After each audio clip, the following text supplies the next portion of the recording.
You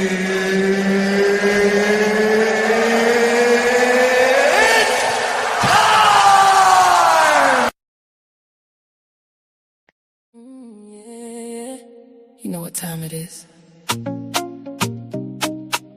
The untouchable empire.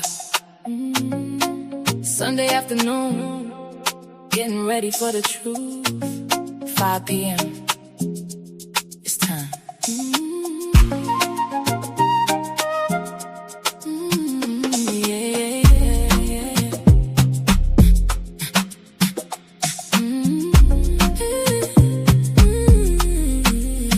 30 years of history down the drain for a play.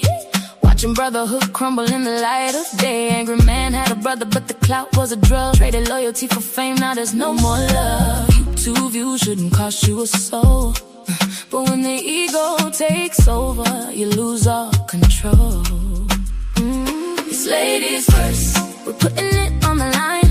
The untouchable empire. It's our time to shine. Sunday at 5 p.m. The tea is piping hot. We see the games they play. Ooh, we see the plots they plot. Ladies first, yeah, we're keeping it real. Hey, hey, hey, hey, yeah, we're keeping it real. Hey, hey, hey.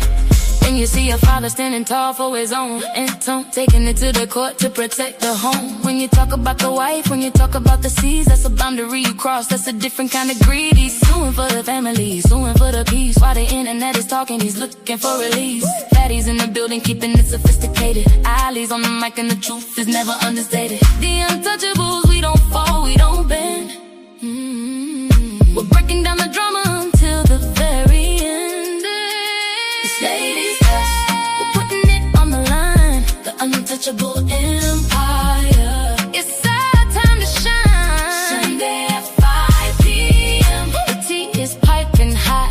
We see the games they play. We see the plots they plot. Ladies first, yeah, we're keeping it real. We're keeping it real.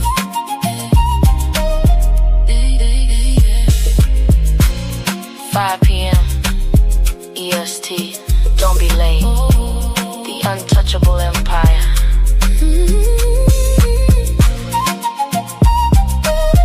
Fatty and Ali. We see you. Ladies first. The content presented on the following show is intended for satirical and educational purposes only. The views, opinions, and statements expressed by panelists and guests are their own and do not necessarily reflect those of the host, production team, or channel. Additionally, any third-party content featured in this program is used in compliance with fair use under United States copyright law, which allows for commentary, criticism, news report, teaching, and research. Viewer discretion is advised, and we encourage independent thought and discussion. Yo, shout out to Fatty, shout out to Ali. It's ladies first, baby. Kick back, relax, and enjoy the show. They say men lead the way, and behind every move, every war, every throne, has always been a woman. She nurtures, she shapes, she survives, since she speaks, not just to be heard, but to shift the room. Because when the world gets loud, and 'tis her silence that says the most, this is not about taking over. This is about finally being heard. This is Ladies First. Like, a man is going to do what a man is going to do. You can't, I wouldn't want a man to tell me how to be a woman. So the real problem with relationship is women have no trust in men anymore. You want me to be submissive to you. You want me to treat you as the king that you deserve to be.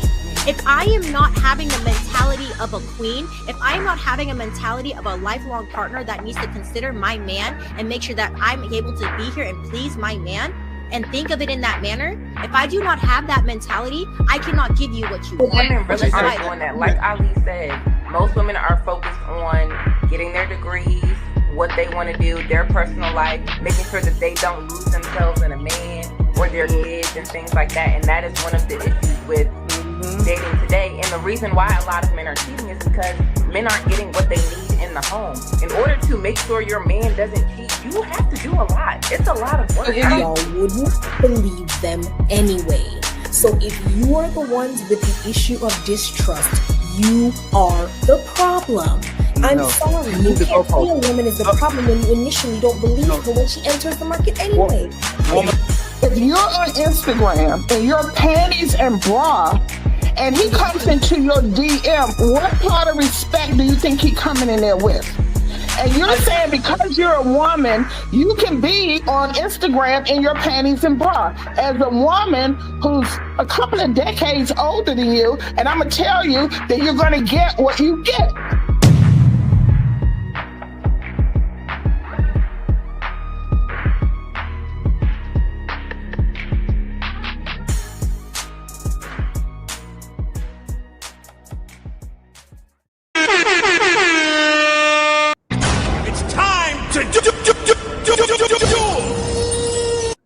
Ladies and gentlemen, welcome to a Sunday edition of your favorite show, the infamous Ladies First. We are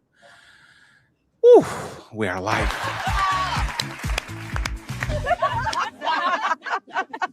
Wait a second, isn't this Ladies First?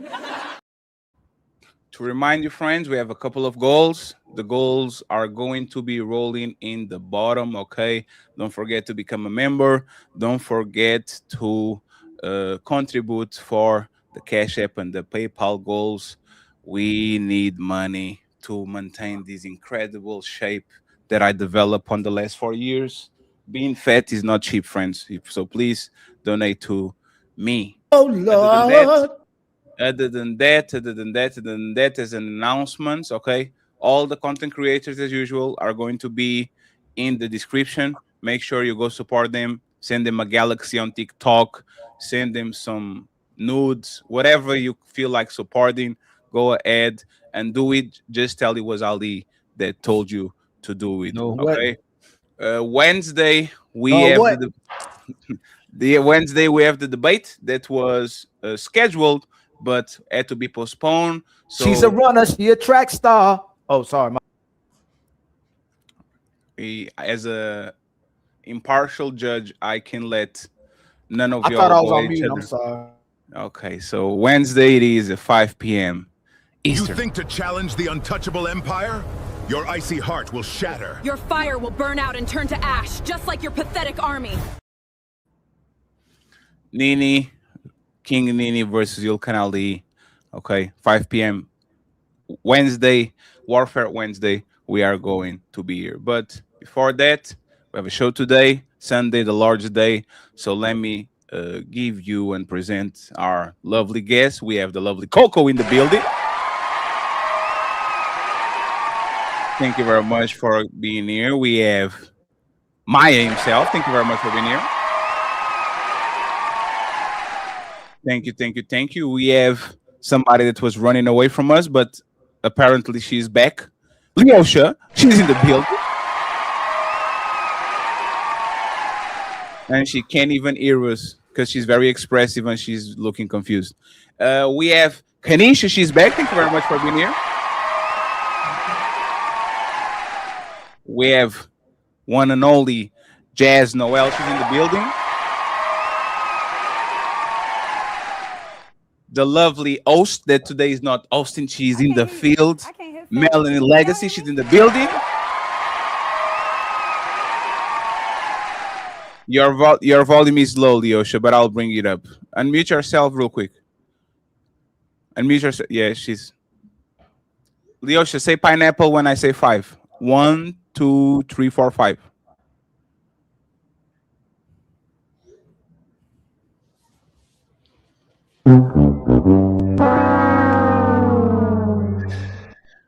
Refresh, please. Yeah, she's not hearing this. The one and only founding father of the untouchable empire, Mr. Ilkan Ali.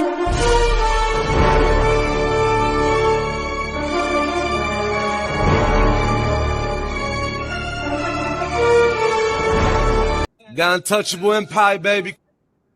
And the best YouTuber in my house, Team Fatty is here. Boy, you don't sit your stupid ass down. Who the think you is? Thank you. Undisputed YouTuber in my probably neighborhood. Liar. That's why Ali doesn't deserve buttons. Friends, we're going to start the show with something that we're talking on the back. People are already fugazing and shit. So we need to actually straighten this out. Is depression real? Can you choose not to be miserable? Can you choose happiness? Miss Maya, you were in the middle before I interrupted you. So I'm going to give you and Kanisha, because Kanisha didn't talk, and y'all are going to go from there. It's time to do. Thank you. Go ahead, Miss. I do think depression. I think depression is real, and I know you can get like your brain scanned and literally see parts of your brain that are happy and depressed. So what I do think is a choice is to sit in depression and to let that take over your life for your whole life. Like to always claim you have depression, I feel like you're claiming something, and when you can different habits, you have to look into what's making you depressed, and it's most of the time it's not actually the cause, it's things that you're doing to yourself that are making you depressed over time. So a situation might happen that makes you depressed, but what you do in that depression is what either keeps you in it or you choose to overcome it. And I'll land there for now. Kanisha, do you agree that depression is a choice? No, I don't. Tell us. At the end of the day, given that I had, some personal situations that kind of put me in a state of what I guess I was in, what they say depression. I wasn't really claiming it, but I do understand that some people are chemically, set up that way where I know people that struggle with depression. I don't personally feel like I struggle with depression, but I think certain situations can make you so sad. I honestly couldn't decipher the difference. I was looking at some of the symptoms and things like that, but I don't know. I think that when it comes to depression, some people just don't have a choice.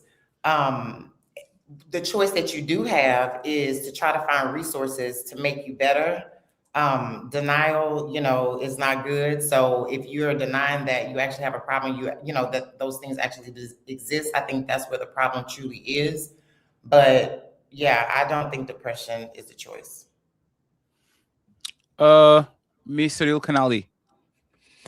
So just so in case I'm not doing one of them shows again where I say something and I say something I didn't mean. So we know, working in mental health myself for 15 years, is 1 in 5 people do experience clinical depression where they can't control it because of genes, because of circumstances, because how their brain is wired. So I think what we're trying to say is coming off a different way than what we all been trying to say for the beginning of the show, where most people, where they're saying depressed, are typically not depressed. They're just saying it because they're having a moment of sadness and they're choosing to dwell in that. And I think every human being will experience some time in their life a place where they may not be feeling their best, where they're down, where they have a bad experience or circumstance. But I believe what you're saying, Fatty, to have good faith, is saying that the people who are actually depressed, clinically depressed, diagnosed to have depression, are actually depressed, and they can't control that, which I would concede to. But I think what I know, I'll say no. Well, I won't say no because that's being too egotistical, right? Most people who say they're depressed are choosing to be depressed, and most people who are in happiness are choosing to be happiness. So that I will say that. Miss Jazz, what do you think? Do you think that depression is a choice, or you think is not? So I kind of am in agreement with what Maya was saying. While there are things life that can happen unexpectedly that put you in a state of depression, acknowledging that depression is okay.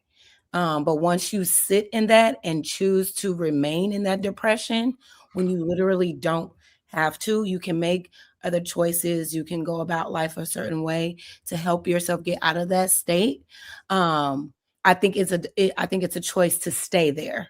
But I do agree that when you fall into it, because you don't expect it's not something that you're counting on to happen, sometimes life experiences would just put you in there. But I think your mental health, your how strong you are mentally will determine if you sit in that depression or if you decide to, move on from that depression. I think it's up to you. Melanie? Yes. Is depression real, or is depression a choice or not? I think depression is a choice. I know I don't know if sadness and depression are falling under the same thing, but I think there's moments where you cannot be at your happiest, but I just can't say that I necessarily believe in depression. So for me, it would be something that would be a choice. Coco? So there is a state of sadness, a period of depression, and then beyond that, there is clinical depression. Now, it could be due to an issue with neurotransmitters. There's not enough chemical messages going inside for you to feel happy. There's so many different factors when it comes to clinical depression, and a psychiatrist is able to prescribe medication for people who are clinically depressed, and psychologists may be able to do testing for that. Now, when it comes to outside of a clinical or a biological issue where people just lack certain neurotransmitter receptors that make them clinically depressed, a lot of people are in a state of depression sometimes. But with that, you can, if you choose to, seek therapeutic or pharmacological treatments to deal with that. But the issue is, just like with people who are bipolar that are diagnosed with bipolar can choose to be on medication, but a lot of times some of them do not, because they don't want to control the mania, or the medication has side effects. It's not only limited to mental health, it's not limited. It also is for a whole lot of other illnesses that people go through. People sometimes don't want to be on blood pressure medication because of how the medication makes them feel. But we have a choice in these decisions. It just determines to the individual, is it worth me putting in the work to deal with this depression or whatever issue it is? Thank you. Leosha, is depression real? Is depression a choice? Tell me. Damn.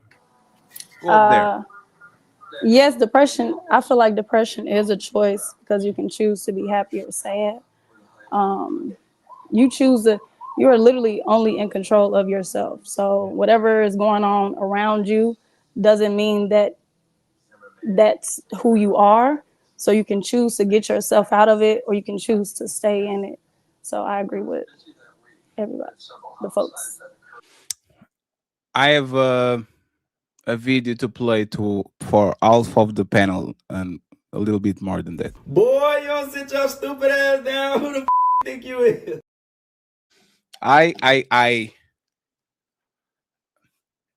It boggles my mind, the overestimation of humans and what they can control in their life. I'm sorry. Y'all team lose and y'all get in a bad mood. You sleep bad, then you get on a terrible state. Your kids are annoying. Your baby daddy cheated on you. Your baby mama took your kids away. Your favorite team lost. Y'all are moody for no reason. Y'all can't control that shit. You can't even control when you are in pain with your period cramps. You always have to lash out on somebody. The fact that y'all think that y'all can control your unconscious brain, right? What your body produces, if you get horny, if you have an adrenaline jump, if somebody confronts you, if you get your blood pressure high and low, y'all can control that shit. You only can control 5 to 10% of your bodily functions. And your feelings is something that you can control. You saying that you can do something about depression and you can walk it off is just like me saying I can twist my ankle so bad and tighten up my shoe. I said, I will walk it. I will walk it off. Yeah, be a big boy, Freddy. Be a man, fatty. You can do it, fatty. Go to work, fatty. I know your daddy died, but it's irrelevant. We know you can chop off my legs and I can go drag myself to the market to sell some potatoes. I understand. But for the most part, if some of y'all got amputated, we lost somebody, we lost our job, we lost our drive, we lost whatever we actually value, you are going to be into a state that you can control. It's uncontrollable. You can control what we can do with those emotions, but you can control the fact that Leosha did something that makes me so angry that I might not be, but I'm boiling, especially women. Every time y'all get something on your brain, every time Annabella from accounting is a bitch to y'all be thinking about that shit for 3 days. Do you act on it? Most of y'all don't, which is the part that I agree. You can control not lashing out on your feelings, but you can control feeling your feelings. And depression, like Kanisha said, I think it was Kanisha, or Coco, your brain literally lights up in certain areas when you're happy, in certain areas when you're horny, in certain areas when you're mad. You can see it. So once again, I think that people that don't understand how feelings work, and now they can literally sneak on you and fuck up your whole year because something happened to you so bad that you can't leave from there. I don't understand how can you go and live a day-to-day basis without understanding that things happen to you that are completely out of your control. And to prove it, I will give you a YouTube channel. Feelings or depression, or are you just tying those things together? I'm just confused. Depression. Like some of the stuff you say be right, but some of the stuff you say don't make sense. The feelings is the appetizer. Depression is the main course. Depression is a deep state of sorrow. It's not a precursor to the depression you're saying. Your body chemistry and how is wired and exterior mechanisms can trigger the pressure on you. Example, a family member dies unexpected, and all of a sudden those are feelings of sad grief. Those are emotions, right? No, so let's do that real quick. That's what I wanted to make sure. Let's do depression.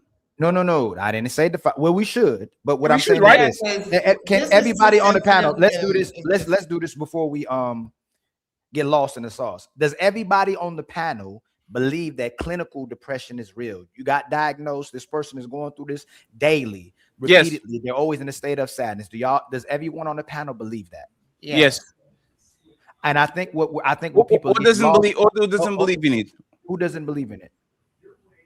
So everybody believes in it. And I think that's where the miscommunication is coming when people are saying we don't believe in depression. Right. I think it's the people who are not actually depressed that are choosing to be in that state of sadness. Just like you said, the people dealing with their kids, dealing with life circumstances, but all of a sudden when they go to the club, when they can get away from them kids, when they ain't got to do nothing for somebody, they're happy in another moment. The actual state of depression, the clinical depression, I believe everybody on the panel believes in. It's the people who are saying they're depressed and sad that are choosing to live in that state. I think that's where the so there's a second. So there's just 1 second, please, and Kanisha, you can go. So we establish that depression exists. Yes. Is depression a choice? Go ahead, Kanisha. No, okay.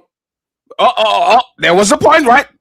Well, no, I just agree with Ali. Everything that he said. No. Everybody's gonna say yes to that. But some people are sad. Yeah, yes. When I had my divorce, I was completely sad. I still have secular moments, but I'm making a choice. Like when my ex-husband. But Kanisha, clinical depression is something completely different than what. 1 second, Coco. Let her finish, please. Not to stay in that because I already know. Okay, this is a pattern. This is how this works. This is how this goes. So I'm recognizing and I'm choosing to not stay. So that's. So depression is a choice. But Ali was speaking to, there's a difference between clinical depression, because that's actually a medical diagnosis due to the chemical messages in your brain being a bit off. So you will stay in a depressed state longer than most people. Right. You are clinically depressed. That is something separate than being depressed, because all of us at certain points can be depressed. Oh, so those are two different stages of depression. You're saying clinical and depression are two different things. Yeah, well, two different stages. Yes, clinical is an extended extended period of depression, going through whatever testing or screening to determine that you're clinically depressed. Okay. Because before all that, all people get sad. All people feel sadness at one point or the other. The term and the intensity and the duration determines if sadness will fall into depression, and depression falling into clinical depression. Oh, okay. So Coco, ignorance. So Coco, is depression a choice? Can I say something? You can say something before she goes. How are you doing, Genesis? Go. How are you doing? I love to have you here. Thank you very much. Thank you. So depression is not a choice. So you can choose to not be depressed, and that should still not work. Is that fair? Wait, I got a question. You can choose to. I got you, Kanisha. You can say that again. You can say, I will not be depressed. I'm delivered.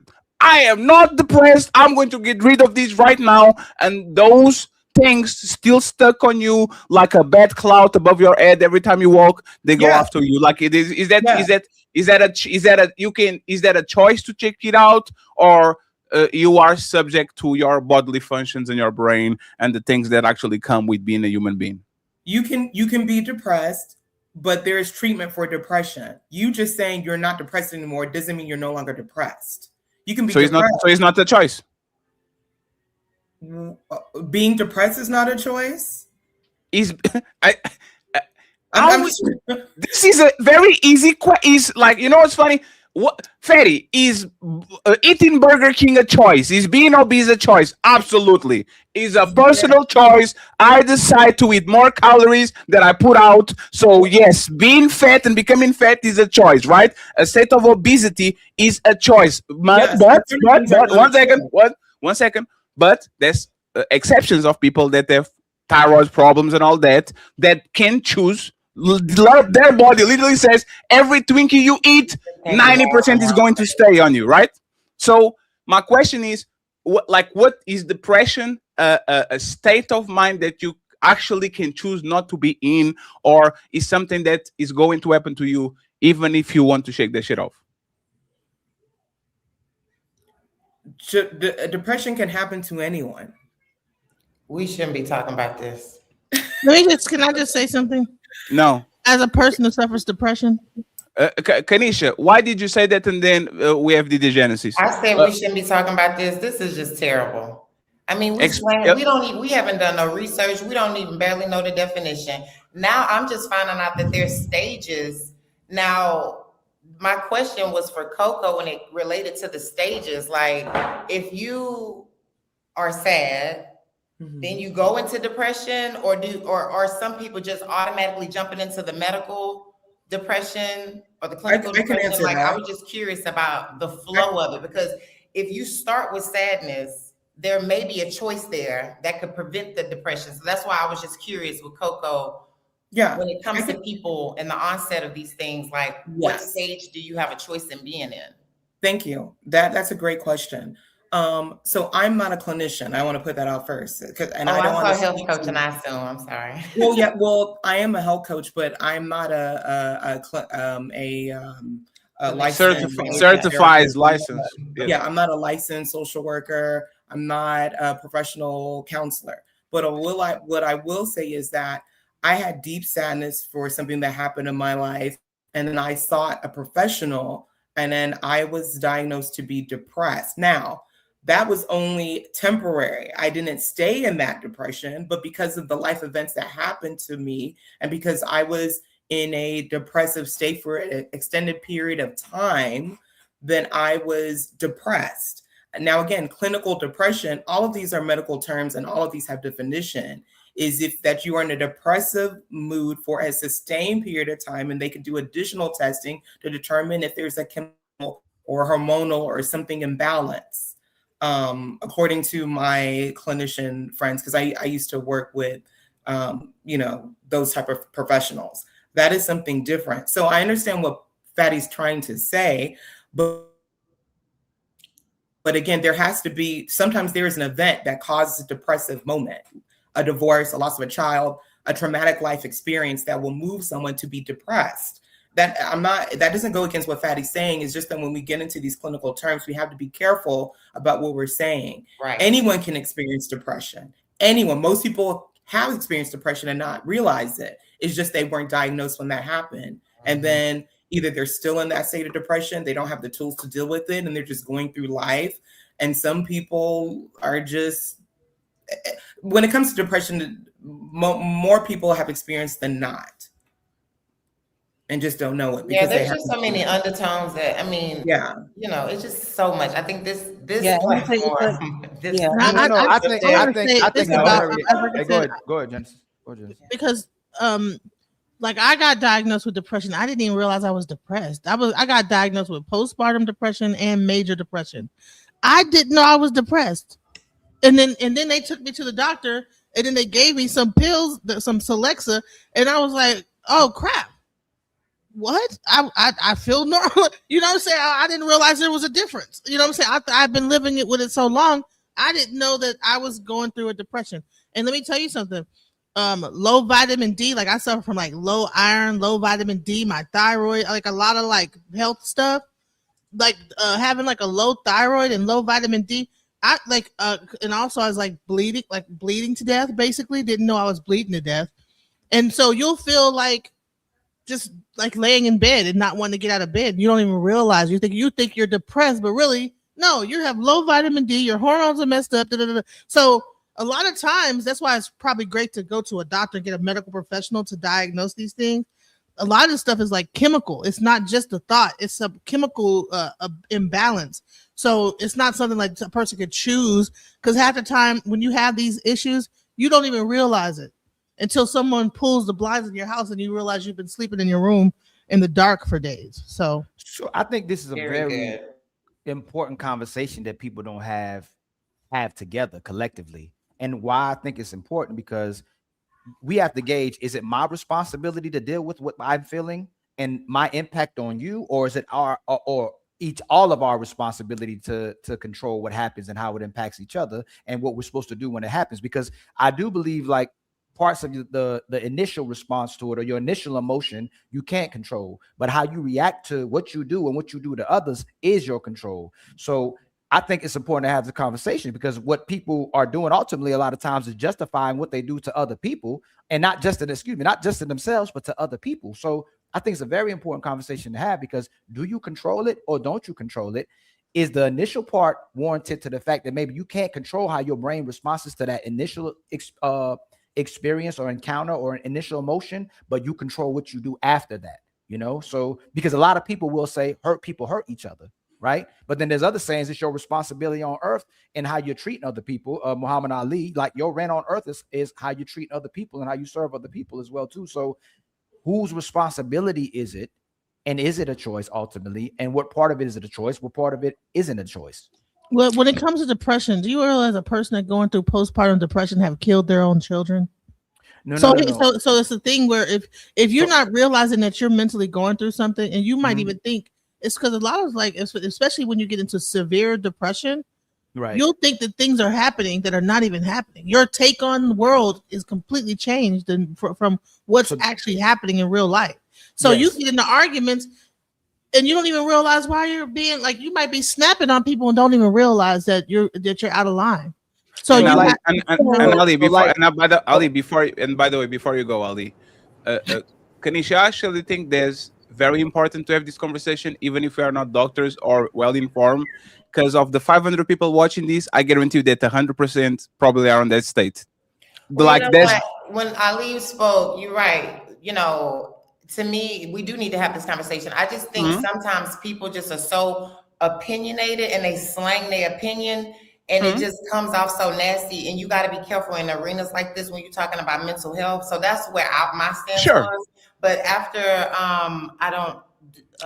Genesis Coco came up, like that was well spoken. People are really suffering. There's underlying issues. There's childhood trauma. There's so many elements that shape our mindset, and we just have to give each other grace and stop pointing the finger and saying, "Oh, you got a choice and you this." We need to be really giving people more grace. But Kanisha, I just wanted to make sure, because, for example, a lot of people think that we are here 100% for entertainment reasons. But the conversation that we have here a lot of times make people think about their personal life, make them be curious to go on Google or to ask to somebody, hey, they were saying this and this and this. I feel this way. Can I get like a lot of times this is the jailbreaker for them to open the door and to go search around if there actually is something wrong with them. So pardon us. Let me just land. Pardon us if, like, for the people watching, forgive us if we're wrong. But a lot of times somebody needs to actually open the door for y'all to search around. So if you're feeling some type of way, if you don't know if you're depressed, if you're going through something bad, don't take it as clinical advice, but make sure that you are at least curious to see what is going on with you so you actually can go get out of the state that you are, if it's possible. Let's get Coco and then vitamin D, ladies. I want to mention Coco real quick, and then Ali and Genesis, because they had something to say. Go ahead. I want to mention really, really quick. So if you have an employer, you have an employee assistance program. Most people underutilize it, where you can get free counseling sessions. So, and that is per topic. So if you're depressed, or if you have family issues, if you have relationship issues, there are so many different types of EAP, and you get, depending on your employer, 4 to 8 sessions per issue. So I know, like Patty said, this is an important conversation to have, but if you do feel like you're going through something and you need to talk to a licensed professional, you do have EAP. Please use it, because most employees do not know about it, or it's underutilized. So please contact your employer, ask them if they have an employee assistance program. It's not only mental health counseling that's available, there's other things available under that program as well, but please check it out. Uninterrupted, please, Genesis and Ali. What you guys had to actually add to the conversation? And friends, by the way, like the video, friends. That's crazy. That's 400 something. Everybody should have 200 likes. Come on, man. Because this is why so I don't like where Kanisha was saying, let's be careful. Can we move away the 1 out of 5, the 1 out of 5 people who are clinically have clinical depression? Like, these are the people I don't want to talk about, right? We don't want to talk. You don't want to talk about the diagnosed. I want to talk about something else, though. I want to talk about the other things that can come off and make you because here's the thing. You have the clinical depression, but there's also like low vitamins, like lack of vitamins, like she said, vitamin D, that'll affect your moods and make you have mood swings. Thyroid, people need to check these things. And let me tell you something, women on their cycle, if you are having a heavy cycle, you need to check your blood, how much that you're not losing tons of blood. Like me, I didn't realize I was bleeding because I had to have a blood transfusion. Like, and this is how serious it could get. You think that you're just having a heavy cycle. This might be something that you think that you're used to, but you might have something. And then this whole thing affects like your mood. It affects all these things affect your mood that we have in our the women have in their bodies. So we need to definitely keep track of our medical health, the reproductive, because all that stuff affects our mood, our hormones, and this, that, the other, perimenopause, all these different things that kick in, and having kids and all this stuff. There's a lot of stuff that women, things that women go through mentally, body wise, that can cause like these types of ups and downs. And but you see what I mean? What happens with these conversations when we start talking about mental health and depression? We're gonna start talking about one gender. The other gender. I thought it was ladies first. I thought it was ladies first. I was wondering why we went there. Let me finish. This is why, like, we have to have this conversation, because in one way, if Fatty says this actually exists, and a lot of women keep talking about depression, then in a way, y'all can start justifying all the behaviors y'all do when you demonstrate to your man. But if men don't have depression, and men are just making excuses, and then he'd be real man and take care of these women who are having depression when they were born to be this type of way, then we completely derail the conversation to the point that man can't have depression, men know how to control themselves, and the conversation becomes a moot conversation because it doesn't matter what the men are going through. We're going to have a conversation. No, I think. No, hold on, y'all. I'm saying respect. Kanisha, I'm not saying it that way, but be mindful that everyone that spoke so far was talking about the experiences of a woman. Nobody started talking about what men are going through. That's I thought this was ladies first. I thought it was ladies first. That's why I wasn't.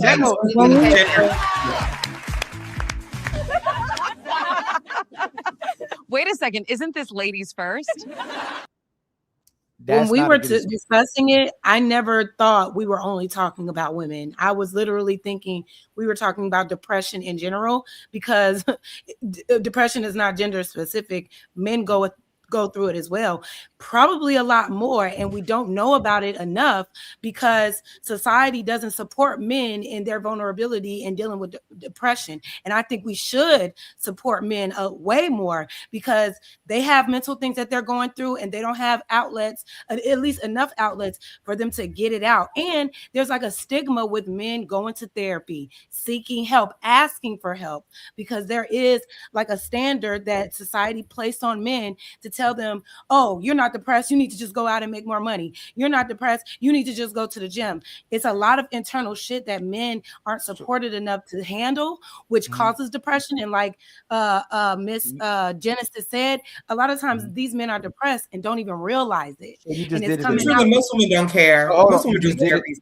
Yeah, and vitamin D is in men and women, by the way. Vitamin D is in both. Jazz just doubled down on it. And Jazz, you did it. So even if you didn't do what I said you didn't do, Jazz, you just did another form of it by saying society doesn't care about men when in reality it's women. If a man goes somewhere to a clinic, maybe the doctor will care, maybe the psychiatrist will care, maybe the psychologist will care, maybe his therapist will care. If he goes to his woman, she'll end up being the victim to his problems and what he's feeling typically. Jazz, Okay, so hold on, y'all talk. Most women don't care. I'm a man up here talking that said I was been in mental health for 15 years, and the automatic reaction always like it's already frowned upon. Are you listening to what I'm even saying right now?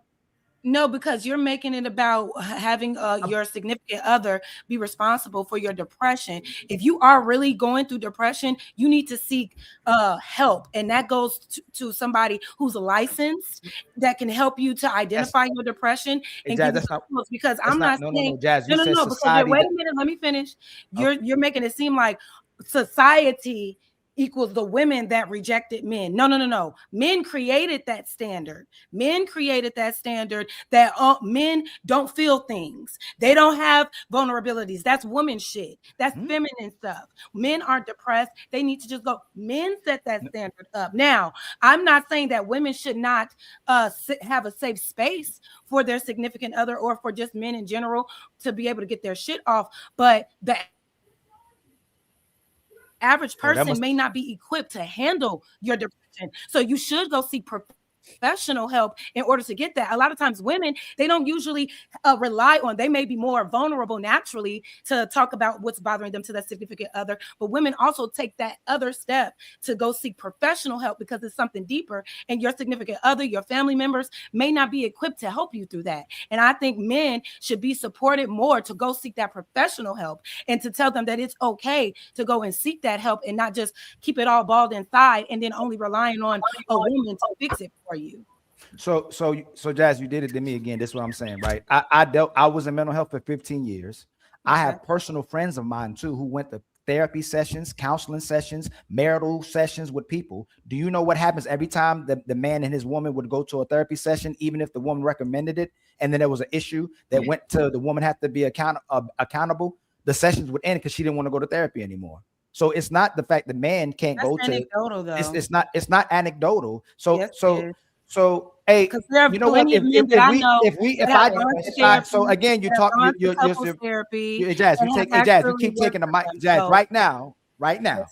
You're every time I speak, you take the mic and go the direction you want to go with it, and it's a man talking, right? Like I'm telling you what other men are experiencing. You're human. From my own experience, you were in mental health for 15 years. No, it's fine. Let him finish. Let him finish, please. Let him finish. Go ahead. Again, most men can't go to their women. It's a rarity of women who actually concerned about their man's mental health, that actually love and supportive through their man's mental health or what they're going through. That isn't even clinical depression at the end of the day. It's just them going through something. They can go through to that woman and they don't even have to speak to her. She just rejuvenates them. She just rejuvenates the man. A lot of times we may not want to communicate with that to you because we guard you. We don't want you to go through what we're going through. But y'all will come to us. No, we're not like you. We're not the same. When we do have an actual issue that we're going through is when the man is expecting his woman to be there, but most women aren't. And I told you, I give you the exception of the women who are there for their men. But a lot of time women are not understanding of a broken man, and a man that's going through certain circumstances, and she see him as weak and she'll get away from him as fast as possible. Yeah. Ahead, but the thing, I have to side with Jez on this one, Because just because Janice is explaining the woman's point of view because she went through it doesn't mean that that makes her against men.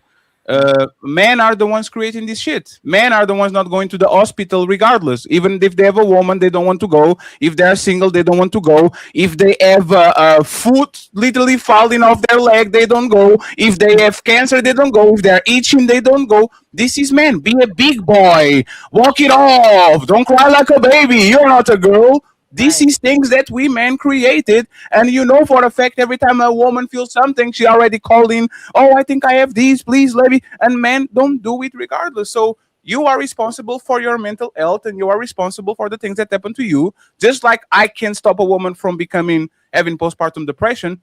You being depressed a lot of times has nothing to do with a woman. This is not a gender thing or a gender war thing, or if I win, you lose. We definitely care way more about what women go through than what men go through, but this is a man's thing because every environment that is overly masculine, men literally push other men to do shit that is terrible for their body, terrible for their brain, terrible for their livelihood, terrible for their mental health, even though there's no woman involved. Like we see this with military, we see this with bouncers, we see this, oh, you sick? Come to work anyway. No, stay at home. You're going to get everybody sick, right? But once again, even though Ali is right on the empathy level that we have, regardless to each other mental health, I believe that men are actually the ones that determine that if you are a man, be a big boy, pull yourself by the bootstraps, you will go take care of your mental health. Most men are not telling men to actually take care of each other. I would say that your mama and your woman probably telling you to check on yourself more than men usually do to themselves. Is that unfair, Ali? No, I disagree with that. So I would agree.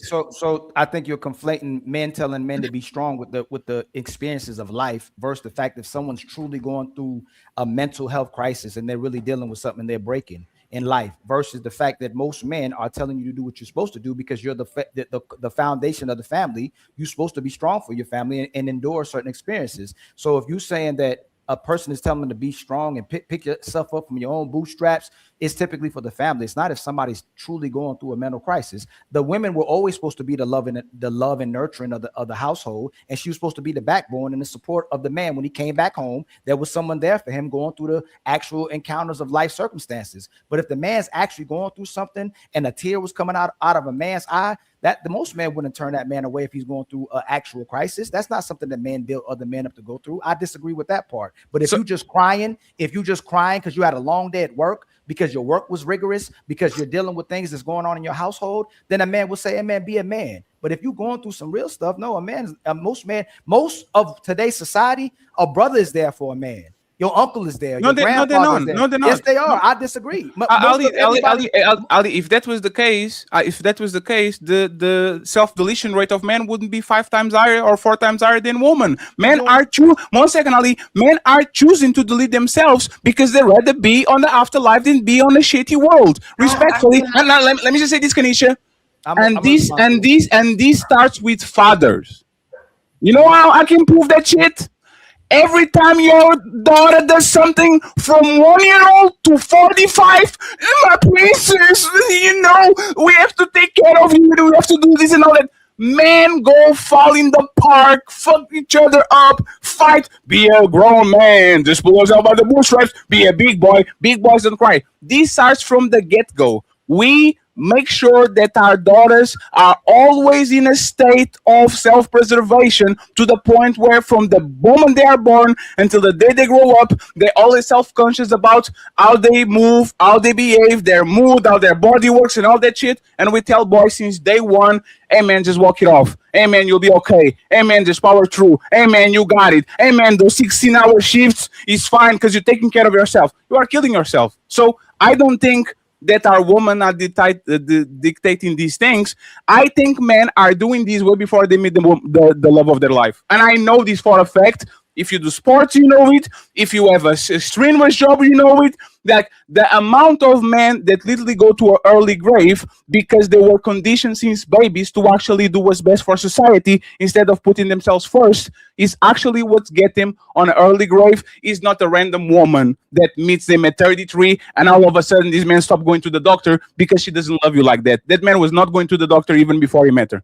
So Uninterrupted. Real quick, Kanisha, that first part you said that we already rebutted, Fatty, that women try to use that against men, that we're not there for each other, and we have the most suicides. Women are the most on antidepressants, Fatty, and women attempt way more suicides than men do. They're just successful at it. You already know that. It's a cry for attention. Let me land. Because most men and women. No, we got it. Most men and women don't. Most men and women don't commit suicide or attempt to commit suicide. That's a moot point to go there and go, hey, men. Women's attempts don't. I realize that. Hey, Jess, just 1 second, because he has to land, Ali. But Ali, who has a better support group, woman or man, on average? Women do. We already know that. So there's the point. So there's the point. You cannot say that. No, Ali, please. Ali, no, I know you're going to ask the question, but Ali, the point is, you are saying that men support each other. No, they don't. Most men don't have. Ali, most men don't have 3 real friends. Most men don't have, like, woman could call 20 people from man to woman to a woman can literally call a random man that she met on the chat today, and that man will stay on the phone for 2 hours with her, give her supporting words, saying you can do this. I will find a place for you. Like a man, if I had to grab my phone to talk about my state of depression, I couldn't find 5 people to talk about this, and I guarantee you too. And most people don't have 5 people that they can stay 2 hours on the phone talking about their sorrow and their pain and all that shit. You call the same person 3 times and they're like, man, I hate this dude. Stop being a crybaby, man. Why are you a bitch? Is calling me, talking about how sad you are. Kanisha, please don't do that to me. Hey, Kanisha, respectfully, right? One second, Kanisha. Kanisha, I'm being tolerant of you. Keep saying we shouldn't talk about this. Slow down. You're doing faces. And now one second, please. One second, please. As a grown-up, I think we should respect each other and control the way our language, our body language is here, right? It's because you. So, Kanisha, I'm talking with Ali, and you keep huffing and puffing, and slow down and stop. That's very condescending, right? What do you expect? I'm a consumer, and I'm also on the panel. I'm listening. Yes, and when I'm real quick, Fatty, real quick. You know what? You got it. Fatty said no. You going right? No, Ali, it's not Ali. It's not a big deal. No, Ali, 1 second, Ali. It's not a big deal. No, it's Ali. Please, it's not a big deal at all. It's not a big deal. Hey, Kanisha, we're having a conversation about mental health, right? I'm trying to get to the point of what we were talking about when it came to the men and mental health. It's like he's like all of these different points that he's making. It's like he's going from one thing to the next. You can make notes and address me. Not even making any sense. You can make notes and address point for point when you're done, right? Can you make notes? Do you have a hand? Do you have some paper? Do you have a pen? You're just really like. I just want you to slow down. And I will say no, take notes. If I'm saying too much things that your little brain can if I'm saying something that your little brain can comprehend to the point where I'm going too fast for you, keep up. It's not about keep up. No, keep up. It's your job to keep up with me. Keep up. Keep up. Keep up. Instead of asking me to slow down, keep up. Culturally able to talk on these points? That's another question I had. Are you culturally able? What does that mean? Is mental is mental health an American problem or a worldwide problem? No, I'm asking you a question. Okay. Is depression and sorrow and suicide something that is only cultural to American people, or is something that worldwide people get affected by? Answer the question. Absolutely not. It's not. So why are you saying culturally when everybody gets depressed all around the world? Culturally, I'm talking about the things that you're speaking on. What am I saying? When you're talking about certain things that you're talking about culturally, I think you're out of bounds. Lady, tell me. Oh, no, it's fine. Talking about the bold statement about depression. Yeah, that's a global thing. I am open. No, but what did he say? No, Ali. 1 second, Ali. Hey, Kanisha. I'm opening to correction. I'm going to fall back and calm down because people want me to calm down. Correct me. What did I say that showed that I am culturally disconnected? You have a chance to prove it, and I'll be quiet for 2 minutes so you can get your I point. don't need to prove anything to you, Fatty. I think the panel could agree. You're all over the place. The stuff that you're saying. Give me an example. 1 minute you make a point, and then it begets to something else. Give me an example. It's not even connecting. Give me an example. If Jazz was wrong, I would say, Jazz, you talk a lot. I believe that this is what you said is wrong. Please, Kanisha, you have the chance now to correct me. Where was I wrong? Correct me, please. And you're all over the place. That is what I have to say. Where was I wrong? What I have to say about your commentating is that you're all over the place. Where was I wrong? Loud and you're obnoxious. Yeah, all of that. Now where was I wrong? Now what? No, I'm asking you. Teach me, enlighten me. Where was I wrong? You're speaking to things. You're speaking to things. You're going from one point to the next. The whole point we're trying to talk about is men and mental health and how women can support them. But you go too far too fast. Hey, Kanisha, One can you minute read you this? make a point, the next minute you don't got a point. Can you read this? Can you read this? Can you read this? Please? Can you read the super chat, please? I choose not to. Okay. So remember when Ali was talking about the lack of empathy that women have towards men when it comes to what they go through? Me and Ali, two men, were having a conversation about men lacking support because women have a bunch of people around that they can actually call and do what they need to do, and men don't. They don't even have 3 people on the phone. Men are pushing other men to power through, to walk it off, to be a big boy and all that. And you are rolling your eyes. Your body language is disgusting. Now I didn't stop talking. I didn't stop talking. I didn't stop talking. Okay. I didn't stop talking. Because we're not gonna get nowhere. Me and you not gonna get nowhere. So, but the thing is, if why is your body language disgusting towards what I'm saying? What did I say that was wrong? I think maybe it's your delivery. Maybe it's. So I didn't say nothing wrong. It's better that I'm a man, right? I'm vocal and I'm expressive. I can do that. In general, maybe it's just you. I'm not sure. So I can be a man and be vocal and expressive and firm with my words. I can do that. Yes. Totally fine. Hey. Go back to a subject. We can focus on that.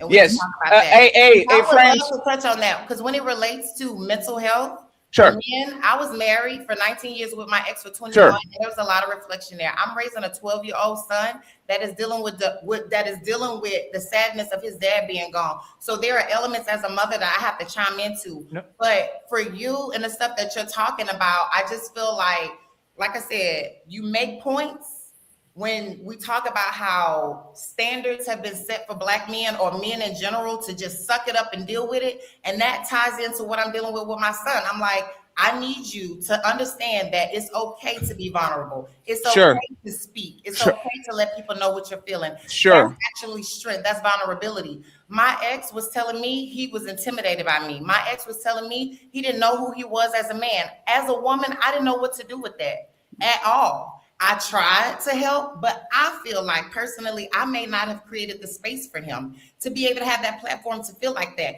But that's because I lack the tools to be able to know, or I created a space for him not to feel vulnerable.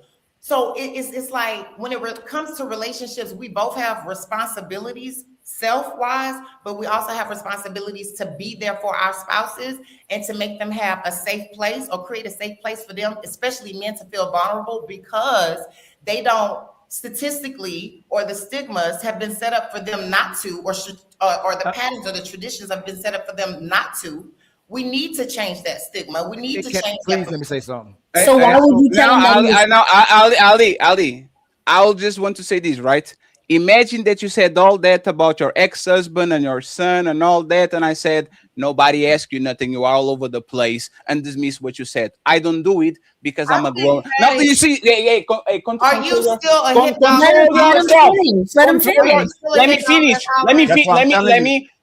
finish. Control your. You had the chance for 3 minutes to say what you wanted to Your say. dogs are still hollering. Go ahead. What? You see this shit? Do you see this? That's why I said. Oh, Fatty, hold on. Are please. you serious, lady? Hold on, 'cause it's almost No. like One second. Hey, just one, Ali, just 1 second. Just But one it's second. okay. Hey, just 1 second. Hey, lady, you smirking, and I'll let, please, 1 second, Kanisha. I don't think you know me, but these people know, and the 500 people, 600 people watching know. I'm doing my best. I see your smirk, your body language, and all that shit. And I'm doing my best to kind of control myself and make sure that I don't lash on you like I would if this was not me and Ali show, right? I'm giving you space to land. I'm giving you grace for you to react the way you're reacting and all that. And you saying eat dogs. Please, you keep doing it. You gotta let him finish what he's saying. Let him finish saying. No, what you he's keep Let him finish talking. Let him finish talking. We don't need to do that. Hey, you know what? No. It's so, you know what's funny? Hey, player one, clip this. That's all. We're going to make $300 out of this shit. Go ahead, you got this. You guys got this. Go ahead. So the thing is this. This is what I meant about mental health again. You just said you liked all the tools to help your man, and you demonstrated the same thing you probably would have did with him if he got to a certain things, because man's delivery is completely different than women, but women want men to talk like women. So if you truly want to know what he was talking about or what we were talking about, what happened to a Fatty? I couldn't hear you. Like, to me, I think you was speaking a little too fast. I couldn't hear the points you made. Can you tell me the exact point you were trying to make so I can address it? Instead, hey man, slow down.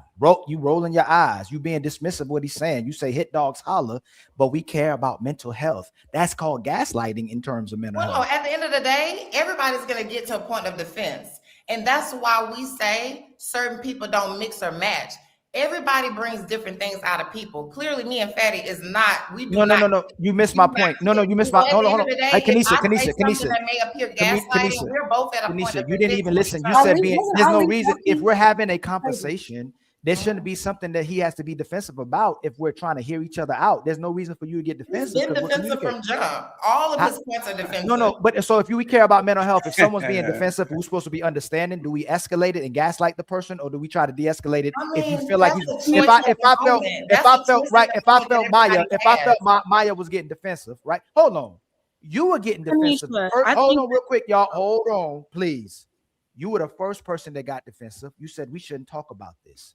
And then we changed, we took the tone down a little bit and said, hey, man, this is an important conversation to have. And we understand why you may feel like that. But a lot of people mistreat each other because of the things they're going through and not knowing how to handle it. You were the first person that got defensive, and we took the tone down a little bit and became more understanding. And Ali, it's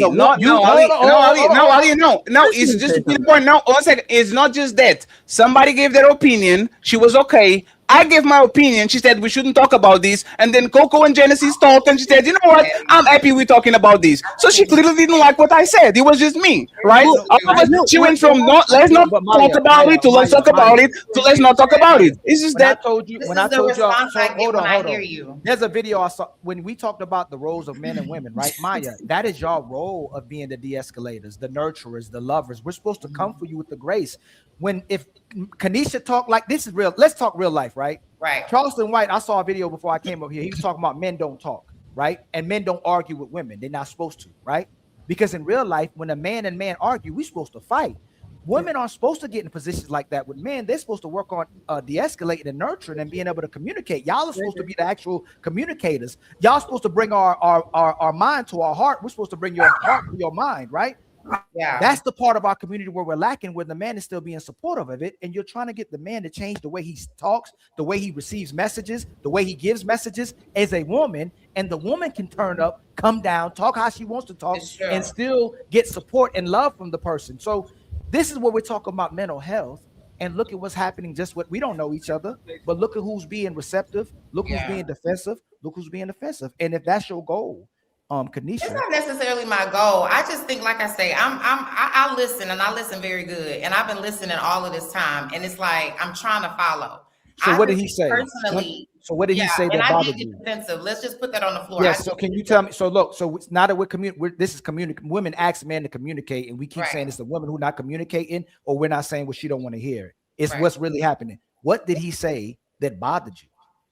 Okay. So first of all, just listening to him, I felt like culturally, is he on target for some of the stuff that he's saying? I think the way he talks, just to me. No, slowly, please. So Okay. let's start the culture. Talks, let's say the cultural barrier. Where did he miss you or miss Black people in general or Americans in general? I just question culturally, can he speak to this? I'm not sure where he's from. I'm not sure if he was raised here. What does that matter? We're talking about. It matters because, like, okay, he's a man.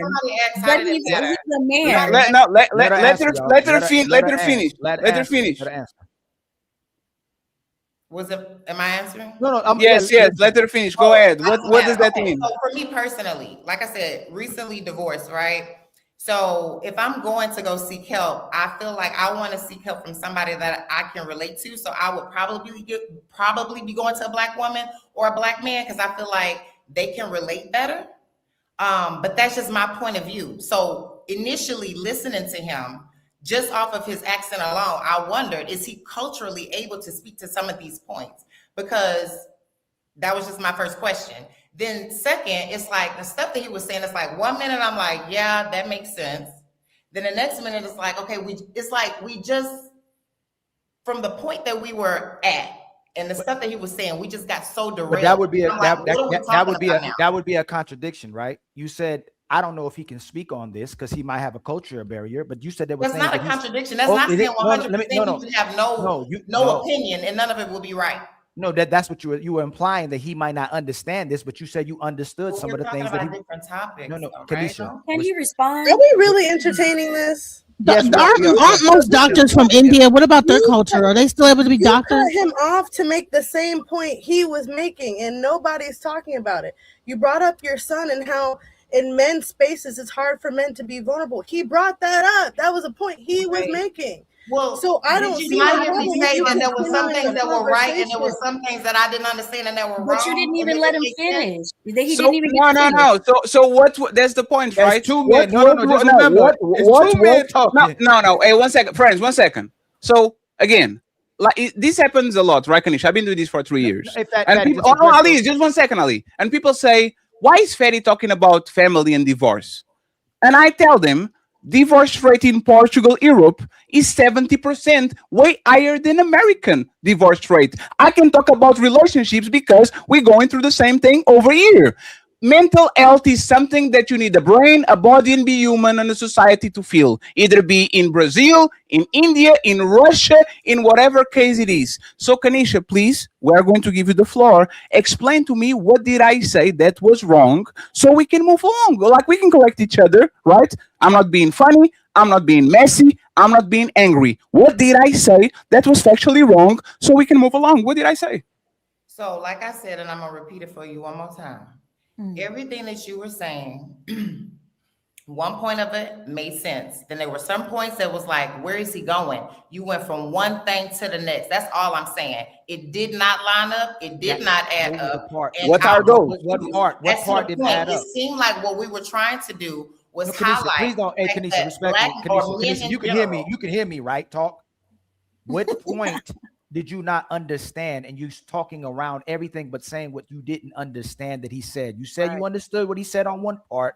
You said another part.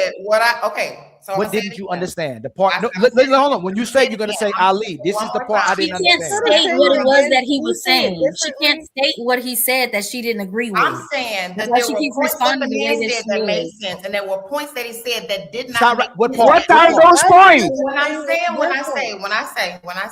say the man didn't make sense, I'm saying to the points that he was making. He's going from what point was it? So what are the points? What are the points that I missed? Hold on, y'all. That's crazy. This is ridiculous. I think he was talking too fast. We're derailing and we're getting off the point. That's the point. That's what she said. Oh man, too fast. You gotta slow down. That's what we were talking about. She didn't want to hear him. Hold on, she didn't want to hear him. Hey, Jazz, hold on, Jazz. What's 2 + 2? 4. Hey, Maya, what's 5 times 10? 50. That's a difficult one. Hey, Kanisha, what's 2 + 1? Now, what I'm not gonna have you No, do no, is try to Kanisha, tell my Kanisha, I'm not trying to. because I said that this man wasn't making any sense. What? So what was I saying? It doesn't matter. Oh my God, bro. I think what she was saying, it was being too fast, making stuff too fast. Hey, and by the way, hey, let me ask you this. Hey, and friends, by the way, by the way, friends, this is what men feel when they are inside of the house with a woman and they are trying to understand. They says, "Please, baby, tell me what I did wrong," and it's just like, I feel like. Like this is y'all say that y'all don't learn nothing over here. This is exactly what we're saying. We are asking for her to be a good communicator, and all we're getting is feelings because she has no idea what I said wrong. Feelings. It's not feelings. So what did I say? I never said I felt. Oh my God. Okay, so the bottom line is the stuff that you're saying to me, I don't feel like you're equipped to speak to it. What did I say that was wrong? That's that. That's But he wasn't. But he wasn't. Jesus. He wasn't talking. Maybe it's everything that you said at the He wasn't talking to her. He was talking to Ali. I don't even understand how we ended up getting involved in this, and he was talking to Ali. I don't understand how we got included. When two men were talking to each other about men's mental health, how did we get involved? And what he was saying didn't make no sense. And he was never even talking to her. He was talking to Ali. So why couldn't two men have the conversation? So me chiming in like everybody else is doing is what There's not it. No, there's not it. Hey, we're going to move along. And the friends, I know what it is because this didn't start today, right? This is what is happening. Kanisha has a little bit of respect for Ali. She has no respect for me. This happened before. It's like I see the room mood, and then I start talking, and people start to become dismissive, or they kind of like, you see, like it's just about a level of respect. If Ali said the same thing I said, she would be like, you know what? I can relate to that because this is happening to my ex-husband and to my kid and all that. Because Fatty said it, and I'm have a funny accent, the New York accent, of course, a Brooklyn accent. All of a sudden, she's very confused when she could clearly make notes and tell me, Fatty, this is why I don't think you are a good doctor because you are telling me to treat a cough with baby oil. Now I understand what I said wrong. I said use baby oil to cure a cough. You can tell me what did I say that was wrong because all of that is your feelings. Has nothing to do with what I said. Let's move along. You're right. It does all boil down to my feelings. Like I said, when it relates to like relationships, you know, some people can either friendships, you can be dealing with the wrong people and it can create and bring out the wrong things. You made a great point. Ali can say something that can calm me down. You say something and it can just like make me like, ugh. And there's your choice. That's not mine. Yes, I think that's ultimately. No, but that's the point. How is that? One second. How is it my fault? I digress. I'm wrong. No. Hey, one second. Hey, lady. 1 second. No. That's fair. But that's Kanisha. Look at these, right? Kanisha, look at these. You said your husband was a kind, like your husband couldn't get you. Your husband of 19 years couldn't get you. He was afraid of you. He was insecure. No. You said that he was intimidated. If your husband of 19 years can get through you, why should the fat fuck from Portugal can get away? Well, why should I do it when your husband couldn't? I don't know how the fat fuck would. But that's the point. I'm talking like you, and this is me talking with you. No. Yes, this is me talking with you. I'm talking with the wall. That makes more sense. Yes, and you know why the wall is better than you? Because the wall doesn't talk back. I digress. Yes. Hold on, y'all. You got it. Hey, Fatty. Is that ultimately, is that a choice or is that an emotion reacting to something that's ingrained in the subconscious? What do you believe it is? Is that a choice? I think he's a mixture of. I think he's a mixture of both. Her feelings then make her have some conscious choice about if she's going to hear me or not, just like everybody else. If you have some level of respect or you look up to somebody, you sit your ass down and listen, and if you don't, you're going to get through an ear and go into the other. It happens a lot with mamas and daddies. Mama says one thing and you don't listen, and then mama says wait until daddy gets home, and all of a sudden the kid knows exactly what to do when it's literally the same thing. This is Kanisha. She doesn't want to hear, and it's totally fine. I'm not her man. I don't have to deal with it. Kanisha, final thoughts on this conversation so we can go to the super chats and to the icebreaker. Okay. I thought that was icebreaker. This wasn't the icebreaker? Oh Lord. That was the icebreaker. The icebreaker. Oh God. And Ali, please read the super chats. I'm not going to Of course. Hey, Fatty, hey, depression's a choice, man. Just mess with you. I just wanted to say that it doesn't matter what cultural background you come from. Anybody can speak to depression and who deals with it and how, because depression is not based on what culture you come from, because it's universal. Anybody can experience it. So I think what was throwing it off, we were literally talking about depression, and then you made it personal and said, well, where are you from? Like, culturally, can you even speak to this? And I just wanted to say it doesn't matter where he's from. You know what I mean? Because we all need to be talking about depression. Well, so that's not what I'm saying, is that he can't speak to depression. It's a global issue. I did agree with that earlier. I said with some of the points that he was making, it was just like, culturally, can you speak to that? It was just all over the place, and I was trying to follow, like, what he was saying. Is like one moment the point was made, the next moment it was like, okay, so that doesn't make sense. Like, how does that connect? So that's why I was just like, okay. So Tanisha, you can't speak to the no. You're gonna speak to the specific point that Patty made that didn't make sense. And I love women, but you didn't speak to the specific point that Fatty made that you disagree. And I kept saying I wasn't. I kept saying I let her wasn't. finish what she's saying. You keep interrupting every time somebody wants to talk. Let her finish what she's saying, and then you can respond to it. Hey, now y'all know what it feel like. What's that, Melanie? Now y'all know what it feel like every day living next to a woman. That's what a man goes through every day. Yes, it is. I don't deal with you. I'm sorry. It's the cultural barrier. It's the gender. And I think we were also confused because you said the depression wasn't the thing; it was the other points. But then when we actually, what were the other points? You never stated. Oh, I was. But that's what I said. That I'm not going to state it. It's really nothing to state. It's like I said. I'm gonna say it again. The whole conversation. This has to be my last time. This has to truly be my last time. If I'm listening to an overall collection of what this man is saying, and I'm like, okay, so that makes sense.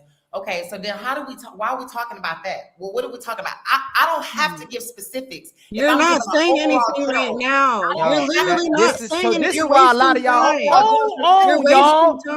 Hold on. Hey, Kanisha.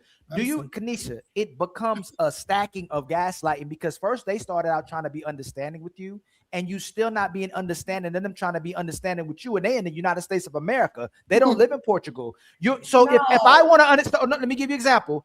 I know that Coco, you from Nigeria, right? Or Nigeria? Are you from? I was born in the States, but yes, I could say something or do something that may disrespect her, that be culturally insensitive, and if I do it, she'll go, "Hey, Ali, this is what you did." Hey, Coco, I didn't understand it. Can you show me how I can be more understanding of how I should have spoke to you, or I should have been more understanding your culture? You dismiss it by going, I don't know what he talking about. He moving too fast. Like, you know what it is? Kanisha, I'm still talking. Kanisha, you interrupting me again. Look, you interrupting me again. I'll let you land every single time, Kanisha. Respectfully, okay? So it ain't just me, it's me too, Fatty. Light skin power don't work all the time. If you want to be understanding of somebody, you want to be understanding of somebody. You're not demonstrating the type of behaviors that want to have understanding. You're not even giving specifics or details to what you didn't understand, so we can be understanding of you. What you're doing is, and you did it again. No, you did it again. Right. So, Kanisha, can you stop? Can you stop cutting me off? Can you stop cutting me off? Kanisha, can you stop? Kanisha, can you stop cutting me off? Hey, Ali, somebody super chatted something hilarious. Hey, is that the African pendant on your chest? Oh, man. Are you on Ghana or Angola or something like that? Why you have it? So let me demonstrate one thing too. Why you have it? We're gonna Kanisha, this is the thing that women struggle with sometimes too, accountability, right? If you don't understand him, you don't understand them. Then when I try to understand you and ask you for you to be understanding, you say you don't have to. It means you're not really looking to be understanding or connecting with somebody. I'm not looking to be understood in this. No, I'm not. And we're moving on. So we moving on. And I had said that already. Right. All right, let's just move on. Okay. It's T.O.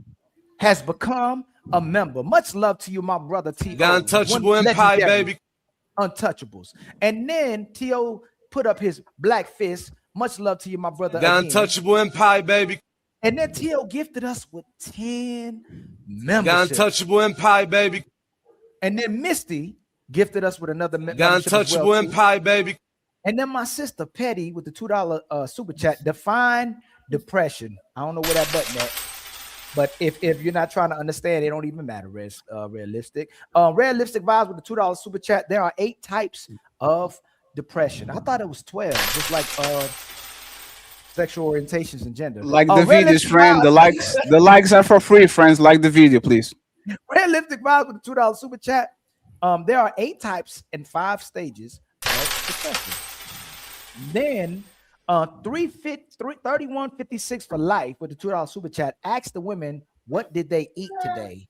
I don't know. Somebody might need a Snickers.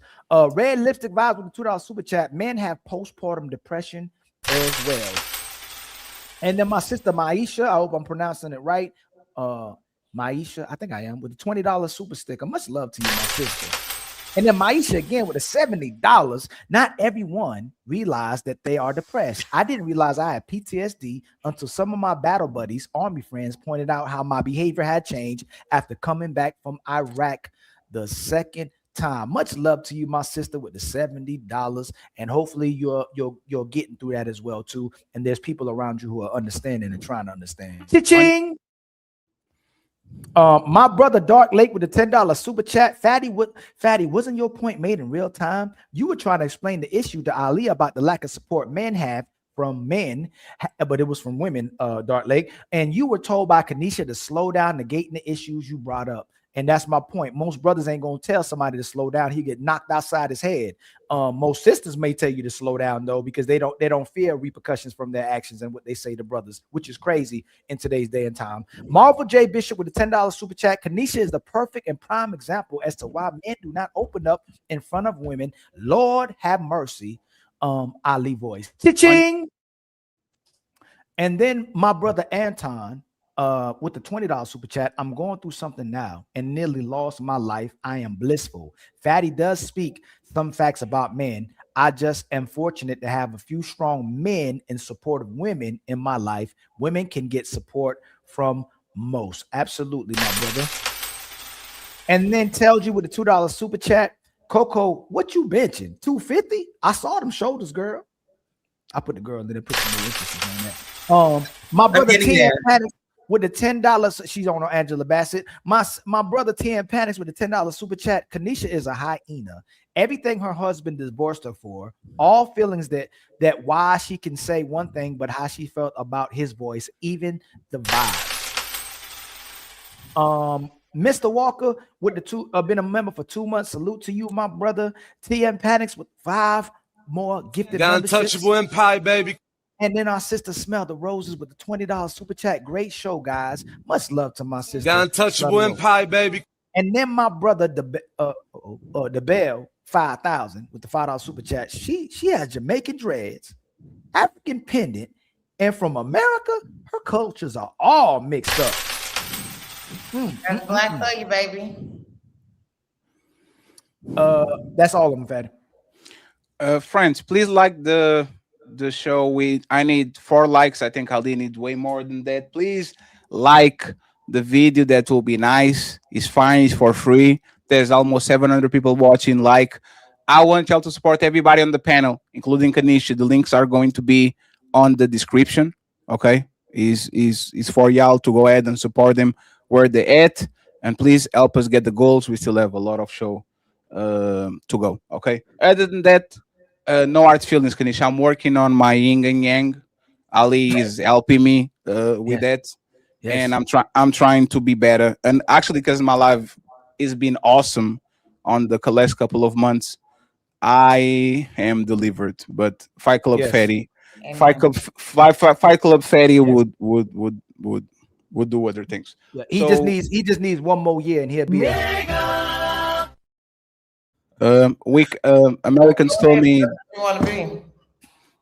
What'd you say? What'd she say? I said, go ahead if that's what you want to be, a nigga. Oh, so you. So I tried to de-escalate thing. Oh man, I didn't even click that button. Oh my God! Hey, Lord Jesus, I'm going to get something to drink. Ali, the topics are on the notes. Okay, I'll be right back. Okay. Maisha, thank you very much for the 10 memberships. I can't believe I'm doing this shit. Hey, hold on. Okay, so the friendship expiration date. What is the? So we'll start with. Hold on, real quick. Let me take this off the screen, man. I'm tripping myself, y'all. Okay. We're gonna bring Maya up here for what? Jazz. I don't think I heard Jazz talk too much today. Jazz, we're gonna start with you. Okay. What is the one specific thing a friend of 10 years could do that would make you delete their number and block them instantly? No conversation, no closure, just total digital ghosting.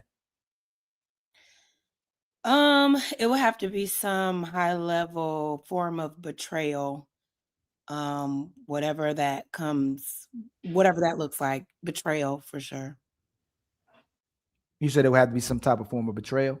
Yeah, like if you know, I don't know, slept with my man or, talk crazy about me to somebody that I am not cool with anymore, just being weird. Betrayal will be my boundary.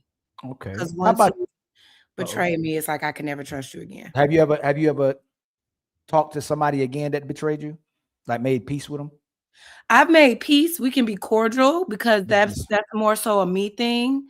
Because I want to let it go. I want to get it off. But after that, it's just like, okay, I know where It's you not the are same. now. It'll never be the same. How about you, DJ Genesis? I'm gonna say lying and stealing.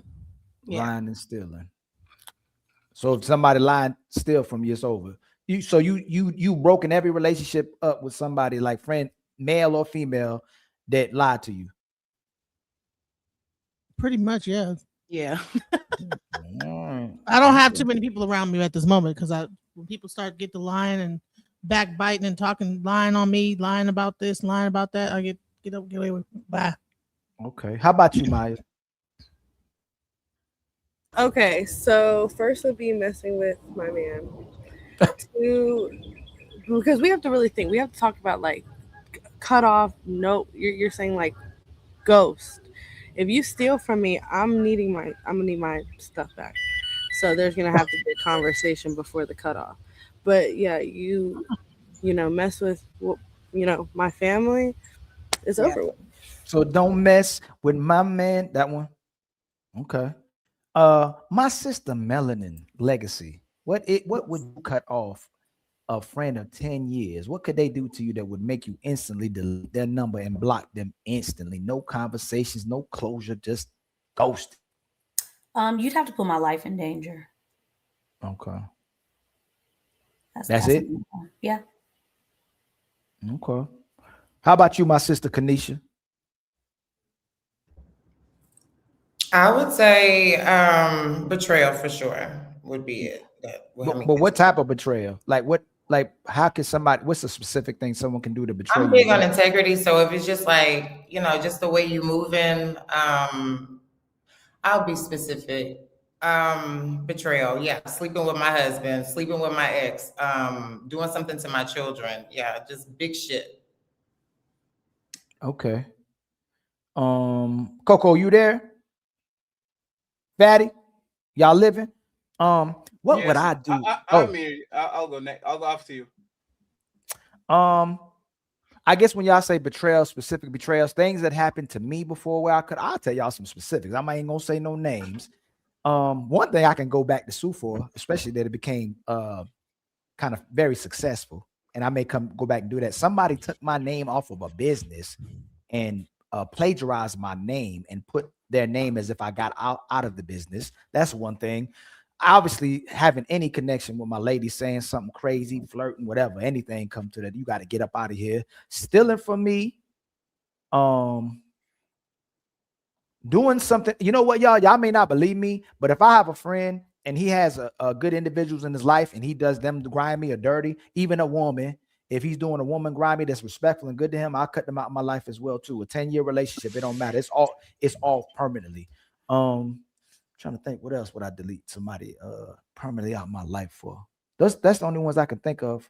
But right. Oh, if I see him disrespect their mother and father, like directly right in front of me, I think that'd be some kind of position where I respect my elders a lot. So if I see them disrespect their elders, that's something I could cut you out of my life permanently from as well too. I'm one of the rare people, I guess, that still has respect for my elders. How about you, Coco? What would Fatty, you was gonna go after me, right? She can go. It's fine. Okay. What is the one specific thing that a friend of 10 years could do to you that would make you delete their number and block them instantly and ghost them? Disrespect my husband or children. That's the number one thing. Ooh, that's good. That's it? Yeah, I'm pretty forgiving, but yeah, my husband or you talking about automatic? Yes, like woo. Yeah, that's it. Okay. How about you, Fatty? Nothing that you can do. I learn to purge people from my life every 3 or 4 years. Like being my friend. Being my friend is a privilege. Is not a like is not a right. And I had a bunch of people that when I kind of notice what we talk about is always their problems, is always something that they did has nothing to do with me. My life is very peaceful. I don't want no problems. If every time we are with each other is all about you and I'm your firefighter, I am on a phase of my life where if you're going to make my life more difficult than it is and it's not justifiable, you're gone. We can do business, we can go play basketball. I'm not going to answer your call at 2 a.m. in the morning because you just want to talk about your problems. If it's something that is real, serious, we can do it. I'm not going to be your emotional tampon just because you want to discharge whatever the fuck you have on your brain on me. We're not going to do that. What if they're depressed, Fatty? If they're depressed, there's actually something. And this is some of my friends being depressed, especially like during the pandemic and all that, when things kind of, and I was the one that pushes, hey, let's go for a walk, let's go to the movies, let's go eat out, let like just try to show a level of empathy to help them get out. But if you are a recluse, right, if you're somebody that actually takes pleasure of being the victim, that's not my job to actually try to save you. When you, as soon as I bring you out of the building, you go right back running inside and the building is burning. Not my job. I'm the one to get hurt just like everybody else. And if you like to hurt yourself and you pleasure yourself in hurting yourself so you can be the victim, I will try to rescue once, I will tell you twice, and when you show that you love that warmth that that burning building gives you, I will clap from outside. Then when you call me, I'm going to ask you who this. It's not my responsibility. And a lot of relationships are like this. I don't like emotional parasites. I don't like emotional vampires. I was literally for 30 years of my life, I would give my neck and says, you got it, because I have a lot of blood. You can get a little bit. I'm not doing the shit anymore.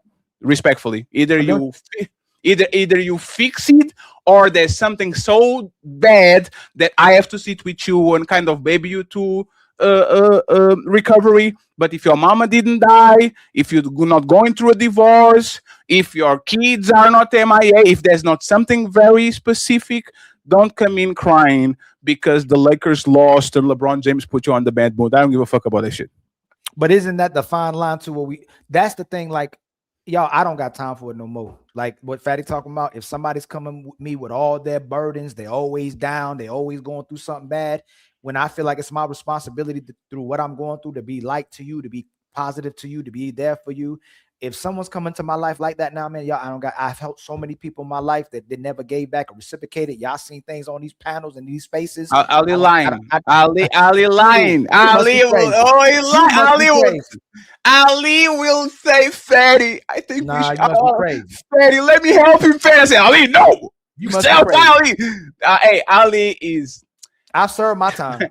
I've done my time, and I did it for the time.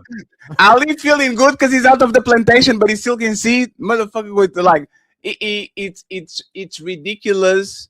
And again, I don't know if he's his mom or his daddy. Ali will try to help his biggest enemy. Literally, the biggest. The biggest. You putting dirt on my name? Let me take $10,000 to help you with your business. You know what I noticed, y'all? Do y'all know how I know why I don't have no sympathy for it anymore? I see people treat the people who love and care about them worse than the people who do them dirty. Repeatedly every day. It's the most crazy thing. People waking up every day to show off the people that don't give a damn about you, that don't care about you. They set these unrealistic expectations and standards for you. They hating on you. They jealous of you. But the person who loved you and care for you and there every single day, you giving them your behind the kiss. Ali done with those. Like those days are over because you'll understand. Oh, Jazz, you going through it? Oh, Melanie, you going through it? All right, man, I understand. That's why you did what you just did to me. Oh, Coco, that's why you did what you just did to me. But the people who can give a damn about people, they showing them their best behavior. They're on their best behavior, kissing their behinds, loving them, supporting them, being on their buying them computers. Yeah, man, it's great. Like Buy them computers just for them to come on the internet and say Ali's a bitch. From the computer that Ali bought you. This is what I'm talking about. Hey, Melanie and Jazz, I have a question, right? So we were talking before on the back, right? And I said this is the way I actually avoid pain. I just don't get emotionally attached to you. That's all. My expectations are low, so when you say or do something that is going to hurt me, that shit doesn't work because I didn't create no expectations towards you, right? And I read a lot of Machiavellian stuff. I like a lot of things that might sound egregious when it comes to morals, but actually work, so I can at least think about it. I might not do it, but I think about it. What makes people show more love to people that show them nothing, to people that actually with them all the time and trying to push them and all that? You probably, both of you all are going through this. You have this person that you keep putting some help them and trying to push them, and they literally don't do nothing for you all. And then there's this stranger that doesn't do nothing for them, and they want their validation and they want to do shit for them and all that. What makes people do that? Do y'all have any idea? I don't know for sure, but I would have to say that you respect one and you don't respect the other one, or you're trying to earn the respect of one while not caring about the respect of the other one. No, Yeah. but why? I don't know. But why? It's kind of like that thing where it's like your parents, right? Yes. Your parents, right? Where these are the people that's telling you the right thing, but you don't want to listen. But as soon as somebody else says the exact same thing, all of a sudden you listen in and now you want to follow that direction. Sometimes it's the messenger when somebody that knows you for real and can really tell you about yourself. Sometimes when you're not ready to face that, you don't want to hear it from that person. You need to see that. It's like a weird validation thing when a stranger can say it. Then it's like, okay, I feel like maybe they'll listen more to the stranger because they feel like the stranger isn't being biased the way that a loved one or somebody they know could assess them. They may feel personally attacked, whereas if it's somebody else, it's like, well, they don't know me, so maybe it is like that, even though they both are saying the same thing. But can you turn it around? Why does the guy that says I love you, good morning, gets a worse treatment than the guy that ignores you, calls you ugly? I'm sorry, ladies. I learned that less is more with y'all. You know what I'm saying? For the most part, he's never somebody on the panel. I know y'all going to say, me? I love people that are lovely to me and bring me roses. I don't like right? that. But the grand rising queen, guys, and y'all probably have a bunch of them on your DMs. Every time you post a story, they react to everything. Oh, beautiful, great. I love the shoes. I love how you cook. I love how you this. I know that those guys, for the most part, will never get the treatment of the guy that is semi-available, the guy that is nice, nasty to y'all, the guy that kind of, see what I'm saying? How does that happen? How, and respectfully, I go through that shit too sometimes, especially with women, because I like to chase. If a woman is hyper available, sometimes I'm like, damn, God damn, you have nothing to cook. Just leave me alone for 3 days. It's fine. Right? So I get that feeling. How do we get to that? How do we get to repulse people that are extra kind and extra nice to me for whatever reason? How do we get to their state? I think there's a certain level of manipulation with those type of guys. There's a feedback loop going on where they're probably love bombing in 1 minute, and you end up being addictive to that fleeting emotion, and then it gets taken away, and you're chasing it just like a drug. Like gambling, you won that one time and you're trying to win, but you just losing the whole time. But you won that one time, so you're just trying to win again, So it just, I think men that are like that kind of, or women that are like that, anybody that's like that, it's usually a manipulation. They know that they're doing it on purpose. Damn, you're calling me the person that is all in at them, or the person that is receiving the person that is the woman, the person that's, or the man that's chasing after the person that's being elusive or kind of being or dissing them or whatever. At one point, they probably at one point paid attention in a certain way and did it to a certain degree that set up an addiction in that person to chase after the feeling. But then they withdraw that feeling, and then that person is chasing after them That makes sense. It's like you break the person and then you build them up, and they thank you because you build them up. But you are kind of the person that kind of broke them, kind of. As like drugs, like you take what they say on crack, like they hit the crack and then they have a crash, so they got to keep hitting the crack just to get the crash the high again. That's what's happening in that moment. What about you, Kanisha? Why do you think that happened? You muted. What was the question again? I wasn't paying attention. I was talking too fast. It's fine. Yeah. Damn. Why do people give better, or they give themselves and are more available and they are nicer to people that usually are not as available, that might be busy, that don't give them nothing in return, than the people that are with them every day, trying to push them, like them, support them, and all that? Like, why do you think that happens? I think it's to the point that, like what JAS says, sometimes we can just be, so used to a presence or a person where we really can't see, we really can't hear what they're saying, but a stranger can say the very same thing. It happens all the time, especially in relationships. They can say it and it's like, oh my God. So I think we just turn sometimes a deaf ear. Sometimes we don't want to like take certain information from a person. And that's what that is.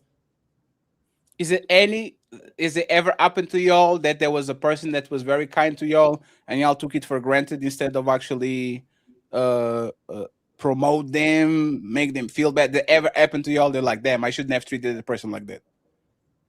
I wouldn't say that I treated the person like that, but I think that I was so busy chasing after that avoidant person that I was ignoring the people that were actually like probably a little nicer, and I probably would have did a better job with them. But that one person, because like I said, it's like you're trying to prove yourself to, like I don't know. So It's a weird thing. I definitely not intentionally, but just like the person that, like you said, the person that's always there and available should be the person you should be, being reciprocating that energy to. But there's somebody that's avoidant, that's a little more mysterious. You want to try to maybe, conquer that. You want to be the one he changes for. Mm-hmm. Definitely have done it now. As you mature and you grow and you evolve, you don't play those kind of games. But I think we've done that, as we have been going through our journey of maturity. Like we've all done some stupid shit like that before. Hey Maya, have you ever lost a great friend because they did something to you or you did something to them? Have I lost a great friend? Yes, because of something that they decided to do or you did to them. No, because if they're really a great friend, I would probably find a way to make the relationship work. So I've never really lost a great friend, because if I lost them, they probably weren't great. I was just about to say, if I lost you, you weren't a great friend.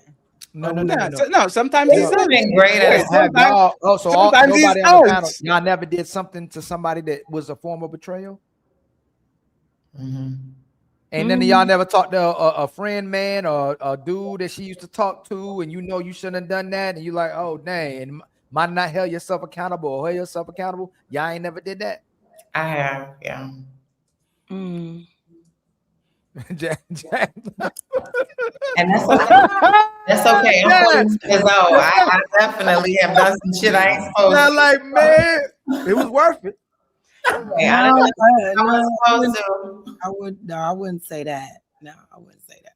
I be snapping on people, but they know I'm crazy, so they eventually forgive me anyway and be like, I know you crazy.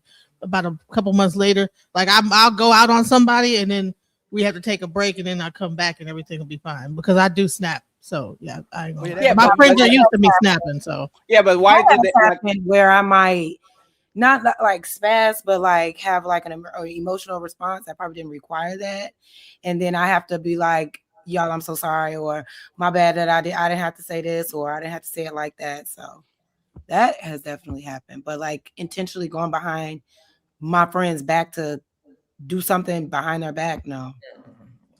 Would y'all leave your friends for doing something deceitful to somebody else? Yeah. But for instance, and I know y'all about to cap, have y'all ever left a friend for cheating? For them cheating on their person. Your friend cheated on their person. Have y'all ever left a friend for cheating on their person? No. No. I But done also, snitched. but also, I don't hang around women who be cheating on their significant others like that, because that's a form of respect. If you around me and you in a relationship and you doing crazy stuff behind that person's back and I'm involved, I don't want to hang out with you. That's weird. Now I feel like I'm betraying too. Now when I go around your man, I gotta act all weird. We gotta keep up with lies and stuff. Like, no, I ain't never. That's the case. It's not gonna be around you. In my whole life, I ain't never seen a woman stop dealing with her friend because she cheated on her man. She actually run a. Well, maybe you don't be around enough women with So integrity. y'all just special ones. I think Then it just kind of depends on the circumstances. And I mean, me answering these questions is kind of like the broad lifespan, right? But it's like, if my friend is cheating with her husband and they got this whole family thing and it's just some fucked up shit, okay, yeah, like, girl, you doing too much. Like, I can't deal with that. I can't deal with what you're doing. But I guess if I have friends that, you know, are single and they just living their life and yeah, they've been in this 3-year relationship and I'm just throwing 3 years out there and they cheated on a man, I don't know that I'm just like, I don't know, it just would be circumstantial. No. Make me Right. No, but what I'm saying, we literally will talk about how often women will keep their friends single. Like single women will keep their women single, and they'll give them the worst advice. Where if there's an option where the woman, you can give the woman advice to stay with her man and work through it, or hey, let's go out tonight. You typically gonna tell her, hey man, let's go have fun tonight. F that igga. Like most women ain't telling their women to work on the relationships with their man. They'll encourage them to do what's in their best interest. Y'all take trips together. Y'all go different places together. Men y'all do the go out same together. thing. No, they don't. Yes, y'all do. Yes, they do. Now, men. So first, Jazz said nah. Then Maya said they do the same thing. Hold on, Ali, because men don't ever just stop being their homeboys' friends when they know their homeboy is cheating. Y'all will help the man cheat. Let me just say, no, Ali, I got you. Hey, personally, Jazz, personally, you are right because men don't cheat according to melanin. Go ahead, Ali. And by the way, not if she's a good woman. If my boy is cheating on his woman and she ain't the woman we talk about on these panels, absolutely I'm not gonna lose that friend. But if she's a loyal woman, she hold that man down, and she's a good woman, that friendship can end. Let's not talk about bachelors. I didn't land Maya. I'd be like, yo, what the hell you doing? Like, that's a good woman. Like, we ain't even gotta talk no more if that's how you gonna do her. But most of y'all ain't holding nobody down but yourselves and Amazon Prime. And Amazon. So y'all don't go to the champagne room at the strip club. No. One second. No, I know. Ali's telling you right. Ali don't want to smell doo-doo. So Ali will be the voice of reason. But this is the Ali. But do you end the relationship because that man cheated? Even like, let's imagine, Ali, that I get a good woman tomorrow, right? We're good friends. We're good business partners. And then I was like, hey, Ali, I saw something on that G, man. Hey, it is what it is. Come back, keep doing my job and all that thing. Is our relationship or friendship over? If she was a good woman, definitely. Is over? Yeah. Ali, I will always push you. I will always push you. Ali, I will always push you to do the right thing, but respectfully, I don't give a fuck. If you and Fatty there's none of my business. I don't care. If you and Fatty went to a trip to Brazil, you know, like the Passport Brothers. Fatty capping, hold on. Fatty capping. Listen, y'all. Hold on, listen. Oh, I'm capping? Damn. You know how you capping? Maya, defend me. Hey, even Fatty would tell you, if I didn't do right by my women and my children, Fatty would not be friends with me. He wouldn't. No. 1 second, Ali. There's levels, right? Oh, go ahead. If you were a deadbeat dad, like that actually shows that you are a motherfucking loser, right? Like, I wouldn't associate myself with you. If you were cheating on your woman and she's doing what she needs to do and all that shit, I'll definitely pull you, you better go back, right? You better do what's right. But I will never say, Ali, fuck you. This is the Fatty and Melanin show. I'm not doing business with you anymore. Because you went to Brazil and you fell on some pussy. Like, that makes, I don't think that makes sense. So it's principle to me. If a man is cheating on a good woman and he's not, and it says to me about his integrity and his principles. I can't deal with somebody. I don't think so. But how do you know she's a good woman? How do you know she's a good woman because she's not your woman though? How do Melanin, you? No. Hey, Melanin, you could be right about that, right? I could have I'm talking about my perspective. She might be a terrible woman, and I think she's a good woman, so I'm not friends with her no more. If I find out later that actually this woman was crazy and he was a good dude, I can be friends with him again. But if usually when we do the CIA, FBI, and I meet people, women, a lot of us have a good gauge of good women because a lot of women act a certain type of way, Melanin, on these panels and off these panels. They typically the same way. So when we meet women, a lot of men will, hey man, yo, you got a good one. Like you got a good, phenomenal woman. Like she holding you down. Versus that woman right there, yo, you need to get away from her as fast as possible. She's not good for you. She's not a good woman. Guys have a very good gauge of who a woman is, even if they still deal with the woman as well too. That's all I'm saying. It don't matter either way because even if she's the worst woman in the world, just break up with her. Point blank, period. I've snitched. I sure have. I don't care. I done told. Damn, you snitched? Man, That's crazy. Maya went to the girl like, hey. What is LeBron looking for? I went If to I the got a dude. homegirl, if I got a homegirl and she is with somebody and I see that nigga outside with somebody else, not only am I snitching, I'm sending photos. Now, what if you see her? Now, 1 second. What if you see? Okay, it's fine, right? What if you? No. 1 second. What if you? This is your girl. She's cheating. Are you taking pictures and all that and send it to the guy and says, "Hey, this is what your girl doing"? Here's the thing. What I would do if that was my friend. Now it's my friend. Her man is not my friend. Oh, so you're not snitching? So maybe y'all not your friend. No. But what? But I would tell her, hey, if you're going to continue to do this, then you're going to lose this friendship because I don't want to be around you. Why is that snitching? Hold on. That's not a question. Why not snitch? Why not snitching? No. See, this is how we know y'all don't trust y'all female friends. That's how I feel about it. I ain't gonna say this is why you're not doing it. I'm not going to. I am not. If I see my friends, my loyalty is to my friend. So if my friend's man is out cheating on her, I'm going to tell my friend. No, but wait, why can't he get the? Why can't he get the same conversation? I don't think it's my responsibility. I'm not her man's friend. But I know, but you're her. But you're her friend though, I'm right? her friend. Why So would you? what I would do is with my friend, and y'all can say whatever. This is just me. If that's my friend and she's cheating on a good man that I know is doing right by her, I'm going to hold her accountable. I'm not going to encourage it, and I'm going to let her know, hey friend, if you're going to continue to do this, I'm not going to be around you. I got to move around because it's not my responsibility. Now, if his homeboy saw him cheating or whatever the case may be, or if it was like the other way around, like it will be his friend. If his friend wanted to go and say something because that's his friend, then that's cool. But I'm not going to go and tell her man like, hey, your girl is cheating. No, I'm just going to remove myself from my friend and allow her to be responsible. But So if it's the other way around, I'm going to But she might not get snitched on, but you're going to send her pictures and photos. Why can't he have the same conversation you willing to give her and just hold him accountable and tell him to stop? Because she's not his friend. No, she said she's gonna. I just feel she like said she would tell on him, but have a conversation with her homegirl. And I'm saying, why can't he have the conversation? Because yet and still, if that's your best friend, what you're telling her is gonna hurt her. First of all, second of all, does she really even believe you? You could lose out on your friend thinking that you finna snitch on her about her man, and like there's so many ways that can No, go. I won't say anything unless I have the irrefutable proof. If I see her man hugged up with a woman that's not her anywhere, I am taking a photo. I am sending it to my friend. If my friend is cheating on that man, how I would move is say, if you don't stop cheating on this man, I got to move around. Now it could be circumstances where I know you're cheating and y'all about to get married.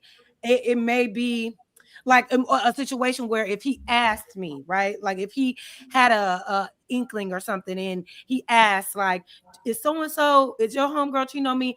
I may say, if you feel that way, then it may be some legitimacy to it. You may get that response, but I'm not going to just outright, oh, you cheating on your man, girl, I'm going to tell your man. No, my loyalty is to my friend. I'm going to hold my friend accountable and hope that she holds herself accountable and I continue to cheat. But I'm not going to tell that. It just really feels like a sister code, though, because if there be men cheating on women that you guys don't even know, and the outrage be. Oh, they will see. Hey, Melanin. Women are doing groups on Facebook with thousands of people.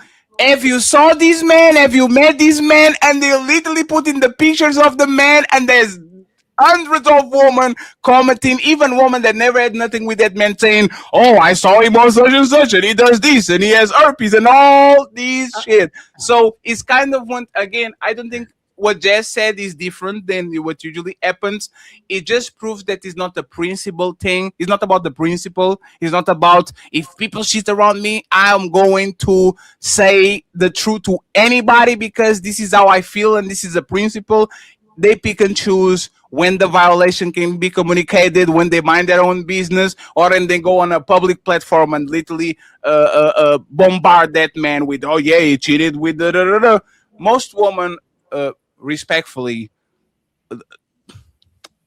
y'all are not principled people. Let's go with that. I've always learned to mind my business. You know what I'm saying? Would you mind your business if you're the first person that will get attacked? You trying to be all up in their business about what they got in their relationship, and then you end up getting all involved. Girl, you better not be doing. And then they Genesis, that's fair. And now she attacking you, and now y'all fighting. No, that's fair. But what if a friend of yours were being cheated on, and you saw the man walking on the park with the end of her ass? You can take a like, would you take a picture, or at least say, "Hey, I saw the guy walking on the park, like palming." Those are one of them moments that will it'll. Yeah, but would you? But it'll turn around on you. You go and no, it's fair. But I'm asking. You get into it with her husband about that. They make up, and now she hates you. I agree with you. I agree with you. So let's do this. So 1 second. So let's do this. Right? It's 2026. There's a husband of a friend of yours right now on this panel, and he's on the back on the private chat flirting. "Hey Maya, what's your number, man? I really like what I'm seeing. Da da da da da." Are you screen grabbing that shit and telling the person, "Hey, mind my business," or you just bind your? But how are you? But 1 second, Kanisha, sorry. How are you those people friends then? Let me tell you something. I mind my business because no, but how are you their friend? It'll turn around on you. I swear to God, it never fails. No, you Genesis. Gonna tell her she get into it, and but then he smooth over, baby, whatever. Who agrees with her? Now she hates you after that. No. We never fails. Hey, Genesis, thank you for the like. I agree, right? But let me ask you this: who would have one of their friends? This is friends, not a person that you know. A friend. Their husband is cheating on them. Who here does what the DJ Genesis says? "I'm minding my business. There's nothing to do with me." Or you're going to tell, say, "Hey, there's my friend. I can't let her just go ahead." Like, who is? Raise your hand if you're going to do what Genesis did. Mind your business and move along. Nobody. Whoa. Melanie. What your question? Hold on. Is your question? Are you going to mind? Say the question again. Yeah. I will repeat it again. Right. Melanin and DJ Genesis are friends, right? Melanin is walking outside and sees DJ Genesis' husband doing something with another woman, kissing her, something like that, right? DJ Genesis said, "Nah, my business," because they're going to turn against me when they get back together. That's fair. That's true for the most part. But are you doing the same thing? Minding your business, you don't say nothing to her, you just let the pieces fall where they might, or are you snitching? Who is minding their business? Raise your hand. Melanin and Genesis raise their hands, and the rest of the ladies, they will kind of tell, right? So my follow-up question is, how is that your friend? She gonna end up forgiving him anyway. Trust me. No. You are jumping to the Genesis. Hey, Genesis. Hey, let me give you an example, right? If Ali woman was cheating on Ali and I knew, I will give him the information.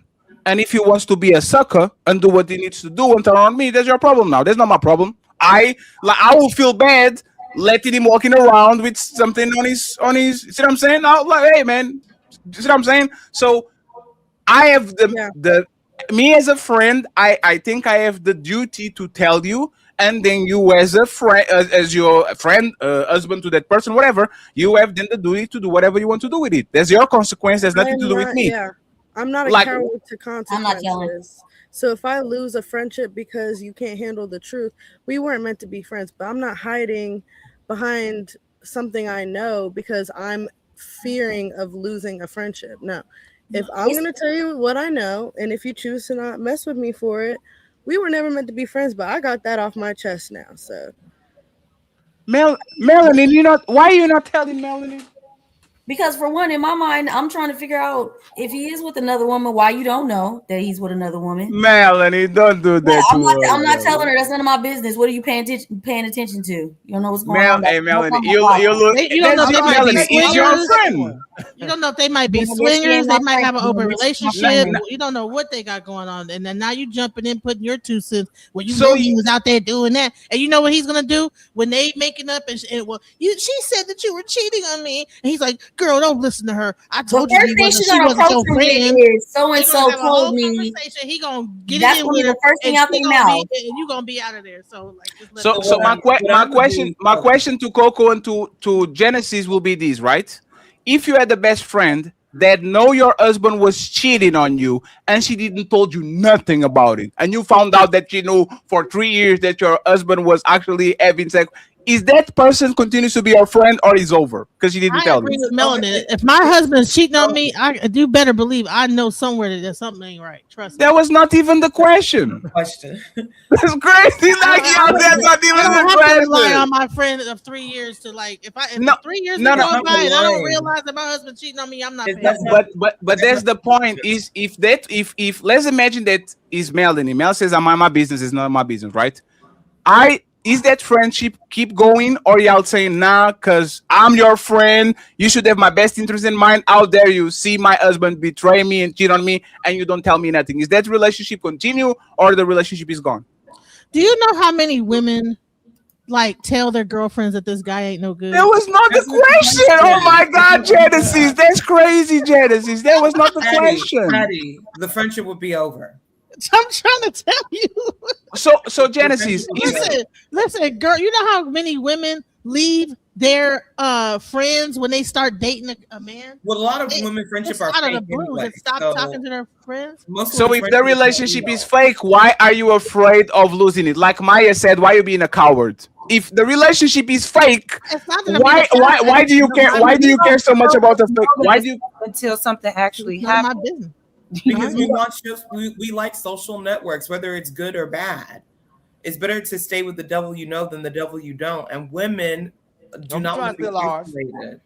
Women want to be in social groups, so they will stay with people that they know are toxic because maybe them themselves are toxic, just for the fact of I need to be in community with someone. That's some toxic shit, man. Y'all friends that you claim as friends, you don't go to them and say, hey, your person is cheated on you. That's not a friendship, respectfully. Women are different than men. Well, but I talk to my friends about how it's a man's nature to desire more than one woman anyway. So what technically am I supposed to be telling on? Hey, I don't Melanie, even believe in it. So what you know it's funny, Melanie. Melanie, let me ask you something, right? If you saw my woman cheating on me, would you tell me? Yes. I told you again. I knew she was going to hit me with that.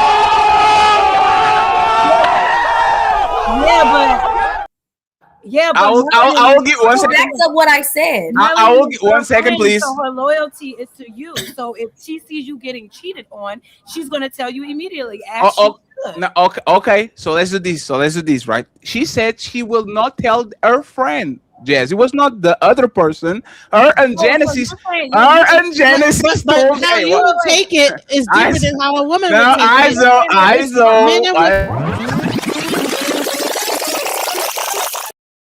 No. Iso, let me explain so everybody knows what is happening here. So the baseline was, would you tell your friend if she's being cheated by a man?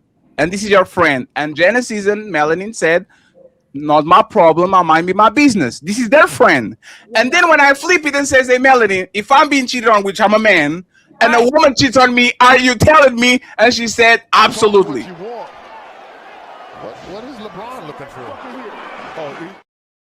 So you will be quicker to tell a man that he's being cheated on, but you wouldn't even tell your friend that she's being cheated on? Yes. Why?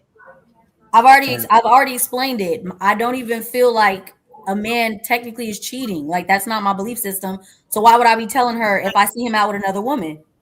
Damn. But you know what her belief believes in. is. If you Yeah, believe so in that's monogamy and you feel like it's cheating and all of that, pay more attention. Like, I just, sometimes I'm just not with it. I don't either. We need one person to tell us. But the thing is, it's betrayal. Your friend is being betrayed. But she can't be being betrayed because I'm the friend that tells you that I feel it's in a man's natural nature. I'm not, Okay, but Melanin, I'm not but betraying Melanin, look, shit. that's you. 'Cause That's you know my belief Okay, but system, so listen. therefore I'm not But betraying listen, you. Listen, but that's you though. She's in a Oh monogamous yeah, relationship. me. So don't expect me to tell you I Listen, saw him with right. another woman. You're not that kind of friend. It's not about that type of friend. That's not my belief system. So why would you expect for me to tell you something like that? I don't think you should be holding him, but I don't think you should be holding him to a monogamy standpoint anyway. So why would I tell you if I saw him with another woman? The thing is, they are though. They went into a relationship, both agreeing to be in a monogamous. That's not something I feel you should make a man agree to. So something like that. You don't make a man agree to it. He agrees to it on his own merit. Okay, we're not going to do round two of our debate. I don't want to do round two of our prior debate. Wait a second. Isn't this ladies first? Listen. One second, friends. I like where this is going. There's 700 people watching. Ladies, one mic at a time. Go ahead, Jazz. When she's done, Melanin, and we go from there. Ladies on the bottom, if you want to intervene, go ahead and do it. Go ahead, Jazz. And interrupt. So my point is this. I understand Melanin's mindset about relationships and about men, but not everybody in relationships has that same standard. So if you know your friend prioritizes and values monogamous relationship, and she's in a relationship with a man that has agreed to be in a monogamous relationship, and you see that man going outside of that agreement and betraying your friend, I just feel, as my friend, if I see my friend being betrayed like that, I'm going to tell my friend.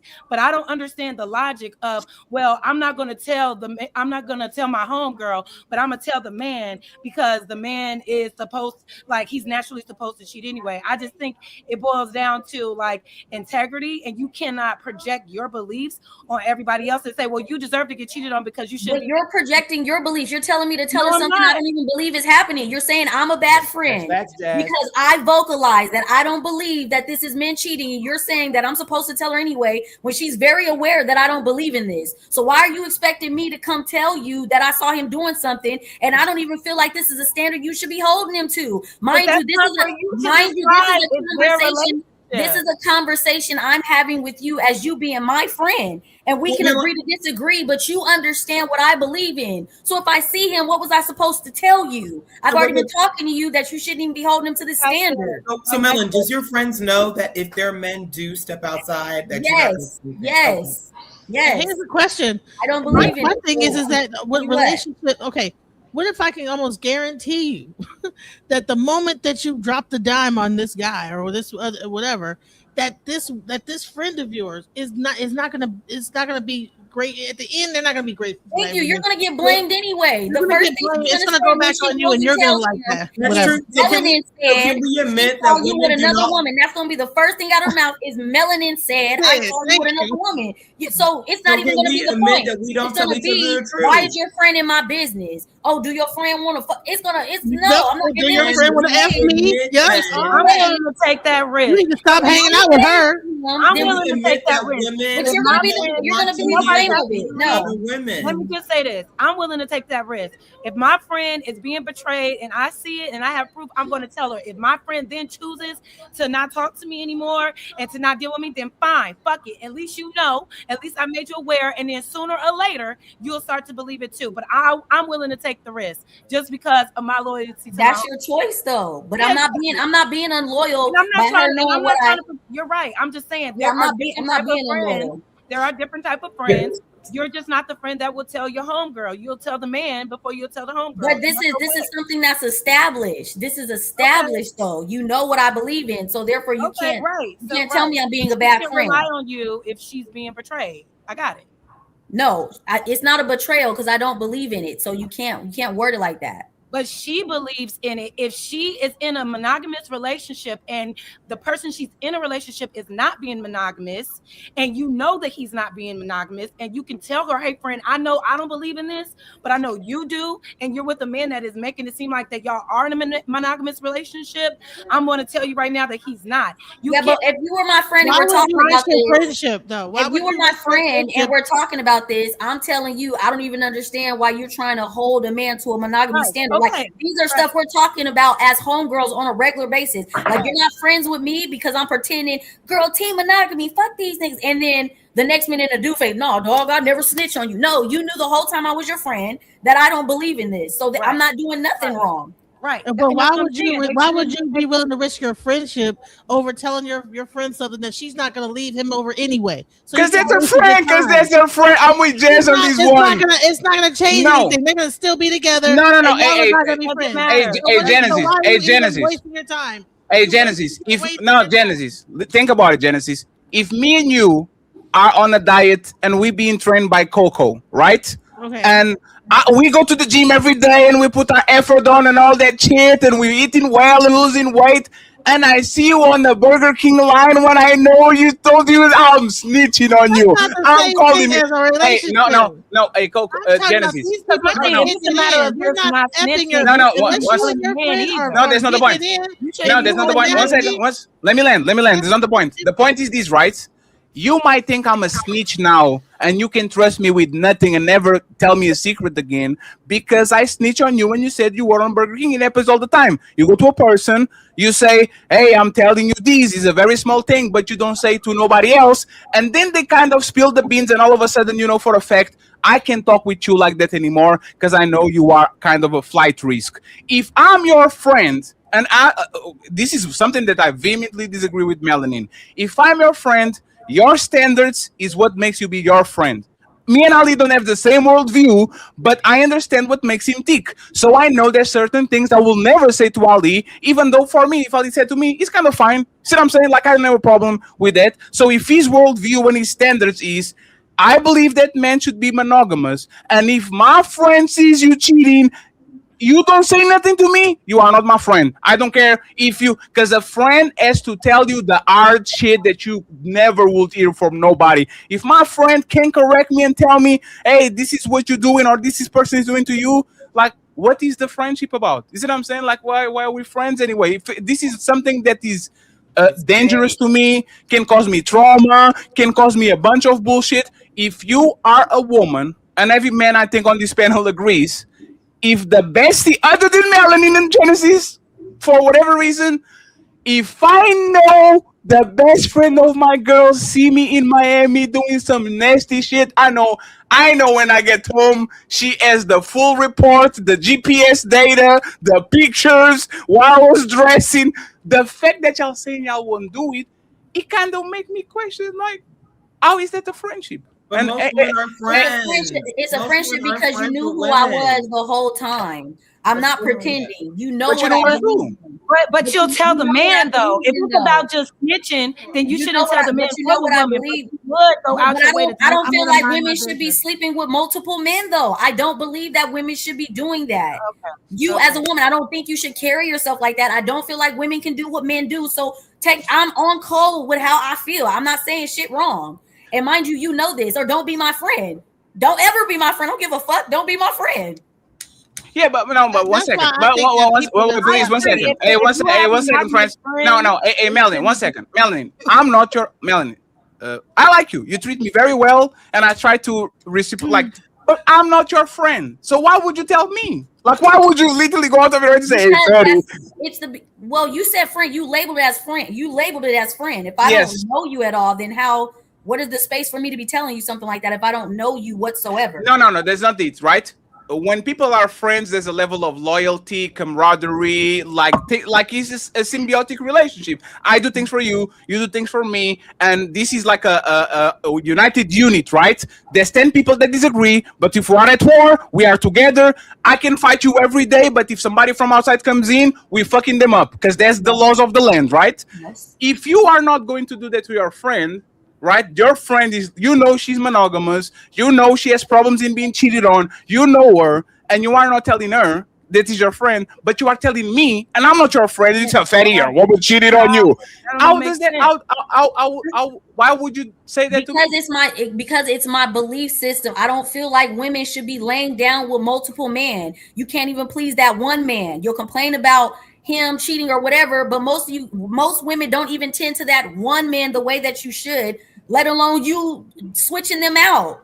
I feel that it's in a man's nature to have more than one woman. Mind you, this is the conversations that I'm having with my friend. So if she has a problem with my belief system, we should stop being friends. Do you disclose that off the rip? I'm not hitting you upside the head with information you don't know. These are literally conversations that I have with you. So if you don't like it, don't be my friend. Your homegirls out the rip, like, hey girl, if I see your man, is that a disclaimer? I ain't telling you nothing. I'm gonna just let him cheat because men should be able to cheat anyway. Yes, this will be a conversation. But see, you're saying let him cheat. I don't use that word. You know what I'm saying? I don't use that word. But if she approached me and if she said, would you tell me if you saw him with another woman? No, I wouldn't tell you. But Melanin, how about if the man was in agreement that he was going to be in a monogamous relationship with your friend? God damn. What if that I'd be irritated. I would be irritated with him and talking to him. Why are you even doing that? Like, what pushed you to be telling her that you're going to be monogamous? Like, is this how you feel? Is this something that was she pressured you to say, or is this really your belief system? Nobody I just think they choose it. Nobody's putting a gun to a man's head and say, you gotta only be with me. If that man know that he got this insatiable appetite for multiple women, then he needs to be honest about that up front and allow the women. I say that as well. I say that as well. So what? And by the way, friends, women. But if he does not, and he enters a relationship under the premise of being monogamous, and he steps outside of that, he should be fucking exposed. And if your homegirl is being betrayed by somebody who promised monogamy, and you know he's betraying her, I just think, I hear what you're saying, Mel. I just think if that's my friend, I'm going to tell her, and I'm willing to risk the little moment of time where she may not believe me, or she may not think I'm telling her, or whatever the case. I'm still gonna tell her.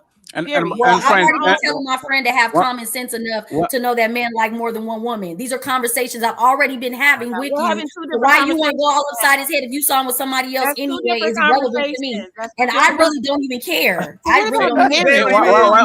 What's that? Friends, one second. Left the building. Yeah, 1 second. I just want to make sure, friends, thank you very much for blessing the Cash App, made the printer ring.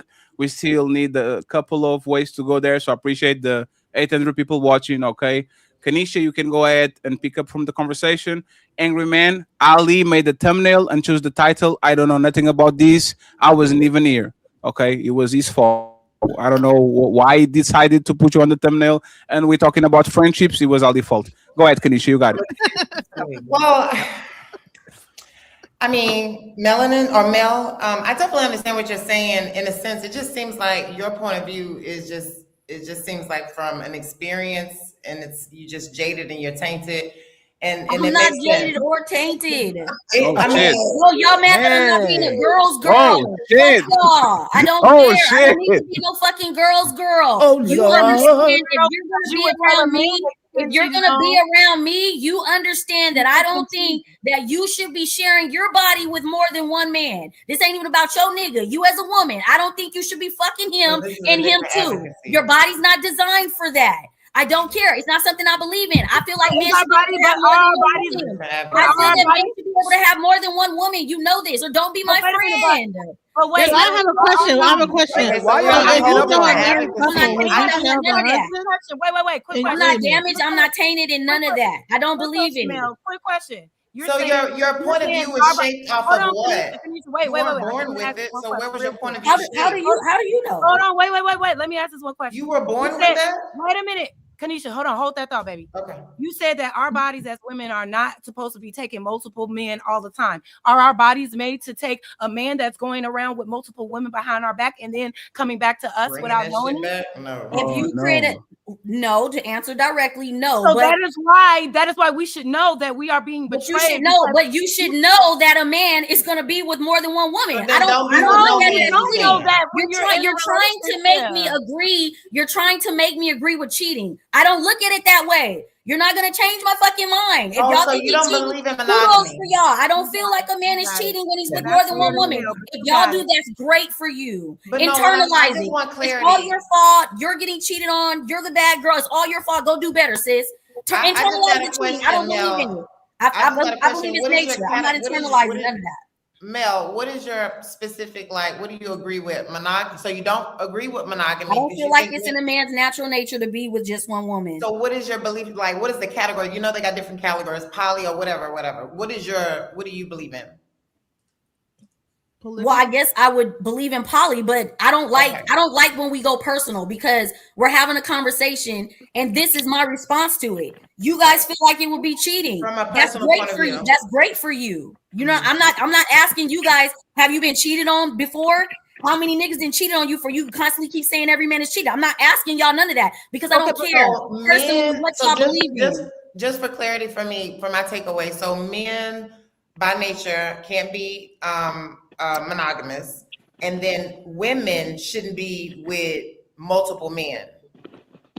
So what are we supposed to be doing? You're supposed to, technically speaking, you're supposed to be with the person that took your virginity.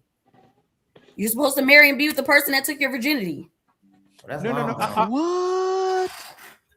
Angry man, I'm gonna let Angry Man go first. But what I want to say is it's very hilarious to me. As much as y'all say y'all know man and women's nature, that throughout history the woman gave the man fidelity. Like you knew that he could deal with as much as women he wanted to, and he would deal with as much as women he wanted to. And if we actually treated the way we would, and y'all had to earn her love, we be dealing with as much as women as possible. This system is for y'all, and you still can't honor monogamy. So it's one thing that you can't honor polygamy, but you can't even honor monogamy. So shouldn't a man deal with multiple women because one can't still make y'all happy? Where if Angry Man had 5, I had 5, Fatty had 5, Pastor Wayne had 5, we'd be happy with It'd him. be crazy. No, hold on. They already do that. They already do that. What do you mean? They already do that. Hold on. For y'all go speaking for men. Jazz, no matter if you make a man mad or happy, he still want to smash you at the end of the night. When y'all get mad, hold on. When y'all get angry in your feelings, the relationship is almost about to end. We still want to have sex with y'all when we mad at y'all. Y'all ready to leave a relationship and give up on your man. We are when you're in different. your feelings. We don't just Let me land again. If y'all are so hypergamous, supposedly too, where y'all always looking for the better deal, again, you can't keep one guy. It would make sense for men to deal with multiple women because most of y'all leave. So women make us happy, and y'all not happy regardless if you have a man or not. Go ahead. But women don't make y'all happy. No, it's Angry Man turn. I say Angry Man right after me. It was my Angry bad. Man. Sorry. Yes, this is mental health clinic where we supposed to show that y'all care about mental health too. But y'all didn't let the man talk. But it's ladies first. Oh shit! Y'all been ladies first the whole show, Jazz. Wait a second, isn't this ladies first? Or is it? Hey, Jazz, that was a good comeback. That was a good comeback. But my point is, every time we say something, y'all try to make it what y'all believe. That's not true. That's not true. Lady first, aren't you interested? So I have a question. So have all the ladies up here spoke before I got here? Yes.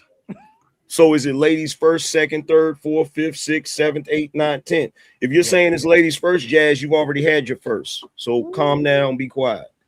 Oh damn. First of all,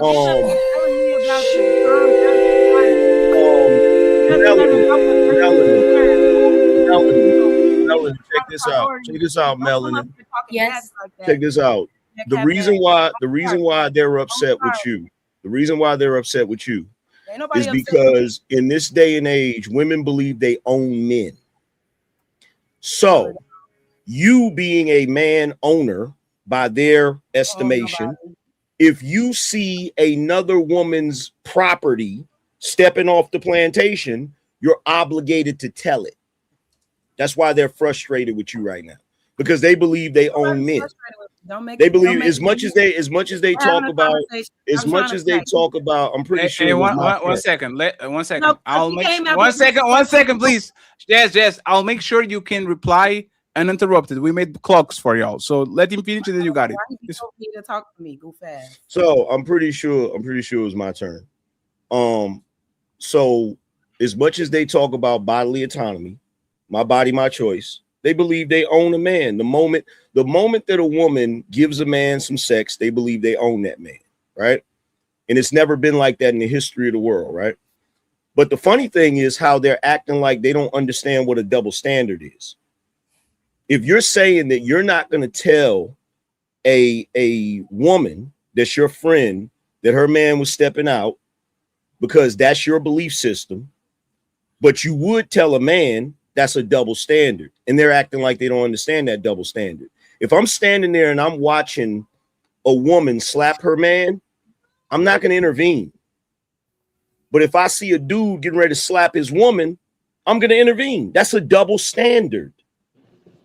We both, as men and women, benefit from double standards. The double standard that Melanin just said a man would benefit from. The double standard I just said a woman would benefit from. That's just what it is. Jasmine interrupted. One second, Coco. Jasmine interrupted. Honestly, I'm not about to go back and forth because when I was saying that it was ladies first, I wasn't even addressing this no neck. You know better. The fact that he even came the fact that he even came up here addressing me at all is weird as fuck, but y'all got it. Yeah, that was disrespectful. Okay, first of all, I didn't address you. When they was getting ready to give me my turn, you said something. That was in reference to me. And I was talking so to when them. Ali said it's angry man's turn, you said ladies first. That was addressing me. Okay, and I why did that responded. get you so pressed? I was talking And to I them. responded. You seem to be the one that's upset. You seem to be the one that's upset, Pumpkin. You're the one that run around and You seem to be the one that's upset, Pumpkin. Uh-oh. Don't worry about it, Jazz. Don't even go. Jazz, no more. No. Okay. It's gonna be okay. Don't, Jazz. It's gonna be, hey, take another sip. Take another sip. No. Take another sip. You'll be okay. Take another sip. Don't do it, Jazz. You don't have to. Get the bottle. You don't have to address that. Get the bottle. You'll be okay. Don't. Don't say nothing else, Jazz. That's not important. I do want to say, from a cultural perspective, my mother's father had 3 wives and more, and it became a problem. Baby, I'm gonna get you chocolate, baby. So from a cultural perspective, for cultures that had multiple wives, baby, it becomes an issue. But I'll speak more to it once I get her some stuff. No, it's fine. She's handling her baby. Pastor Wayne, how are you doing, sir? Thank you very much for being on the show. I'm doing well. Thank you very much. Let me ask you something, Pastor. Do you think do you think, like, we're talking about what we would say to our friends if their spouse is cheating? Do you think we telling them that they are being cheated on depend on gender, or is a principle thing? Meaning, is more probable that you tell a man that he's being cheated on than a woman, or you think it's a principle thing? We should tell them regardless, be man, woman, or indifferent, that they'll be cheated on if they are a part of our community. Like, what do you think about that? I think, be honestly, regardless of the male or female, I think that that's something that anybody would want to know. You know what I mean? And it comes down to a point of, if I got a friend and the friend doesn't let me know that he sees my woman out cheating, then I'm going to question the friendship between me and the friend.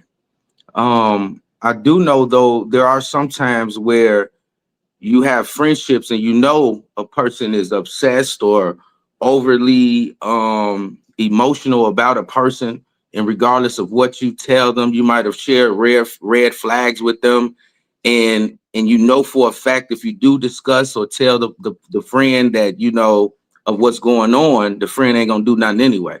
So I guess sometimes it depends on the situation as well, because sometimes when you do release that type of information, that individual, if they have some type of obsession for this woman or this man, they'll take it out on you.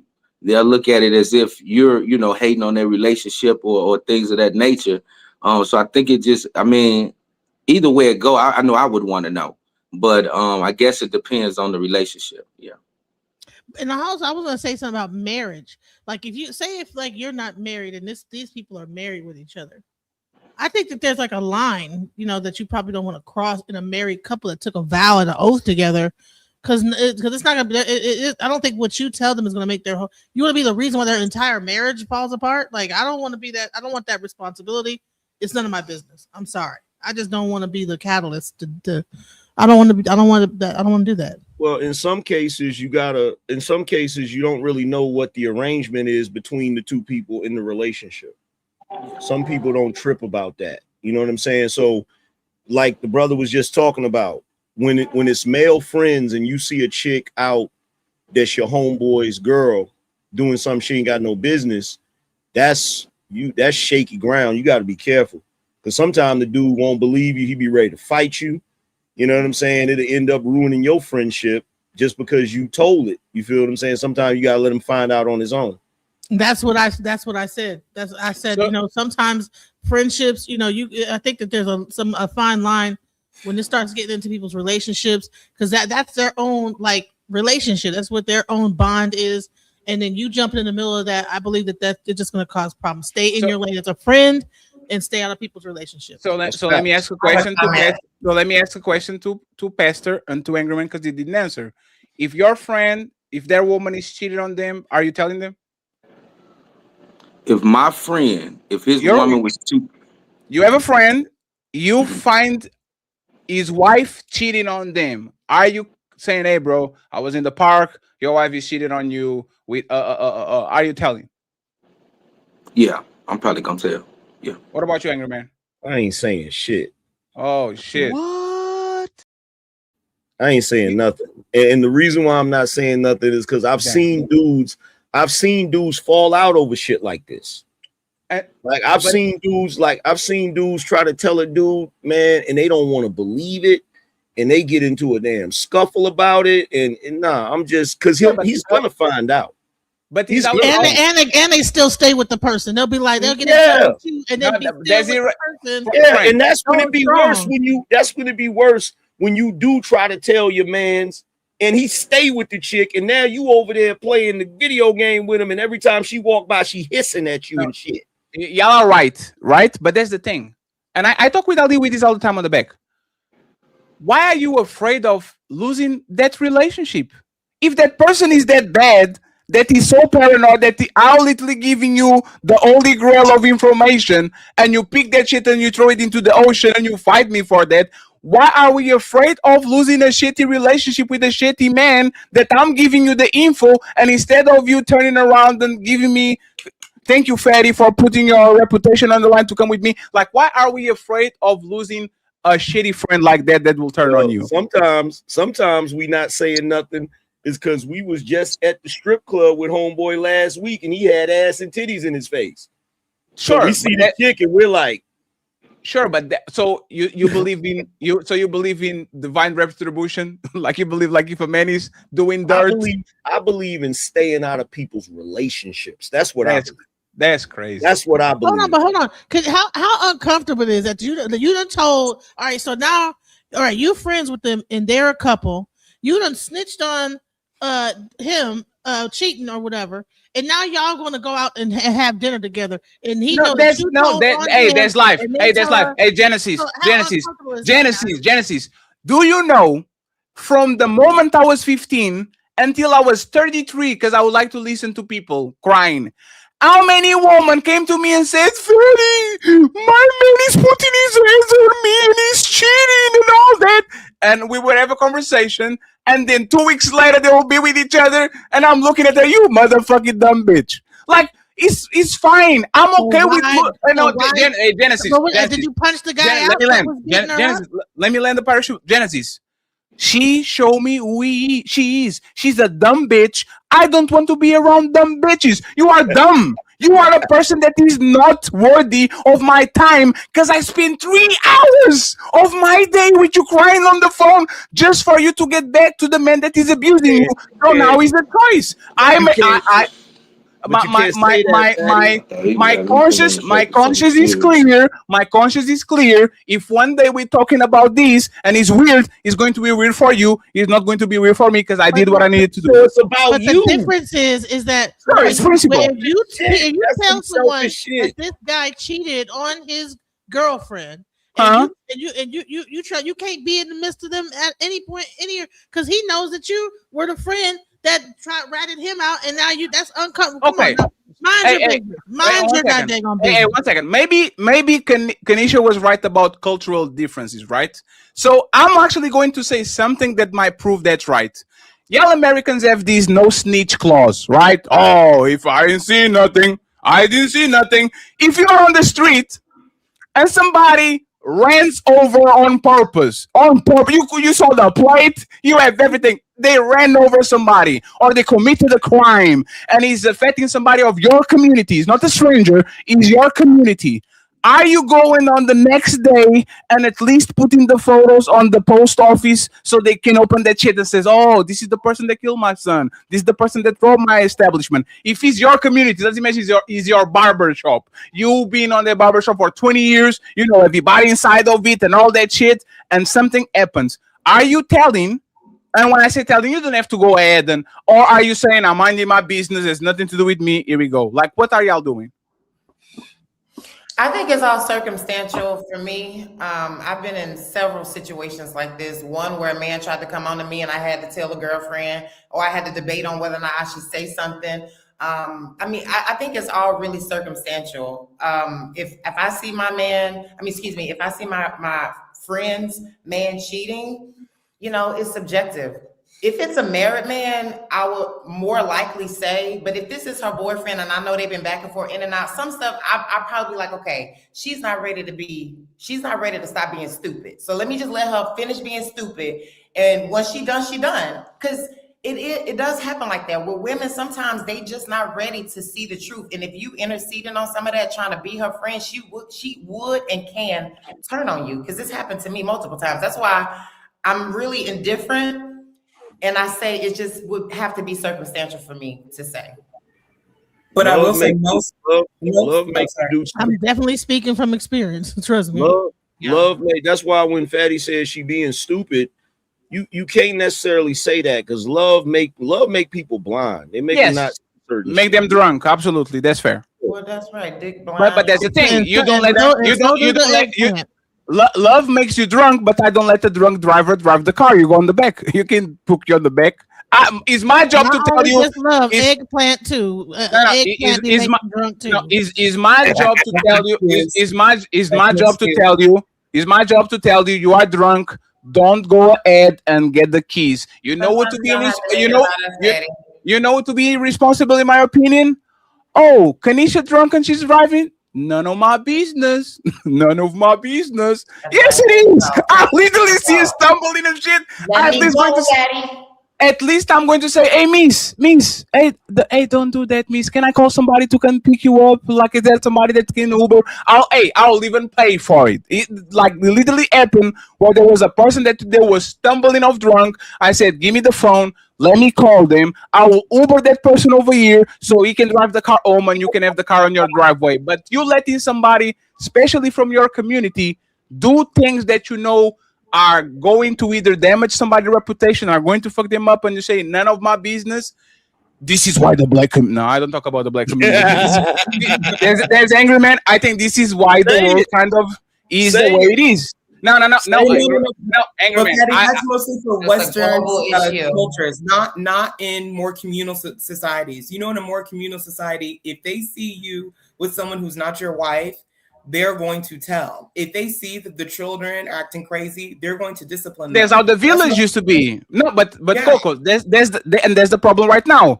When I was kids 30 years ago, my dad and my mom didn't have to do nothing. If I was misbehaving, my teacher, my uncles, my neighbors, auntie, grandma, cousins, friends, I will be fucked. Because I know as soon as I get home, my neighbor told her, Fatty was doing da. Right now. And it was like that in the black community too at one point, Fatty. But we now live in the age of mind your business. Sure, but how do we get to? We need the village. Ali says it. What did say, Ali? It needs a village to raise a child or something like that. It takes a village. It takes a village to raise a child. Right. Why we went from that to None of my business. Keisha ain't sneaking man. Keisha sneaking man on the building and shit, but it's none of my business. I'm saying, Keisha, come on. Because you don't have a village anymore. Damn. You don't have a village anymore. You have an accumulation of people that are around each other, like a sort of a community, but it's not a village because everybody's not linked in. You a lot of people live next door to somebody and they never speak to them for 20 years. They got neighbors they don't even know. They live right next door to their neighbor. They don't even know their neighbor. That's not a village. Yep. So there's nothing we can do. But it's something that we can do. We can do it internally and stuff at home. That not my business stuff is coming from the ladies. Like when we talking about should a man take care of his kids? Yes. Should a woman take care? Man take care of his woman? Yes. Should he be a family man? Yes. Should he practice discipline? Yes. Hey man, should she watch what she does with her body? That's none of my business. Should she cheat on a man? That's none of my business. Should she go on a girl's trip instead of being home with her family? That's none of my business. It's none of y'all business when it comes to the sisters because y'all live vicariously through them and you don't want to be judged because you probably doing the same thing still. Until the sisters become most sisters become the righteous woman they're asking men to be, then it's not going to be none of your business. But soon as it's time for a man to pick up his kids, it's everybody's business. That's what's happening. And y'all know that's the truth as well, too. When we come up here, y'all can assess and break down every situation with what makes a man a good leader and what makes a man righteous. Soon as we ask about what a good woman, a bad woman is, it's subjective. It's not, and it's none of my business. No, that's not about being a woman and a man. This is about relationship, but not nobody's business to be jumping in and telling and snitching and getting all up in the middle of it. Now, this ain't got nothing to do with an individual. Oh, you know what? Hey, should a woman be loyal to her man? Yes. Should women have children? It's their choice. Should women get married? Should women get married? If she wants to. Yep. Should men get married or should they have sex with women? And this is what I'm talking about. Y'all tell men. Y'all no. Here we go again. Nope. And every time we switch it, y'all tell men to practice the discipline. I said if a man chooses to get married, that's his choice. He shouldn't. That's what I said. Choice. He's not obligated to. And there are plenty of men out here that are. Hold on, before y'all take the mic. No, y'all jumping. Hold on. You didn't even let me land. So you're okay with men piping down women nonstop? Y'all okay with that? That's his choice. If he's being honest and I hurt nobody, what's the problem? Yeah, for this part of the show, y'all saying that when y'all talk about how men are maneuvering with you want us Jazz, please stop. No, Jazz, I didn't do that. Hey, Jazz, come on, Jazz. No, it's not what I want to believe. Y'all are coaching men on their manhood every single day and where they should put their penis. I'm not coaching no man. Hey, Jazz, you see what you're doing? You see what you're doing, right, Jazz? You see what you're doing. And Ali, and this is why you don't ask questions. You make statements. I don't coach you. I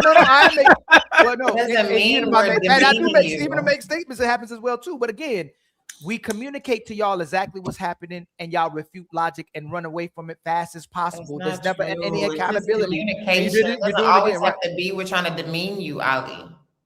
Hey, Kanisha, y'all don't support men that exercise their rights with their manhood. If I'm piping down the whole community, you'd say this man is reckless. He needs to practice dick discipline. Please stop. But y'all go support your girl on OnlyFans. You'll support your girl. You'll support your girl twerking at the club. You'll support your girl, be all up on Chris Brown taking pictures. Y'all are not genuine when we have these conversations. And y'all always say men. Y'all don't need, and again, y'all don't need men. Y'all don't need men. Y'all don't need men. Hold on. Y'all don't need Jazz. Let me fit Jazz. Why not let me land and respond to it? Let's let me finish first. Y'all don't need men till y'all need them. Y'all can have sex with whoever y'all want till you're 29. Then you want somebody to marry y'all. Y'all can have PTSD, gotta heal, be all these righteous women, but you don't want to deal with a broken man or a man who ain't got no money. Y'all lie consistently about these conversations that we have. The man has to come to you complete, but he can take you at half the finish line. Y'all want a full man, but you want a man to support you no matter what you're going through. Just keep it real.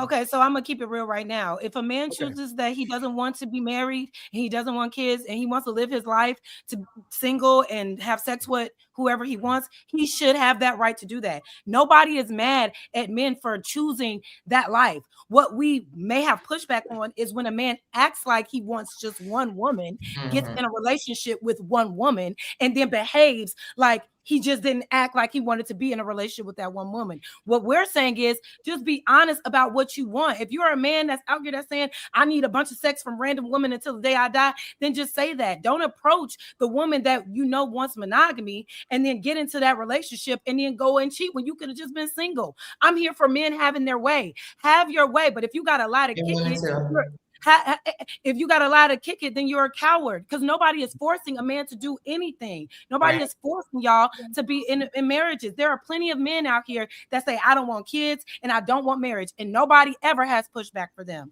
But as soon as a woman Nick says, Cannon, I don't want kids, you guys have an issue with Nick Cannon. You guys have a problem with Cam Newton. Angry Man, I got you. Don't forget what you want to say, Angry Man. I got you. Let me land. Calm down. Thank you. So what I'm saying is, have your way. Just be honest. Nobody is mad at y'all. Like if a man wants to just fuck everything for the rest of his life, do that. But if you gotta lie and cheat and creep around, then you're not moving with integrity. You're not even being honest with yourself. Have your way, but just be honest about it. Don't go into situations with a woman that you know values monogamy and you don't. That's selfish and that's dangerous to both of y'all, because now you live in a double life when you could literally just be honest about it. And when you're honest, there are a lot of women out here that will appreciate that and be like, you know what, fuck it, I'm with it. I'll be in one of your rotation. Woo. Now maybe the woman that you actually want, because usually the guy that be out here slinging all that dick around like a nice little wholesome woman at home base that he could just rely on when he done throwing that dick around in the street. So he not willing to be upfront and honest with that woman. So he has to lie. And that is the issue that I take in. It's not about you having your way. It's about how you're doing it. Let's get Angry Man and then Melanie interrupted. Okay, so that is, let me preface this because she gonna think I'm attacking her. That's your opinion, Jazz. The truth of the matter is, men have gotten attacked for not doing the typical thing that they're expected to do, which is to get married and have the two, get over it. And get married and have the 2.5 children and the white picket fence. You literally had a few years ago a movement called MGTOW. Those dudes were shamed relentlessly. They had news articles, they did freaking news clips about it, all types of shit. They said that if men don't do what they're supposed to do, they acted like the whole society was going to collapse. You even see that with the passport bros. They're getting shamed constantly for what they do. And just like they said a second ago about Cam Newton and Nick Cannon, they get shamed relentlessly. Every time their name comes up, they talk about how irresponsible they are and how they creating broken homes and all that type of shit. You can rebuttal and then Melanin.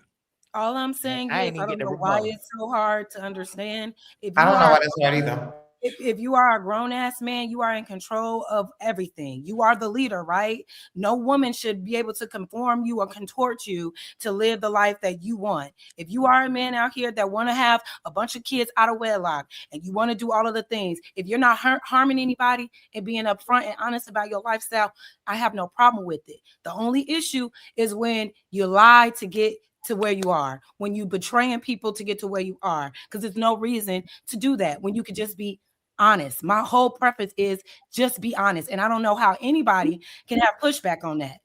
Go ahead, Mel, and then Ali. So I agree with what the Angry Man said. I would just like to pinpoint that if he's not being monogamous, everything that she's choosing to describe the non-monogamous man is negative talking points. You know, he's sleeping with anybody, he got kids everywhere, and things of that nature. So that's all I would like to say. But Angry Man, I agree with Angry Man. Can I say? Yeah, with the thing with all the kids thing, we may have the way Cam, like for instance, Cam Newton, right? The fact that he has said things like, oh, women are devalued every time they have baby, but have a slew of baby mamas, contributing to that problem, right? When you say certain things, but that's like you just getting offended. It's a fact that your desire level is no longer the same. Well, when you as a man, that is, so why are you devaluing all these? You're women? Listening with ears to get offended, right? No, Melanin, that's not even the point I'm making, girl. Nobody's the what I'm but saying. That is the point. Your value is not the same if you have your value with a woman with no children. That's not what I'm saying. A woman with children, the value is not the same. So his talking point is not to offend you. It's just a fact. Okay. But he has multiple baby mamas, though. Okay, thank you. So he is contributing to the pool of baby mamas. How is he contributing when she willfully opens? They willfully open their legs. Yes. Now that's So the if, point. so if he doesn't, how is he contributing when they keep laying on their back? That's the real point. How is this a man's fault? How is it a man's fault? How is this Cam Newton's fault? Two to tango. It Hey, takes one two to second. tango. One second. Yeah, 1 second. I was on y'all side and y'all literally make male points. As soon as we started about Cam Newton, we're talking on a negative way when this motherfucker is the most honest man. Say, like, think about it, right? I was on Jaz's side. One second, please, Jazz. No, one second, Jazz. I was on your side. This is about the lie, right? The liar is the one that should be punished because the motherfucker lying. But Cam Newton is actually telling the truth because he has multiple baby mamas and everybody knows what type of time it is. And as soon as we put the focus on him, society and Genesis, look, he's contributing for the baby mamas and all these. Like, okay, that's what we're talking about. Yeah, I'm not okay with it. It's not. No, I was just saying if there is pushback on Cam Newton, just in general. It's because of the things that he says doesn't align with his actions. How? Can you say, yes, how it can does. you say? How can you say women are devalued when you have a baby, but then you because go it's a fact. Because it's a fact. It's not the same way I can say a Ferrari is devalued every time he goes out of the stand, but I keep buying Ferraris. I know every time I get one. One second, please. I know every time I get the car and I drive it off the lot, that car will be devalued. I'm not being hypocritical just because I like another one and another one and another one. That's a fact and be liking cars. If a man says a woman is being devalued by having sex with me and having kids, and I keep getting more woman, that has nothing to do with the situation. I just like woman, just like I like cars, just like I like food. What's the problem with that? Another thing is the fact that he doesn't. My thing is this: if every woman is devalued, just when a man touches us, why would it be an incentive for us to be touched by men? If every time a man touches us, please, Jess. Remember when I told you that I agree with you? Let me ask you this question, and then you guys got it right. Is the girl Lily Phillips that? No, but let's talk about it, right? Is the girl Lily Phillips that had sex with 1,000 men in one day less valued than she was before she had sex with 1,000 men in one day? Is she more valuable or less valuable? Absolutely, she's less valuable. Okay.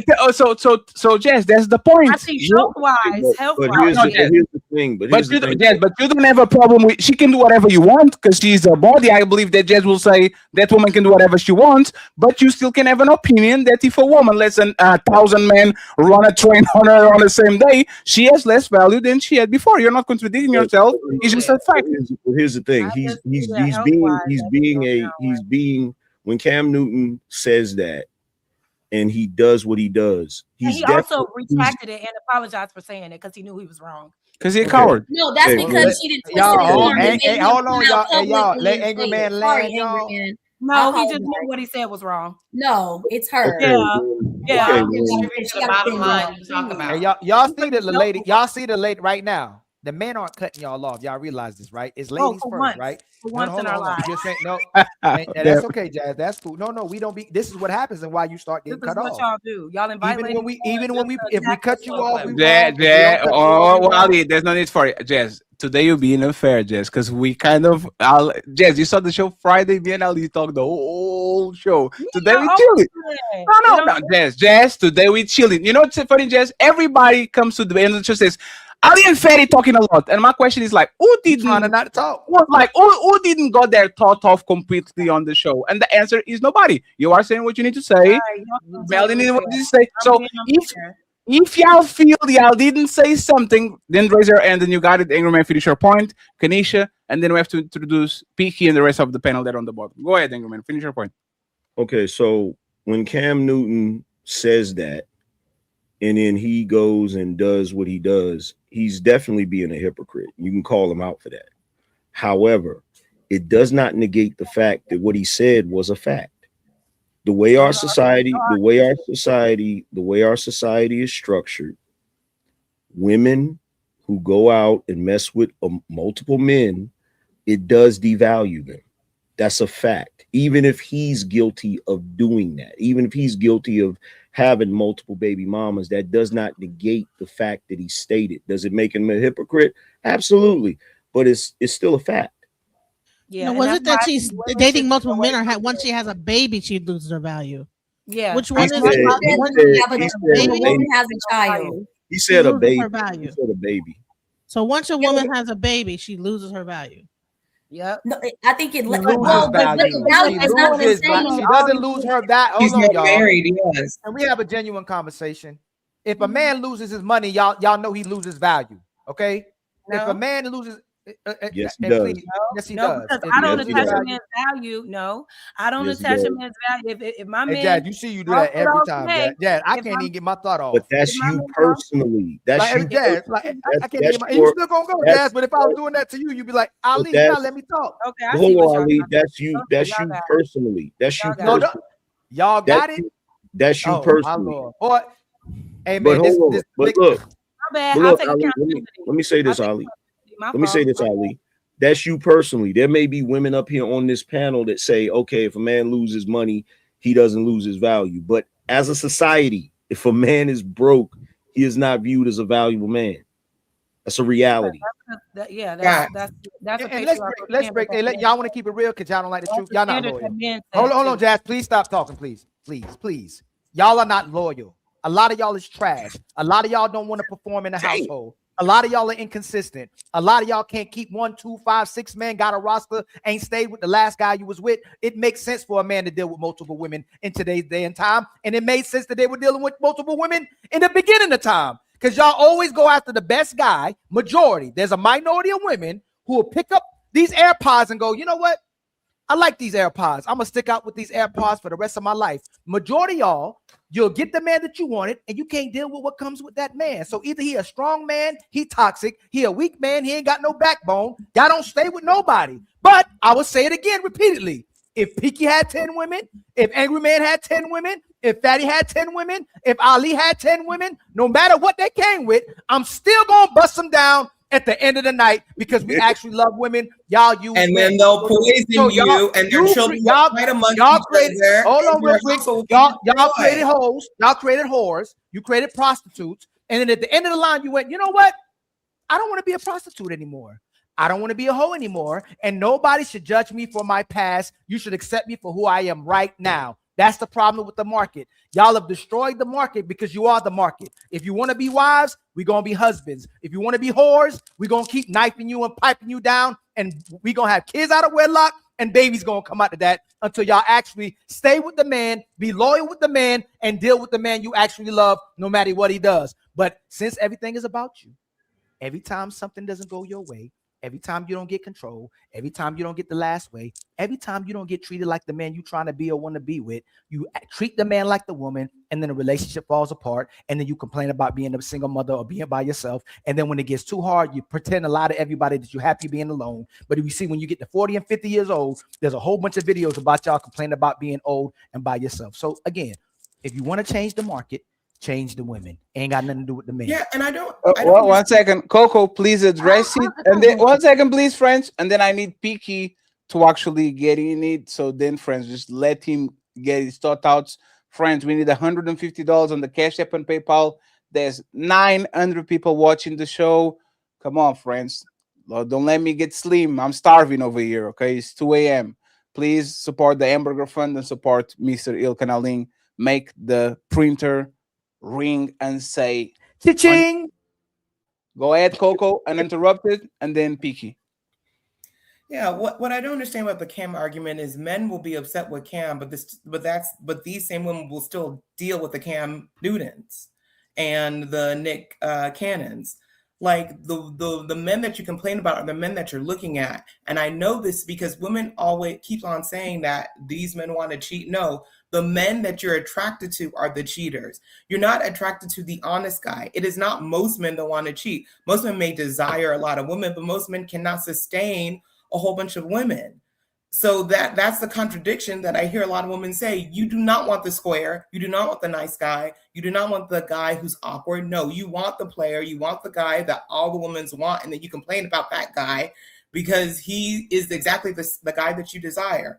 But the second point about Ali that you said that all men want, no, men, y'all don't want to deal with and take care of 5 different crazy. You must be crazy. You must be crazy. You must, hey Coco, don't do that, please. Hey Coco, if man can do it, hey Coco, please, before you say, hey Coco, I gotta interject. Okay, you usually on point.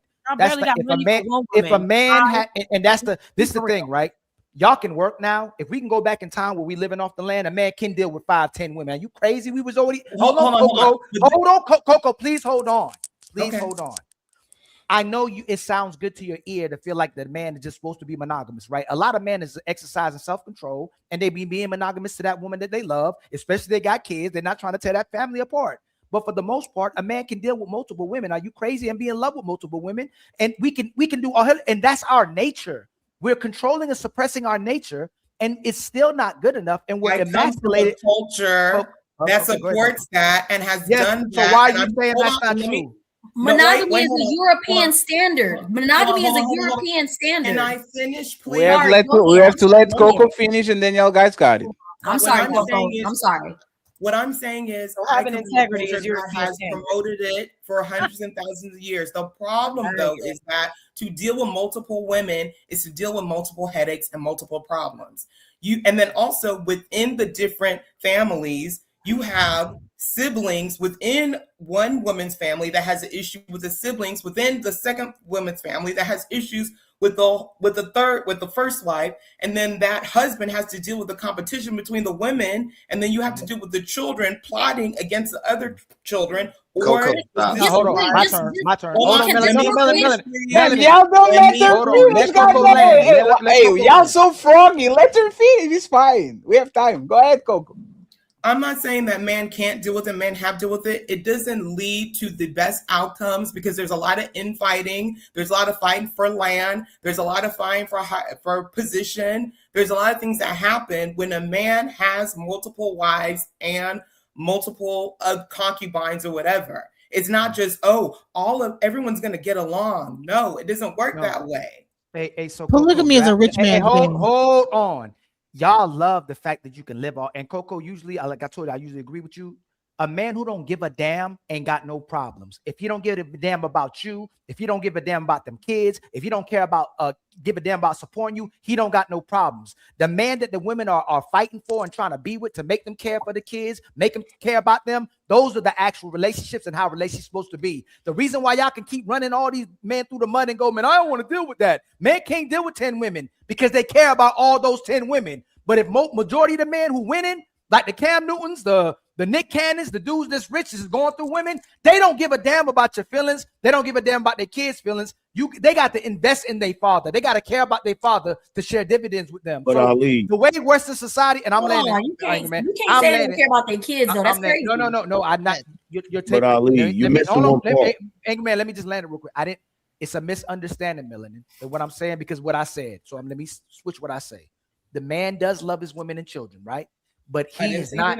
If they're not investing in him and caring about what he's talking about, you can go to hell. That's what it used to be in the past. Today, men are trying to keep their families together and still operate with women and their children that don't really respect the father because the mother taught the kids to disrespect their father. All I'm saying is that through the course of time, the women earned her keep and she kept her keep. She made sure the kids honor their father. She made sure she took care of the household. She made sure she supported him. Now, y'all think y'all can get away with y'all want to get away with, and y'all know majority of y'all are headaches because a guy cares about you. But most like Fatty can do his thing all he wants to. He ain't got no problems because he don't give a damn about what these women are talking about, and they still want to be with him. He's living in the safest, best position that most men can be in, but most men don't want to do that because they still thinking about what women talking about.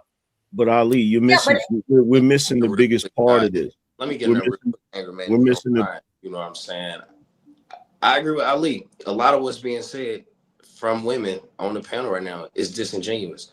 You know what I'm saying? Coco, you can't go on a tangent and draw up this whole narrative about how much of a headache it would be for a man to be in the situation. The only reason that it's a headache is because one woman got to be over here, and one woman got to be over here, and one woman got to be over here. No, they're all in the same compound. I'm saying women are headaches. Y'all are missing my point. Hey, Coco, it's fine. Let him finish. It's fine, Coco. You won't you won't ever agree based off what you're saying, your own logic, your own rhetoric. There are not a lot of good men available, but of the good men, those men are mostly taken. Therefore, if you want a good man, it is, I'm not saying this is what you said, I'm saying this is rhetoric across social media platforms. The percentage of good men is low. You understand what I'm saying? So it is in your best interest to attach yourself to a good man if he has a family or not. And if he does have a family, then it's in your best interest for you and her to get on the same page. If you and her is on the same page, then I mean, when she get a car, that don't mean that you just want a new car now. You gotta wait. You know what I'm saying? Like, it can work, and it's a positive thing, because in terms of Cam Newton, he has the resources available. Obviously, he's created enough families, but the reason it may be presented as a headache or a bad thing to the public is because everybody's not under one roof. Everybody's not under one guideline, and that's because of a woman. You know what I'm saying? You have to recognize. Coco, you are hatred that, or not envy. I ain't gonna say hatred. Well, I will say envy. You have to recognize that women are very envious of one another and of the haves and the have-nots. Like, the Jones effect is in full effect with women. So Hey, friends, 1 second, friends. Coco, please make notes, because you're going to have the chance to rebuttal. Let Angry Man and Melanin say what they need to say and interrupt it. And then you are the antagonistic. You can reply to Peaky, to Melanin, and Angry Man. Angry Man, Melanin interrupted, and then Coco. Go ahead. So it's one, we live in a culture now where people try to be monogamous, even though there's a lot of young folks that's starting to be polygamous, right? So number one, you said something that was incorrect, Coco. It is a man's nature. If a man has multiple women, that is his natural state, whether we like it or not. That's his natural state. And you said that women are a headache. No, women have become a headache. Back in the day, when men had multiple women, those multiple women did not bicker with that man. They didn't go back and forth with that man. That man, whoever his first wife was, whoever his first wife that's was, right. That's right. Whoever his first wife was, Ali. Let it. I got that. Let him finish. Whoever his first wife was, she was the one that was over the rest of the women. So whatever issues the women had, they would bring it to the first wife. The first wife would bring it to the man. He wasn't dealing with no argument with a whole bunch of women. And to say that men can't handle multiple women is kind of ridiculous, because y'all are doing that today anyway. Most of these guys out here have multiple women in their lives, multiple women that they take care of, even when they're monogamous. So even when you have somebody like me, I have a wife. Okay, I have one wife, but I have multiple women I'm responsible for. I have my mother I'm responsible for. I have numerous women that I have to deal with on a regular basis. I have a niece. My niece and my mother get to arguing. They come to me. I gotta clear shit up. That ain't poly. So okay, I'm not talking about poly. But we let him land, Jazz. I'm not talking about poly. I really thought you were intelligent, Jazz. No, I thought we were talking about. Okay, well, I transitioned. Hey, friends, we are responding to Coco being nice to let y'all go, and y'all getting distracted by side comments. If you're on the side, let people finish their thoughts so Coco can reply, and then we'll open the panel for everybody. Okay. The point that I'm making. See, you focused on sex. That's your issue, Jazz. The point that I'm making is that there are men out here. There are men out here right now. That are responsible for multiple women as far as their responsibilities financially and all of that shit. So to say that men can't deal with multiple women, that's incorrect. Men can deal with multiple women. It's their natural state to do so. Okay, Coco, were you referring to a man that's taking care of women in his family that he can't handle, or a man having multiple intimate physical relationships with multiple women and having to provide not only emotional and physical support by way of sex and intimacy, but also financing multiple women? Which one were you actually referring to? I was speaking to a man who marries multiple women. That's it. Thank you. I'm speaking. Okay, can I respond to that? Can I respond to that? We're talking about a man, and you're talking about a man that Can I takes care of respond to his that? family, Can not I the respond to same. that? Go ahead, Can I angry respond to man. that? It was clarified, and then Melanie go next, and Coco can reply. Go ahead. So number one, Jazz, you've never been married. If you've ever been married, you understand that when you're in a marriage, sex is not the biggest part of that relationship. We're not talking about sex. Sex is not the biggest part of that relationship. If you're in a man is in a poly relationship, right? If a man has multiple wives, and a lot of this comes from the Islamic background where men took on wives because they were widows. They weren't having sex with those women. So you don't even know what you're talking about. We're talking about a man's responsibilities. Yes, Coco was talking about polygamy or whatever, right? But what I'm saying is that it is a man's natural state to be able to deal with multiple women mentally, which is the biggest issue. Because she was saying that women are a headache. Okay, so once Jazz, 1 second, because you clarified, and now we know what everybody talking about. Let Melanin go, Coco go, and then we'll open the panel for the people on the bottom. Go ahead, Melanin. Angry Man said a lot of where I was going, but monogamy is also a European standard that we choose to follow. On top of the fact that it's so many voices, I lost my train of thought, so I'll just yield. That's why I'm telling y'all to do note. God damn it. And Ali got his note in his head. The women say, man, all men cheat. Men would sleep with anything. Men sleeping with everything, right? And what Angry Man point is, though, we still care about our obligations to the women as well too, and the kids. If men are able to take care of the women collectively, you don't think the men have the capacity to do that when they're already dealing with a whole bunch of women? A lot of men may not have the finances, but it's funny that women are working today. And when we had these conversations, y'all always say a man can't take care of 5 women. All 5 of y'all work now. What you think would be more beneficial to us? 5 men making money investing in 1 woman, or 5 women working investing in the man that they like? What you think would be more beneficial for families? 5 women building with the guy and he's building a family with them, or 5 men investing in 1 woman trying to wait on a kid every 9-10 months to have a child? I think if you could find your 5 women to get on board with what you want to do, have at it. Go ahead, Coco. If the kid's talking, I'll talk for you, Coco. Well, I didn't say that a man couldn't deal with a woman who had multiple wives. I said it's more of a headache. Coco. But the problem is the fact that women are the headache. No, Coco, don't worry, because I got you. You are right. You are right. Yes, exactly.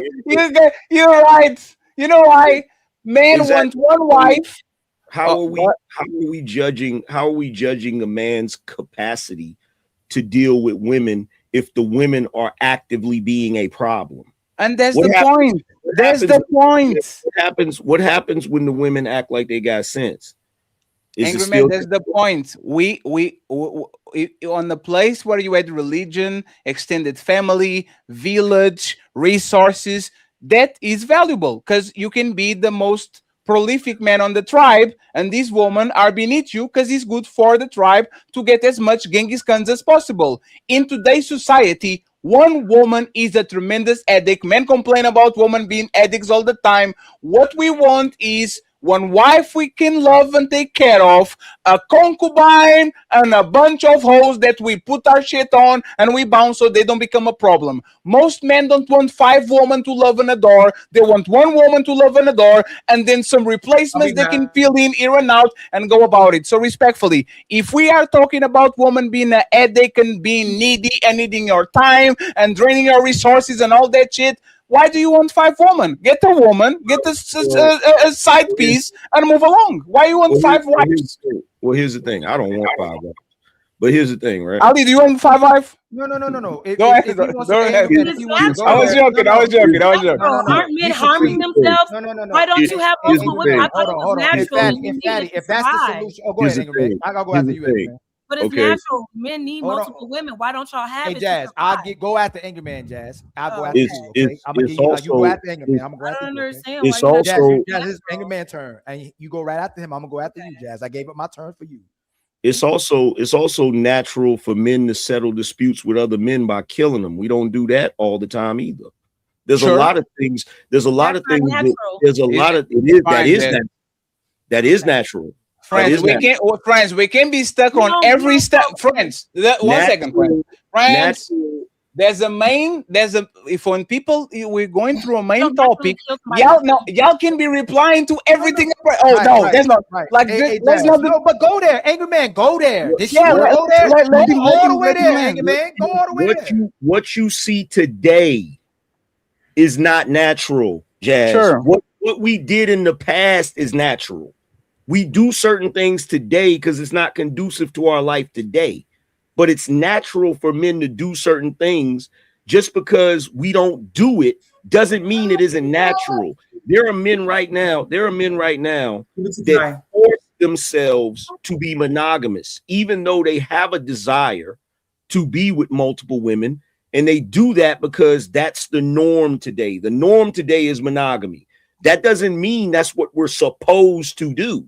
And nobody is forcing y'all to do it. Yes, you are not. No. You are not supposed to take care of your kids.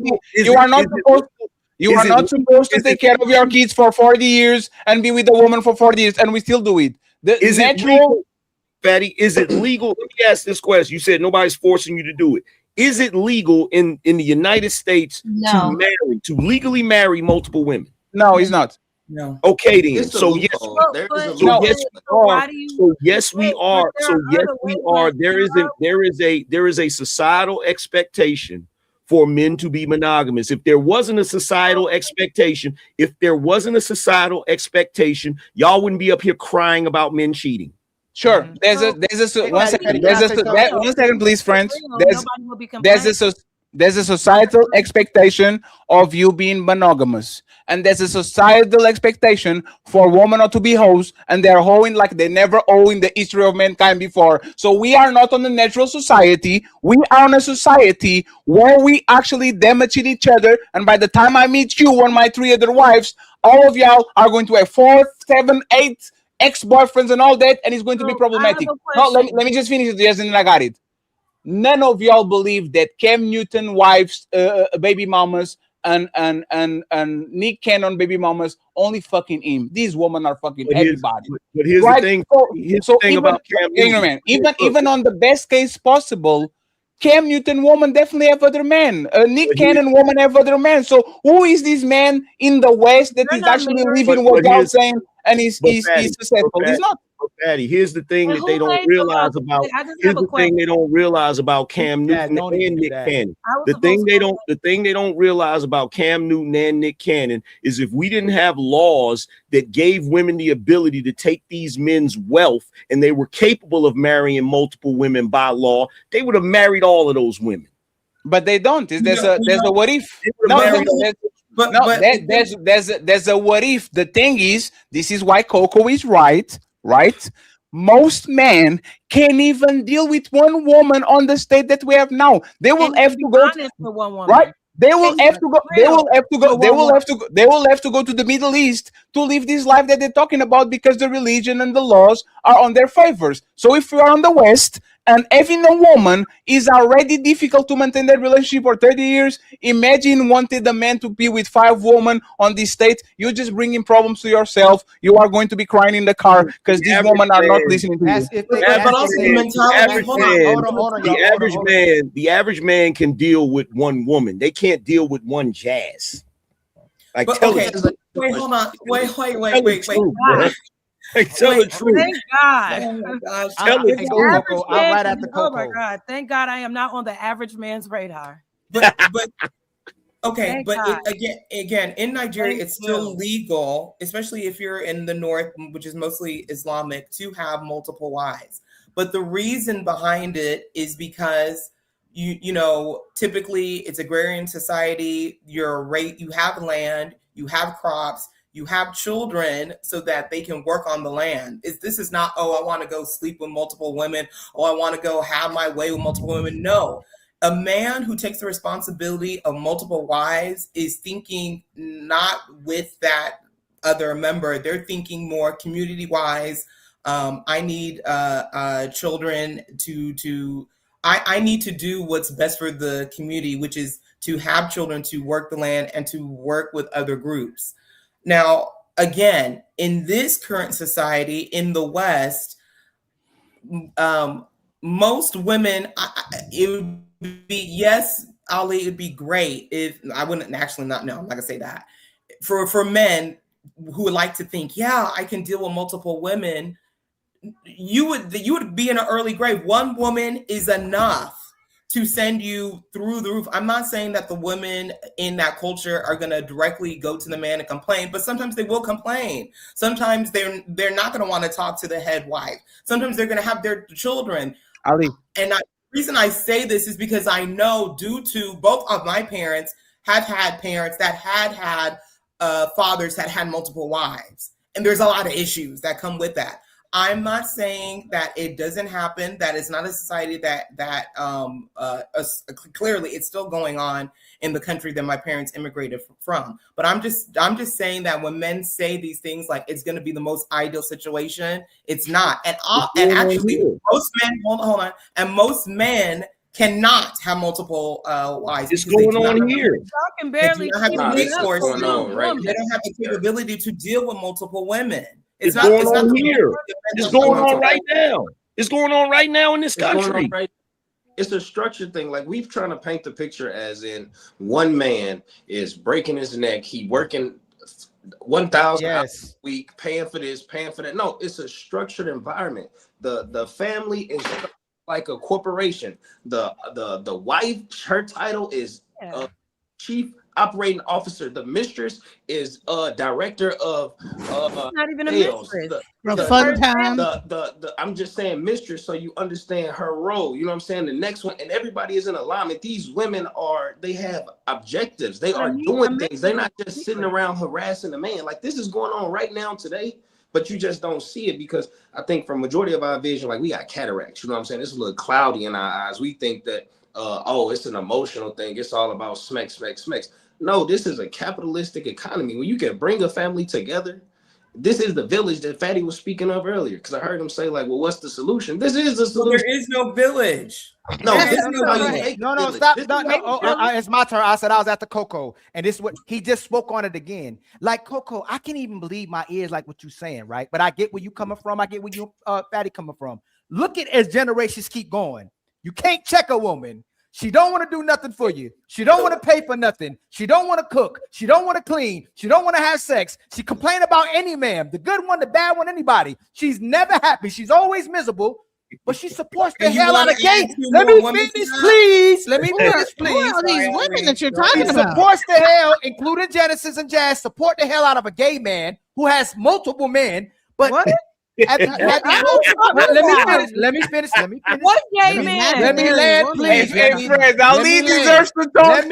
Let me land. Y'all men playing with each other's booty holes, but you don't fight for the movement for men to have multiple women. What are you talking about? Let me finish. What are you talking about? They can play with booty holes, but they can't have a lot of holes. Why like y'all talking about booty holes? They can play with booty holes, but they can't have Why multiple are you holes. talking about booty Hey, holes? Jazz, please stop. If Jazz, I told y'all again, when men lie, y'all don't interrupt.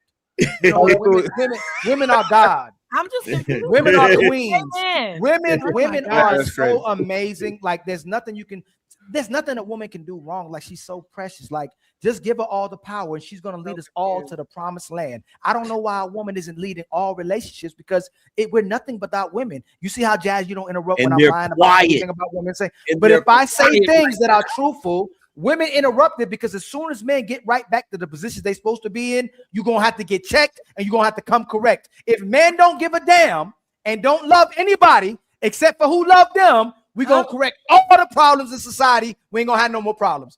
I promise it's done. And just like Angry Man was saying earlier, these things where women just open their mouth, Jazz, I don't want men to put their hands on women, just like I don't want women to weaponize their words against men, Jazz. If we go back in time and a woman thinks she can talk to a man like a man talk to a man, she would get checked. She would know better. She would have to have a healthy version of having a fear of that man, of knowing how she can't disrespect them or talk crazy to that man or play with his children. Now Y'all can do whatever the hell y'all want to do. Never assume any consequences, and you still deserve a second, a third, a fourth, and a fifth husband, and another roster as well too. There's no consequences for y'all actions or ramifications. So, like Angry Man said, and I know Fatty don't like the if game, but if this society didn't control men the way they controlled, y'all would have to earn your position next to a man, even if you had 10 women. What kind of ramifications would you like to see women have these days? And there it comes. What's the punishment that you think? Like like I really want to know, because I hear you say this all the time. Like, we can't do anything to women. We can't check them. There's no punishment. What punishment would you like to see? Backhand you across. I know you want to. I know the dryer and the laundry. I know. Let him answer. Let him answer. I know y'all both want to gaslight me into taking your head and putting through the refrigerator, right? Let me finish. I didn't say that. I'm genuinely asking when you say that. What I'm gonna do? Because Jazz, you know, hey Jazz, you are sister. I know you really well. When you ask certain questions, I know what the responses you're trying to get. But what should happen with y'all? What you trying to do, Jazz? What you trying to do, Jazz? Hey, Jazz, you can't ask a question. We need there's a place they call Women Island or Women City or something like that. All the women who can't listen and think they above reproach or above accountability, we send y'all behinds there and we outcast you from that society if you can't get it together. That's what we need to do. The other things, Jazz, I ain't even gonna talk about the other things that should happen, Jazz, because I know what you're trying to do. But the main thing that needs to, Jazz, you know I know you be like Handmaiden's Tale. Handmaiden's Tale. Hey, you know what Jazz? Hey, you know what Jazz is right. You know what Jazz is trying to do? Tell us, Ali. Hey, Ali. She Ali, she be mean to you, right? Sometimes you feel like you need to slap her, right, Ali? Yeah. No, Ali want the Handmaiden's Tale. He want us in beekeeper outfits and handmaiden outfits. Hey, for some reason y'all don't like when Ali talk, but y'all love Ali, right? Y'all love Ali until he talk. Hold on, Jazz. Women been telling me that my whole life. I was gonna get to you talk, but let me finish. And they still gave it to me though. But because y'all are Jazz, y'all tell men to leave y'all alone. And y'all tell me, and you tell men to leave the women alone who don't comply with them and cooperate and submit, right, Jazz? But instead of you going to another man to do them like that too, we just kick your behind out this nation or out where you are and let you go deal with the other women that just like that. That's what needs to happen. Okay, and I think that should be on both sides for sure. Let's outcast all people of society who are not compliant with the betterment of the community, who are out here cheating and lying and scheming. Yeah, we already do that for the men. It's called prison. Yeah, we already do that for the men. Hey, Jazz, they say you want me to say whoop that trick. You want me to say whoop that trick? You want to say bad trick, Jazz? Bad trick, huh?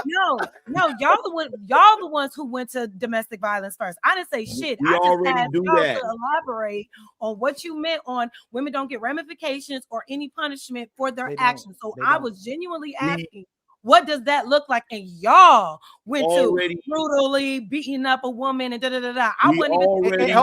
Real quick, Amen. I'm going right back. Amen. I want you to answer the question. We already do that. We already do that. You said Jazz, it's Eggman's turn. It's Eggman. Jazz, you said what you had to say, Jazz. You said we should outcast the people that's the liars and cheaters and messing up society. And we already do that for men. It's called prison. Women are in prison too. Y'all's prison is a country club. So hold on, wait. Hold on. No. Women do not get half the punishment in a court of law that men get for the same. Can I please finish? Can I please finish? Jazz, can I please finish? Jazz, remember, Jazz, look, see, Jazz, just let him finish. Can I finish? So that's not true. There are women out here that have taken their children's lives and they only get a couple of years. That same crime.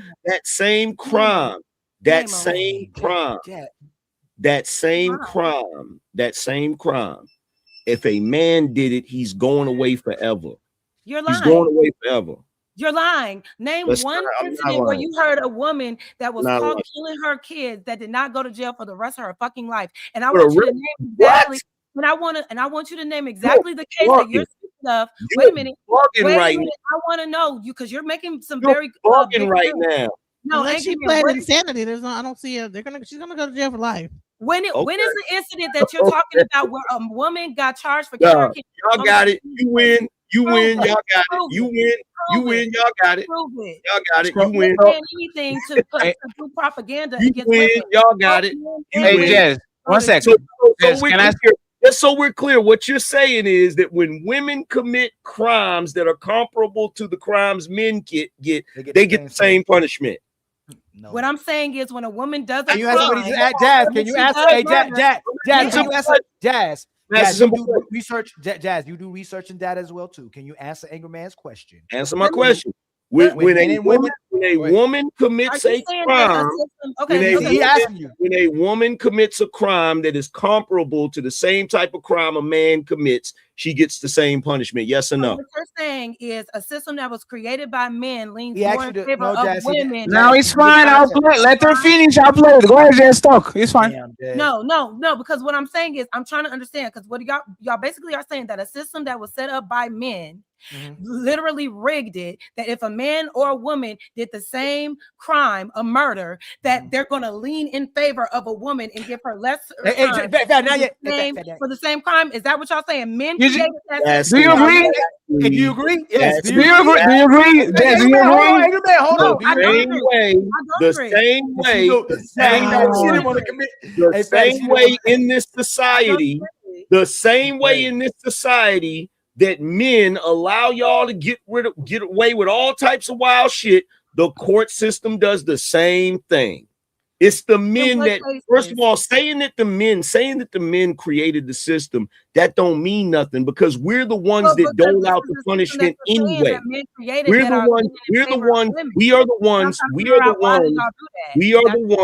are the ones that decide to dole out the punishment.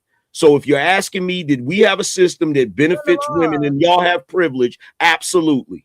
So no, Jazz, do you agree? No, Jazz, do you agree that the man created a system where men and women commit the same crimes, but they are disproportionately? Like, do you agree with that? Didn't y'all create the system? No, do you? Yes, we did. Yes, do you agree? Do you agree? Do you agree, Jazz?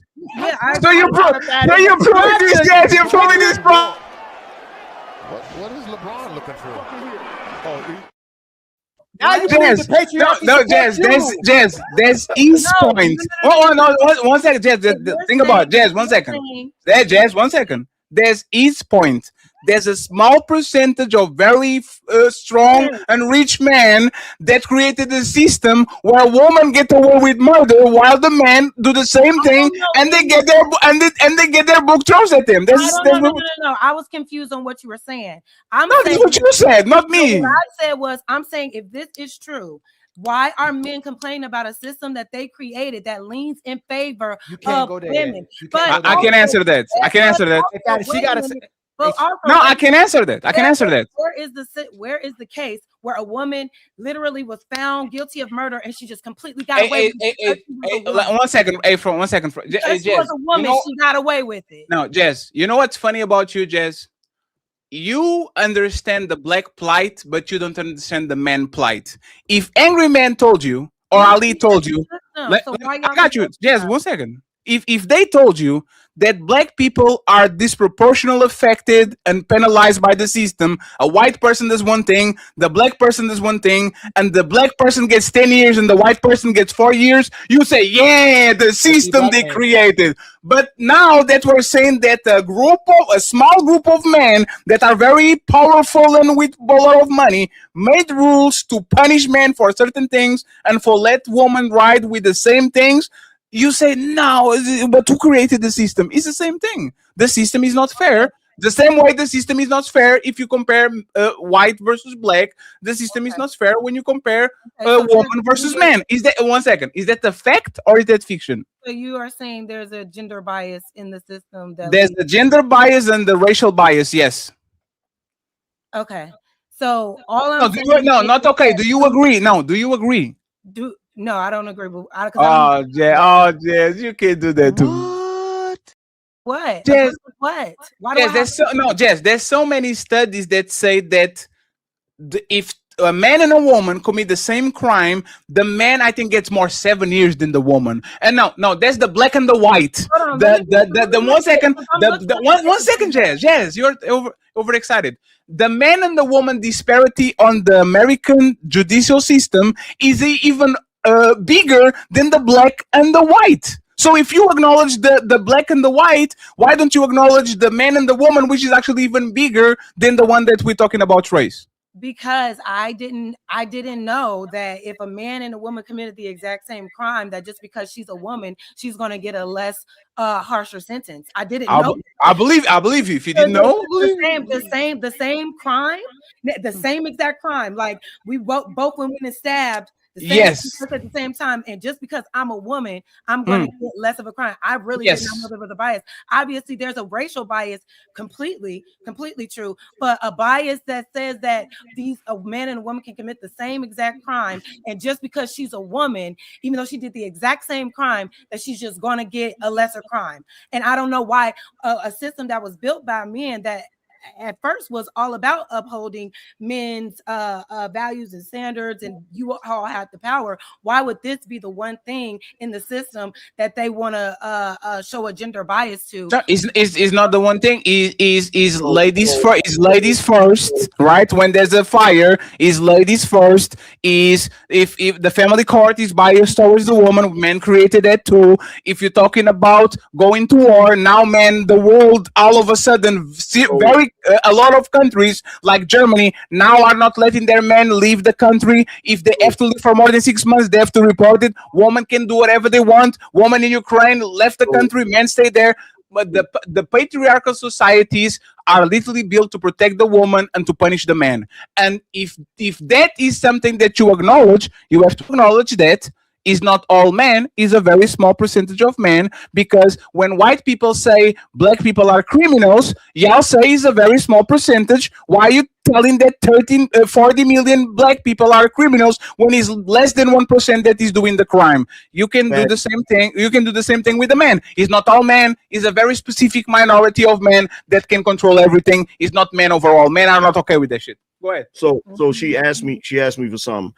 Kelly Michelle Drexler, New Jersey, 1997, known as one of the prom mom cases. She deleted her newborn in a bathtub. She pleaded guilty to aggravated manslaughter. She was sentenced to 15 years, but only served 3. April Charette, she was guilty of her deleting her 17-month-old son. She originally was charged with second-degree murder, but it was reduced to manslaughter. She was sentenced to 6 years in prison.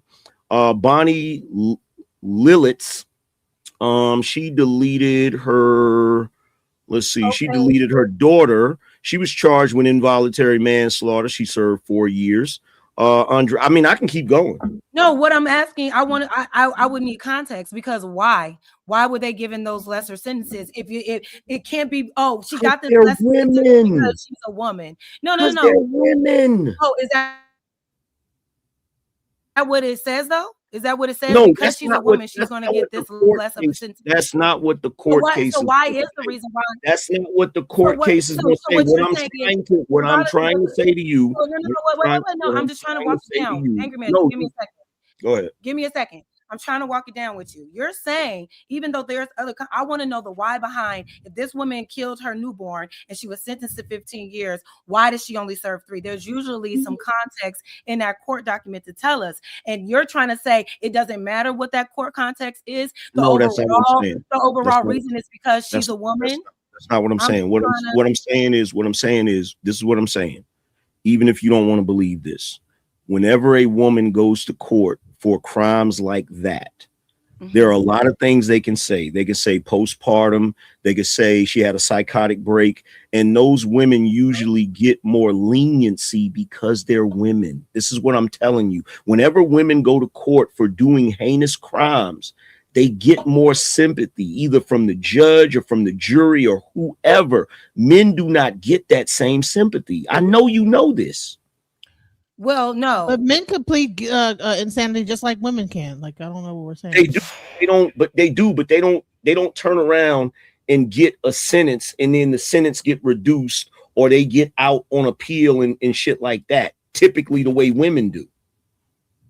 That's all based on having the right lawyer. That I mean, the judicial system is cut and dry. Like, you have to have the right lawyer, the right amount of money, and then you're able to fight your case appropriately. Okay, so we're just talking about taking somebody's life. We can look at these cases when it comes to other crimes. We can look at these cases when it comes to theft. We can look at these cases when it comes to domestic violence. We can look at touching kids is the worst. They never get the same shit that the men get. You will see so many stories of female teachers touching kids and getting 10 years and they're crying. If the man does the same shit, motherfucker never see the light of day 2 years. Men get not 2 years. Oh, come on, Genesis, come on. Child, no. Genesis, come on. They be getting 1 and 2 years for that. There was a chick that got her high school student. There's a woman that had sex with her high school student.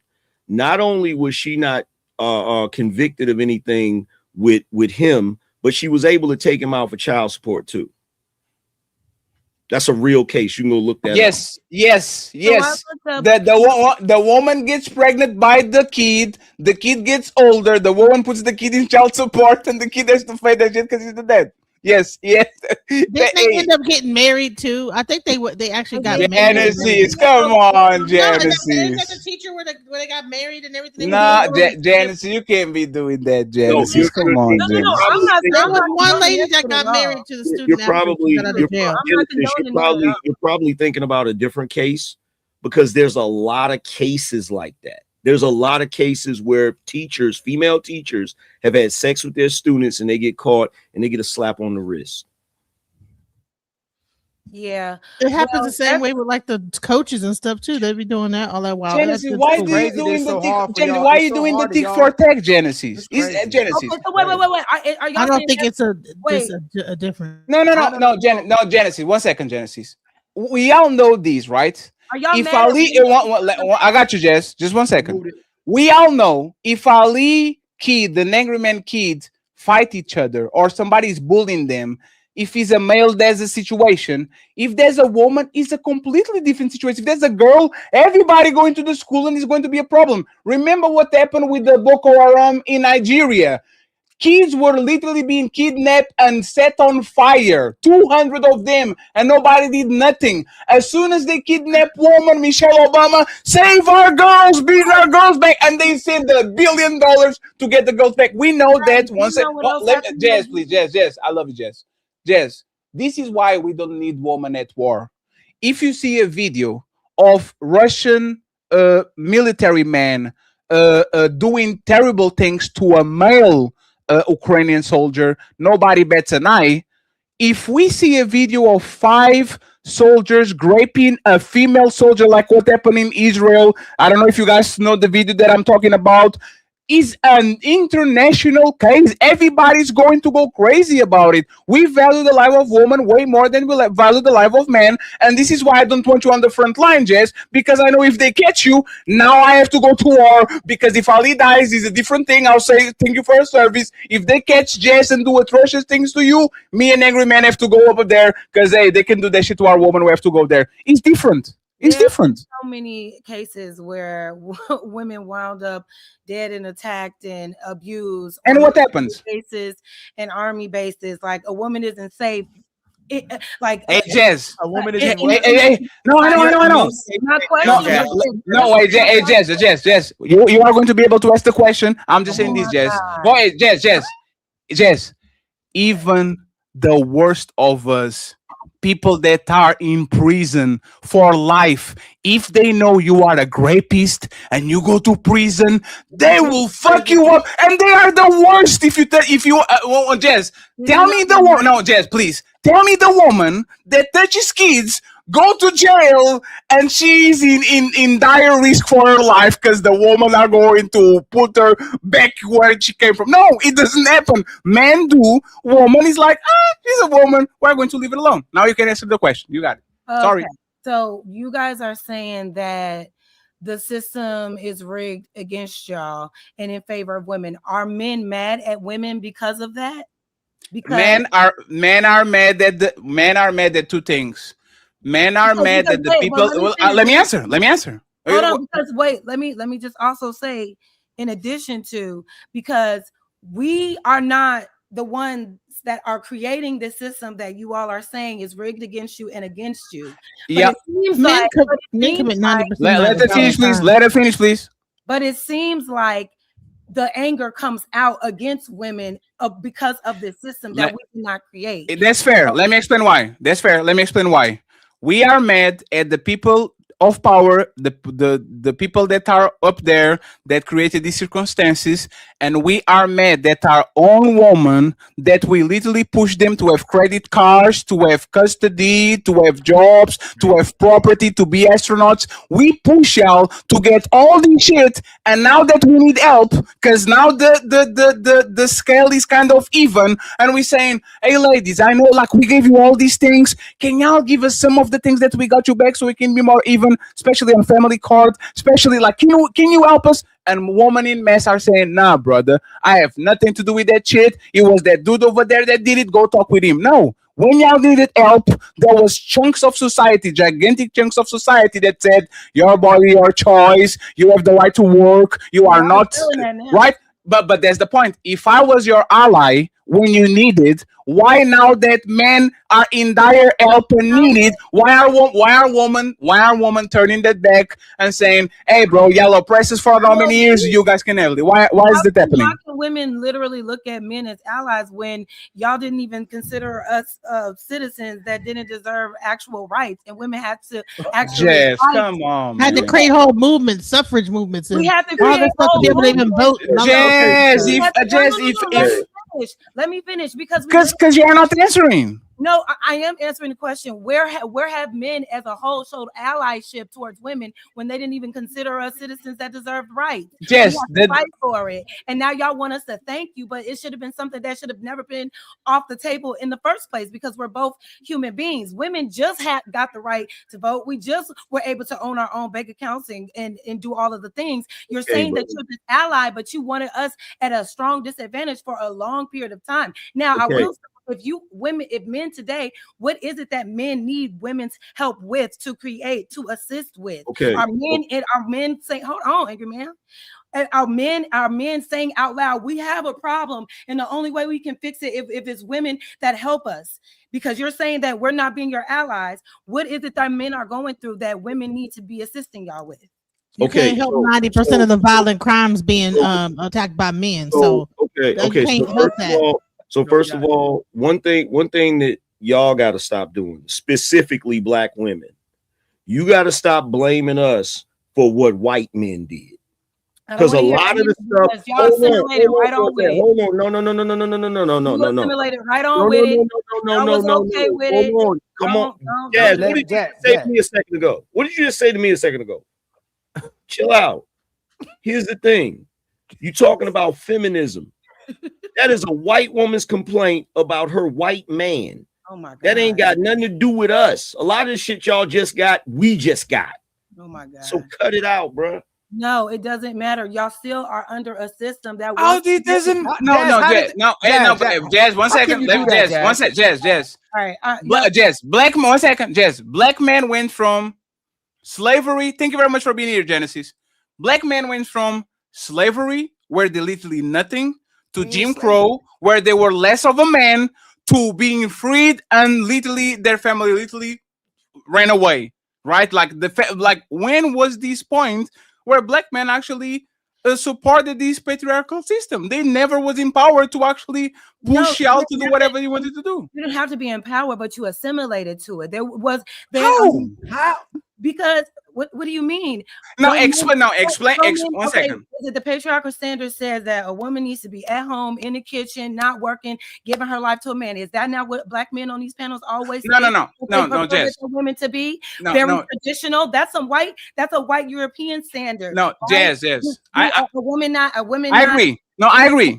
Wait, let me finish. I'm just saying, There was never, y'all assimilated right with it. I'm not saying that you had the power, but what I'm saying is there was no pushback as a whole to who the fuck is Martin Luther King and Malcolm X and all the motherfucking on the Black Panthers and all?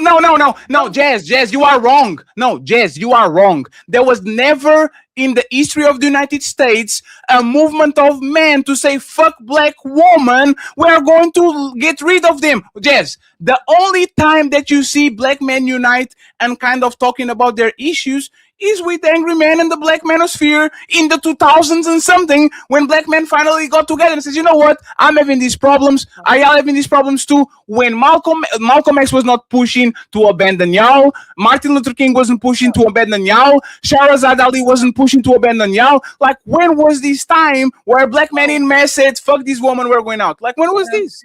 What I'm saying is there were movements, yes, before us that had happened, and they took it and tore down and killed those leaders. What I'm saying, after all of that trauma, there was a strong assimilation to just deal with what we could deal with and survive. And so now we're under this system that actually works against us, and not enough of us today in modern times care enough to disassociate ourselves with a system that was always designed to oppress specifically black people. So I understand that there was a they do it all the time. I understand there was a concern, not when there's so much disconnect between black men and women right now. No, Jess, if the black man had to choose between the white man and the black woman, which one do you think they would side with?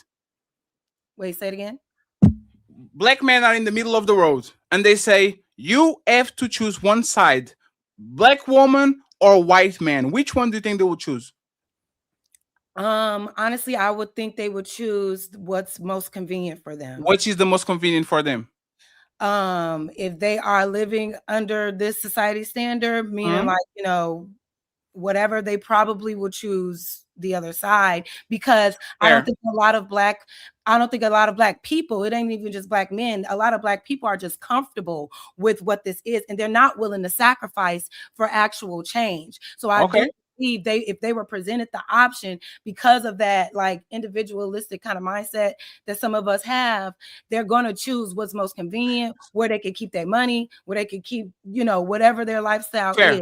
So the follow-up question is, since women are under the same patriarchal white society, if you put black woman in the middle of the road and you put black men in one side and white woman and white men on the other side, where are black women going? I think black women are going to go where the black women are. Because no, there was nothing for Jazz. You can't do that, Jazz. Jazz, you can't do it. A lot of them will go to the other side, but I think black women have a different experience in America. Yes, we have a different type of experience, and we probably don't feel safe either side. So if we have Jess, white men were putting black men on trees, and Jess, we know that. I know that, but unfortunately, a lot of black men of today are okay with a lot of things, and if like it what? If like it doesn't mean if they have to sacrifice their lifestyle, their money, their capitalism, the way that they have been able to survive in this society under this white patriarchy or whatever, I really don't think that a majority of them would choose going to the black side as opposed to the white. Now, when it comes to black women specifically, there are some that will go to that white side, but black women do have a different experience in America. So if they had the option to go either with themselves or with black women, I think they would sacrifice their convenience to go with black women, or where the majority of black people are going, just for safety message. As men, y'all are above us in society. As black men, y'all are above us as black women, right? So you are a little more safer on either side that you choose. For a black woman, we may have to assess it differently. That's all I'm saying. So in the world, you speaking about what the white society has done to black society, especially on the backbone, the back of black men being killed. Fred Hampton, Martin Luther King, Malcolm X, Marcus Garvey being thrown out of society. Ancient black civilizations allow women to have positions of power. They can purchase things, they can work, they can have ownership. They were working in the farms. They weren't just inside the household. you'll conflate that and say that the black man is the same thing as the white man by assimilating to the white man in the last, 50, 60, 70 years of the freedom that we're enjoying. In what part did a black man invest in oppressing, enslaving, beating down? Oh, no, hold on, Jad. No, Jad, you're saying that the black woman would walk where the black woman is, but the black man would support the black woman that's always supported the black woman. What time frame are you using where the black man didn't support the black woman? I'm not saying that y'all have not. I'm speaking from a systemic standard. I'm not talking about. So why does the system affects us but not you? Why does the system affects the man? No, you said yes. Uninterrupted. If the patriarchal system affects black men, black women are under it even worse. They are getting a lot of. So that's why they wouldn't probably not choose that anymore. If we have it the worst under that system, y'all have it okay under the system. Y'all can still win under the system. But if black women feel like they are not as safe, if they had the option to choose, they may not choose that patriarchal system anymore and sacrifice the convenience. I'm not saying that all black men, there are a lot of black men that will sacrifice too. I'm not putting that on y'all. I'm not saying that y'all did anything. Yes, y'all are the most educated. Y'all go to these white banks, get loans, go to these white schools, get these white jobs, get these white wigs. They literally y'all go to the same place. Like white woman and black woman are not that different at all. At all. No, respectfully, at all. Both of them rather pick up other woman than pick up their own man. That's the reality. And the bear, fatty. Both of them. Yes, they rather pick the bear. Yes, they are not that different. If you go talk with the white woman she will trust more the black woman than she trusts their man. I just don't get it. Why the fact that you said there's no difference between a black woman and a white woman lets me know you don't get it. No, there's no, Jess. No, Jess. What I'm saying is that the distrust, I'm talking about the distrust on y'all men. White woman don't trust that man. That's why literally they started all this shit. Is because they didn't trust their man. They thought their men were oppressing him. The thing is, Jess, and like I said, Jess, 1 second, right? For example, they were here in Portugal.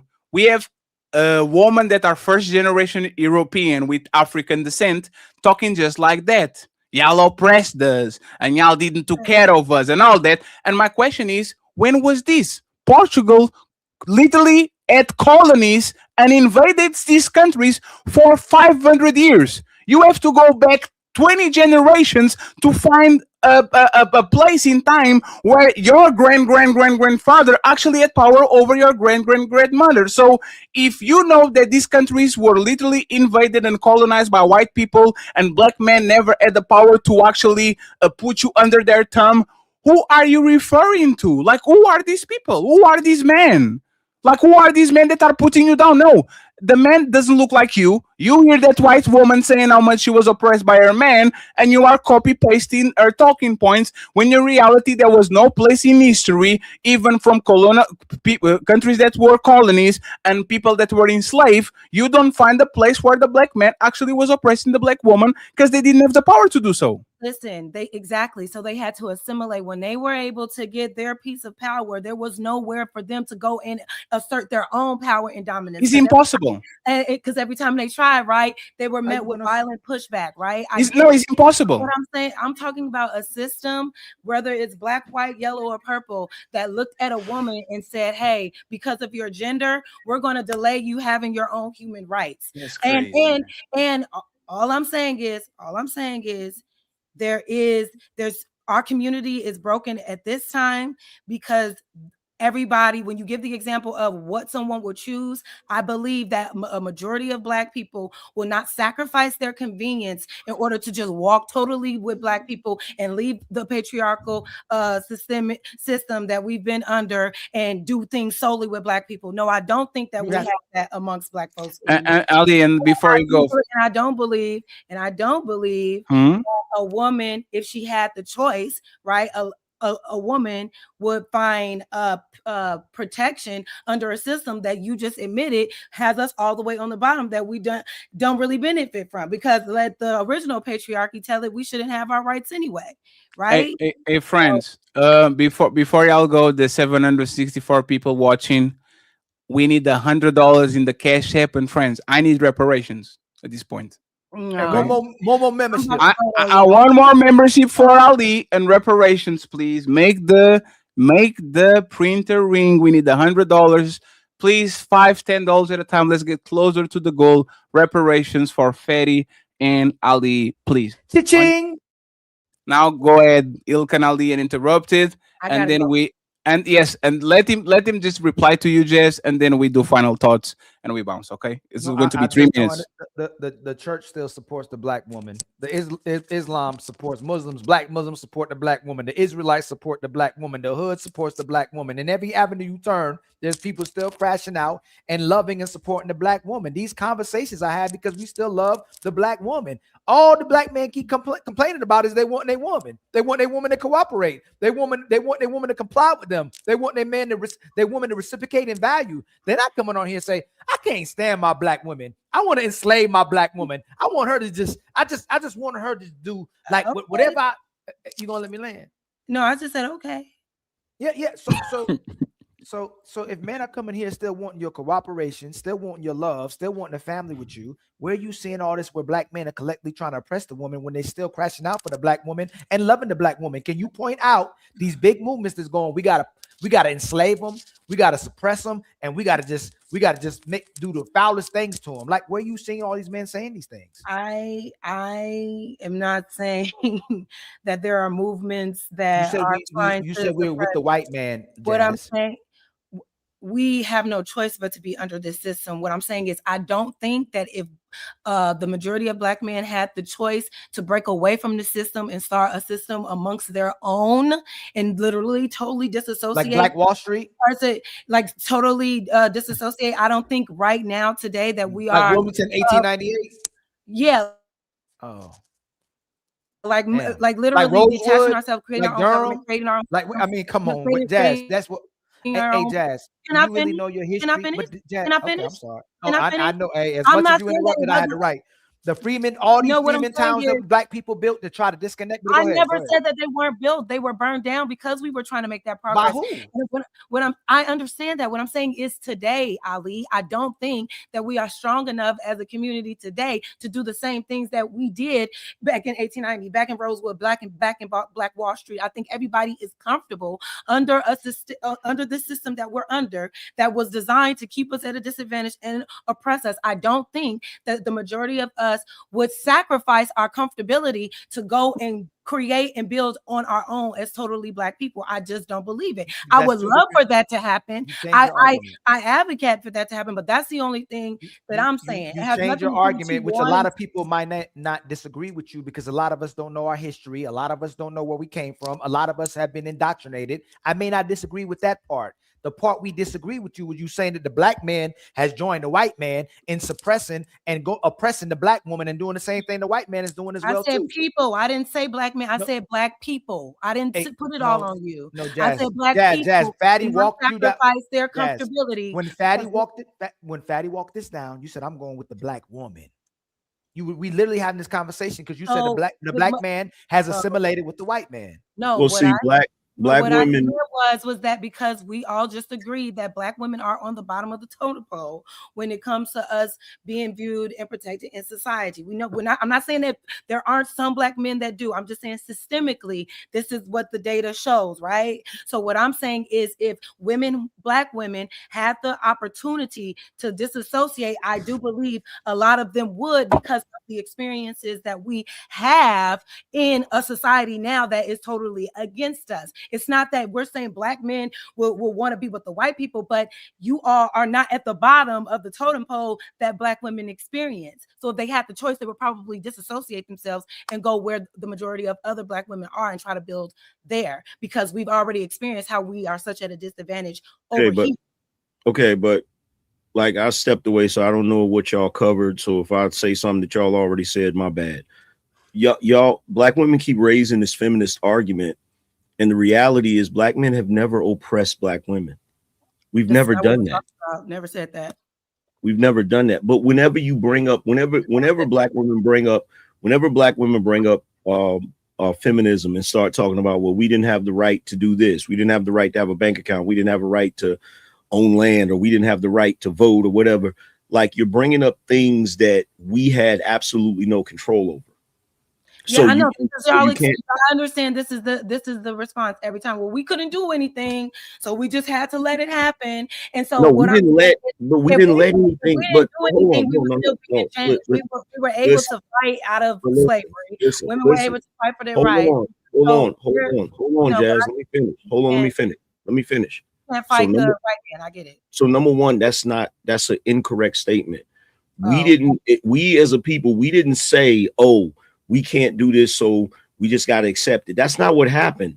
Black people fought for civil rights. Part of the rights that women have is included in civil rights. Black people fought for that. Around the same time that you see the feminist movement and stuff, there was also a civil rights movement that many men were fighting and lost their lives for. So when you bring up the feminist movement, that ain't got nothing to do with us. That ain't got nothing to do with Black people's struggle. Even though white women tried to attach y'all to that shit because they wanted to use you for your numbers. They wanted to use you for your plight. They didn't even really have a plight. Is the intersectionality thing is when white feminists go ahead and try to form a megazord with LGBT and Black woman so they can actually go against their own men. It's a scam because, like you said, like DI, who benefits the most? White woman. It's convenient for y'all to be around. No, Jazz, it's convenient, and this is what I'm saying, that you are, in my opinion, you are wrong. Black woman sided with white woman. Black man didn't side with white man ever. Okay. Like there was never a Black woman said, "Yep, y'all are just like us. We are under the same thumb of these men." Black men never did that, huh? So because we wanted human rights, because that's the feminism. Black men didn't have human rights too. There's the point. What do you mean? During Jim Crow, did Black men have the same rights as white men? Will we be lynched? Will we be lynched? Not. No, absolutely not. So think about it, right? Jim Crow was in the 60s. Black people was the most married people in the United States. Black men get free, Black woman get free, and then literally the family disintegrates. Section 8 goes through the roof. Food stamps, all these programs to help Black women. The government literally having programs, quintel pro quo, to make women abort kids, separate themselves from the man, all this shit. The trying to assassinate the Black Messiah. What was the year where the Black man said, like, pinpoint the year, right? Y'all are so there's no year. We had a million man march. Let me ask you right now. Our women had a slut walk, Jazz. We had a million man march. Our women had a slut walk. That is a white woman. What that got to do with me? Amber Rose is a white woman? Yes, she is. No, yes. Amber Rose. No. So hey, you are not going. Hey, respectfully, you're not going to talk about. Cape Verdeans are Black. Y'all not going to put that shit on us, okay? Cape Verdeans are Black. Amber Rose is definitely Black. Let's keep going. Go ahead. No. All I'm saying is, if the majority of Black people had the option to literally detach themselves from the white patriarchy that we still are under today, under this current systemic administration, if they had the option to totally walk away from it and just go straight to Black people and pour into Black community, flip the dollar within the community only, I don't think that we are strong enough as a community amongst Black men and women to actually do so. I think that they will continue to choose capitalism. Last question. About when is the year that Black men oppress women. I'm not saying that y'all automatically assisted in the oppression, but what I'm saying is there was a time where it was hard for y'all to fight against the oppression just in general. So you had to do what you had to do. Unfortunately, Black women were the ones that suffered the most from y'all having to do what y'all had to do. Oh, did they suffer the most? Wait a minute. How did y'all? Wait a minute. Hold on for a second. How did y'all suffer the most? Hold on. You doing revisionist history. How did y'all suffer the most? The strange fruit was mostly brothers. How did y'all suffer the most? What are you talking about? Wait, Angry Man, let her answer. Hold on. Did Coretta Scott King lose her life, or did Dr. Martin Luther King lose his life? Did Sister Betty Shabazz lose her life, or did Malcolm X lose his life? I'm not. They were Come both on, don't do that. They were both men and women who suffered during this time. It What was I'm saying is mostly men. Black women were the last to obtain. It was their rights. mostly We were men. left out of even when we got our rights, we were left out of the voting. We could not obtain our That's jobs. not true. That's not That's true. not true. That we're married, unless we were married. What That's I'm saying not is, true. are we going to really sit here and say that Black women always had it good in America? Nobody said, Jess, you are being disingenuous now, Jess. Yes, What we're saying is this, Jess. Black people never had the chance to make the rules. Black people were white people, and once they got free, and the black man said, "I want to make the rules about my family," the black family disintegrated itself. So black men never had the power, even inside of their house, also to say, "No," to say, "Woman, you be on the kitchen barefoot and pregnant." You decided that you didn't want him in the house. That's not on the black man. How is it known? During the 1800s and during the 1800s and 1800s, during the 1800s and 1900s, all the way to even to Jim Crow, 70 to 80% of the victims were black men. You can Google that. The historians say 70, 80%. 70, 80% of the people who were deleted were black men. Oh, it's not a competition about who died. You didn't say it was a competition. No, that's what you said. That's what you did. What you said, Jazz. You said y'all had it. Jazz, you said black woman got it the worst. And in every 1 second, friends, you said, Jazz, you said this. Black woman got it the worst. And if you look at every metric, the drug rates, incarceration, deaths, violence, all these things, like when we see police brutality, like I know you believe in police brutality, right? I know you believe in that, right? Like white bad cops targeting people in the 80s and whipping their motherfucking ass. Were they doing that shit to white women or to black women or to white or to black men? Why did if that's the case, then if this is the actual fact that we just had it evenly, why did Malcolm X and so many other of our leaders say that the black woman is the most disrespected, the most unprotected, and during the time where there was organization within our community, there was organization? Why did he say that and make that premise if that wasn't true? There was clearly an issue happening specifically towards black women that even our black leaders had to acknowledge to try to help and fix, which is why a lot of them were killed. So what I'm saying is, fast forward till today, there aren't any black leaders that are standing in the front line protecting, providing. They have assimilated to this system. Unfortunately, black women, black men have assimilated to a system that originally was put in place to oppress them, and I just don't think that they will be quick to give it up because we've gotten comfortable. Jazz, let me just say this, and then I got you, friends. Final thoughts for Angry Man, Coco. Jazz, please, man. I don't like to talk about this shit because it's not my place to talk, right? Jazz, Malcolm X died in 65. Jim Crow was in 64. Motherfucker was free for 12 months. Like he was talking about the state where the black woman still. Oh no, Jazz, you don't. Jazz, no, Jazz. Listen, Jazz. It doesn't match the time. Jazz, you have to talk. Jazz, you have to talk about black men that were fully free. You just feel busted just talking because you know you're wrong. That man died 1 year after Jim Crow. When he said, when he said the black woman is the most disrespected, the black woman was still under the black man and they still were being segregated. Rosa Parks still has to say, I have to go to the front of the bus. It was not the point where y'all were free like everybody else. So it doesn't match. Let me just say this real quick, because I just Googled it. Because first of all, you're making it seem like he just came to that conclusion because of Jim Crow, not the preceding years of all the oppression that he saw. That was true. No, he died. No, Jazz, he died. No, Jazz, that's not what I said. That's not what I said. Listen, Jazz, that's not what I said. He died 12 months. Jess, he died 12 months after Jim Crow. Because under Jim Crow, black men and black women. Oh, it doesn't matter. Well, Jazz, he's bringing context into why he said what he said. Jess, can you listen? Jess, can you listen, please? Jess, can you listen, please? For the black man. Oh my gosh. Jess, listen carefully.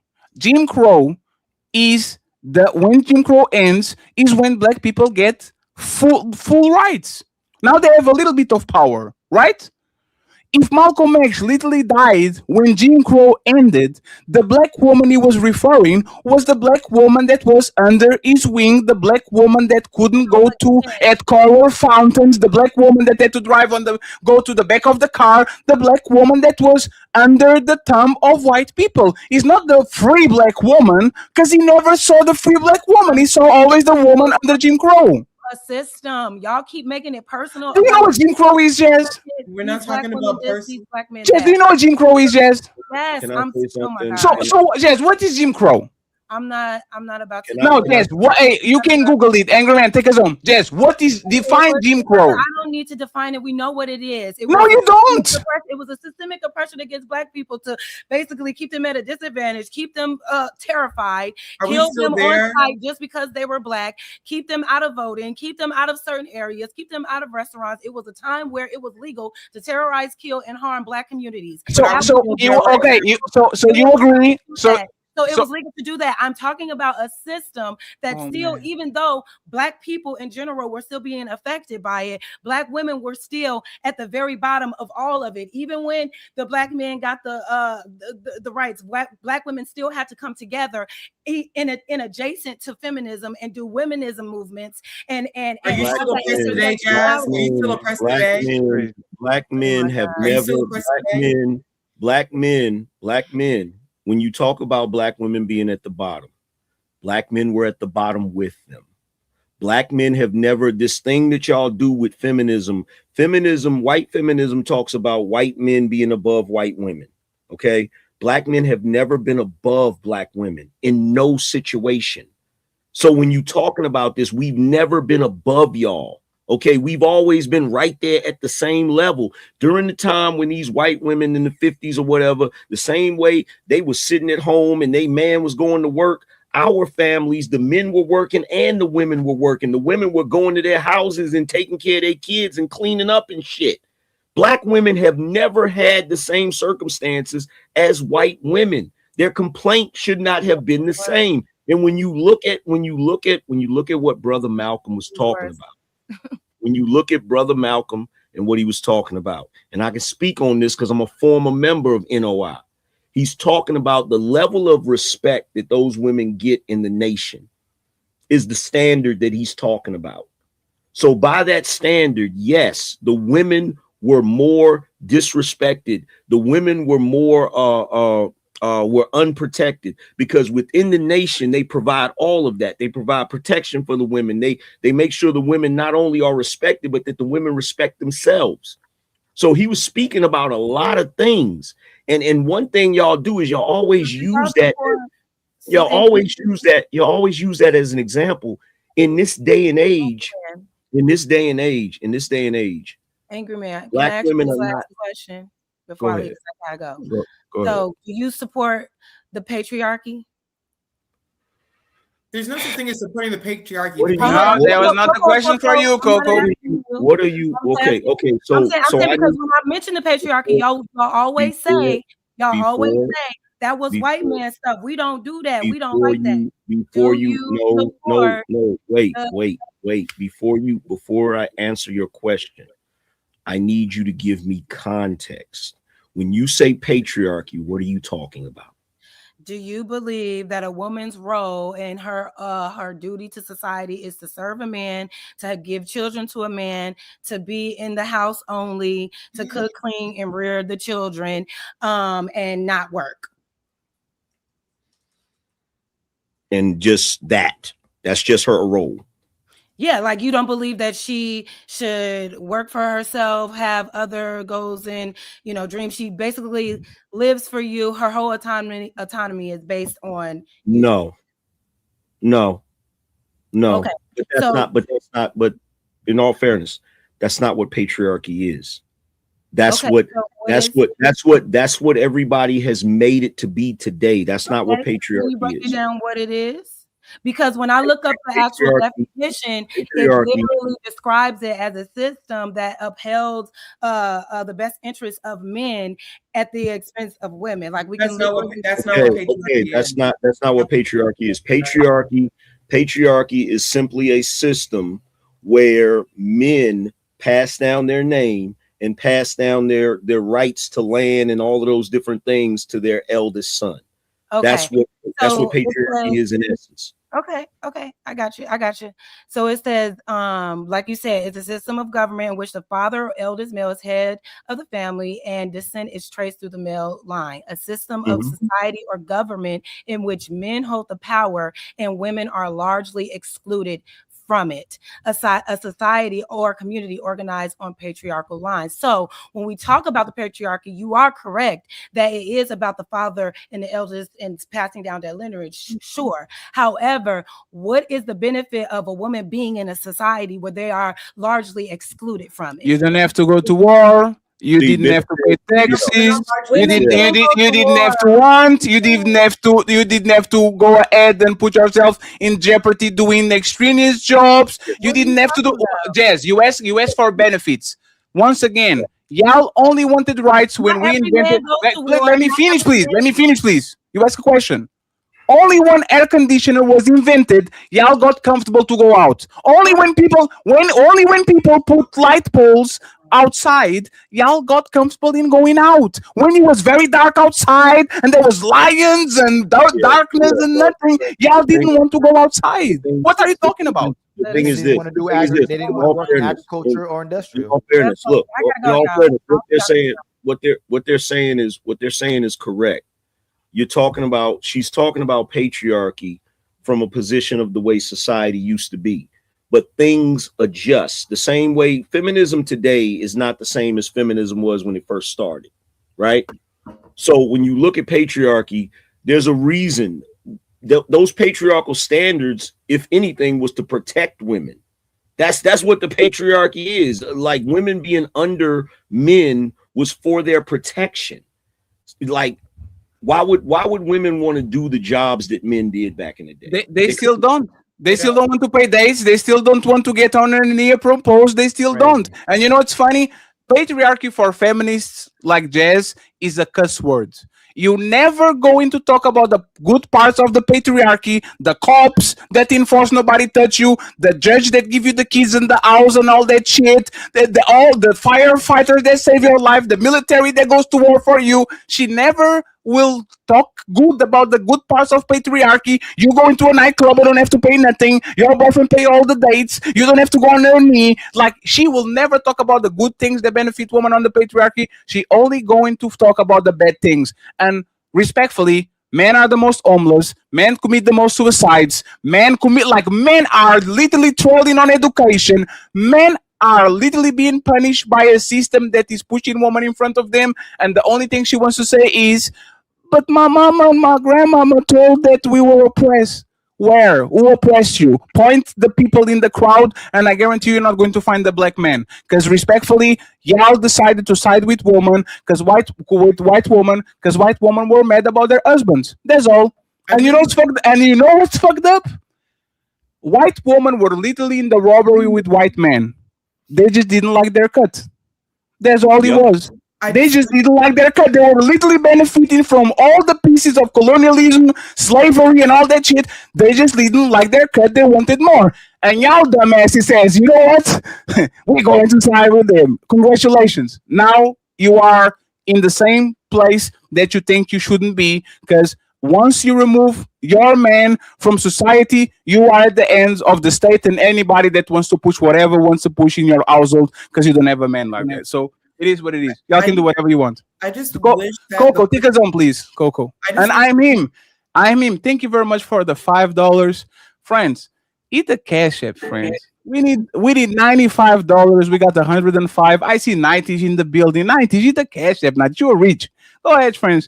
Team 38 and Ilkan. Let's get the cash app roll. And Angry Man, thank you very much for pulling up, sir. We appreciate it.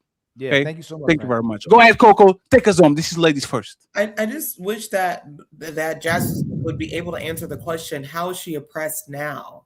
It's like it's always a reference to things that happened 50, 60 years ago. But if you ask, like, how are you oppressed now? How would she answer that question? I really think that women are mad that they want to be in power positions. It's not that they want equality. Women can do jobs that men can do most of the time outside of being on the battlefield. But really, when it comes down to it, most women want to have the power that men have. Most women want to be the ones to tell people, men, women, what to do. And since we don't hold the top role in government, then we're complaining about everything else. I believe that's generally going to say without the responsibility Coco, without no responsibility. It's penis envy. That's all it is.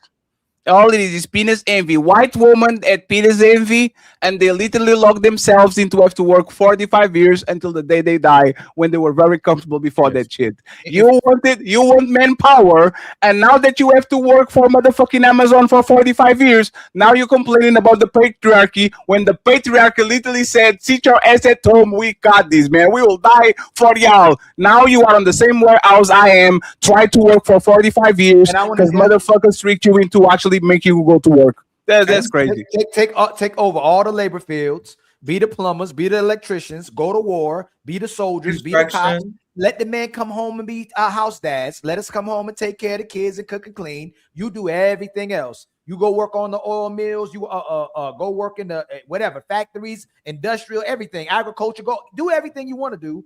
Do all the parts that we've been doing this whole time, and let us come home and rest in our soft man era. They would never let that happen. They crazy in their minds. And when you get home, I'll have your bath water ready, and all I got to do is make love to you and cook and clean. Man, come on. Like, men would trade that off real quick, but they would never sign up for that.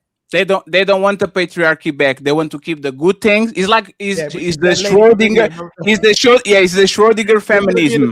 The ball. Yes, they don't want to do none of the job, the position, the work. Is the Schrodinger feminism. I'm strong and independent, and I'm a victim at the same time. And depending on the situation, I will choose between both. And I will always be on the state of victimhood and on the state of winning, because I can choose between both. If patriarchy ended tomorrow, y'all will be fucked. Yeah, if tomorrow man said, you know what, ladies, y'all got, if the American man said, you know, ladies, our economy is booming, y'all the most educated, y'all get your money, y'all got this. Canada will be taking your shit in 24 hours. and I don't even want to talk about Mexico, because some motherfuckers, is woman defending y'all? I got you, my man. Like, how many women gonna push our fighting to dominate the positions of men working on oil rigs? How many women? Ali, I want to work on the oil rig. Ali, they are begging for men to be men again and to approach them and to get on a knee and to be men. Like, y'all want the patriarchy back. Y'all just don't want to give away your credit cards. And you know what's fucked up? Most men are okay with y'all having credit cards. Most men are okay with y'all having property. Most men are okay with you going to college. Just don't be a hoe. But think about it. But patriarchy pushed virginity. If patriarchy oppresses you so much, why the fuck do you have 20 bodies before you get married? Patriarchy should make sure, as a punitive and oppressive system, that your coochie is unlocked until you meet your husband. But that part of patriarchy doesn't affect you. But when it comes to the other parts that you don't like, they are prejudice, they don't like us do things. They don't let you close your legs and you still open your legs and you still do it. So is patriarchy oppressive and doesn't let you do nothing? Or no, it's just the parts that you don't like. It is what it is. And thank you very much, Nightish, for the $10 cash app.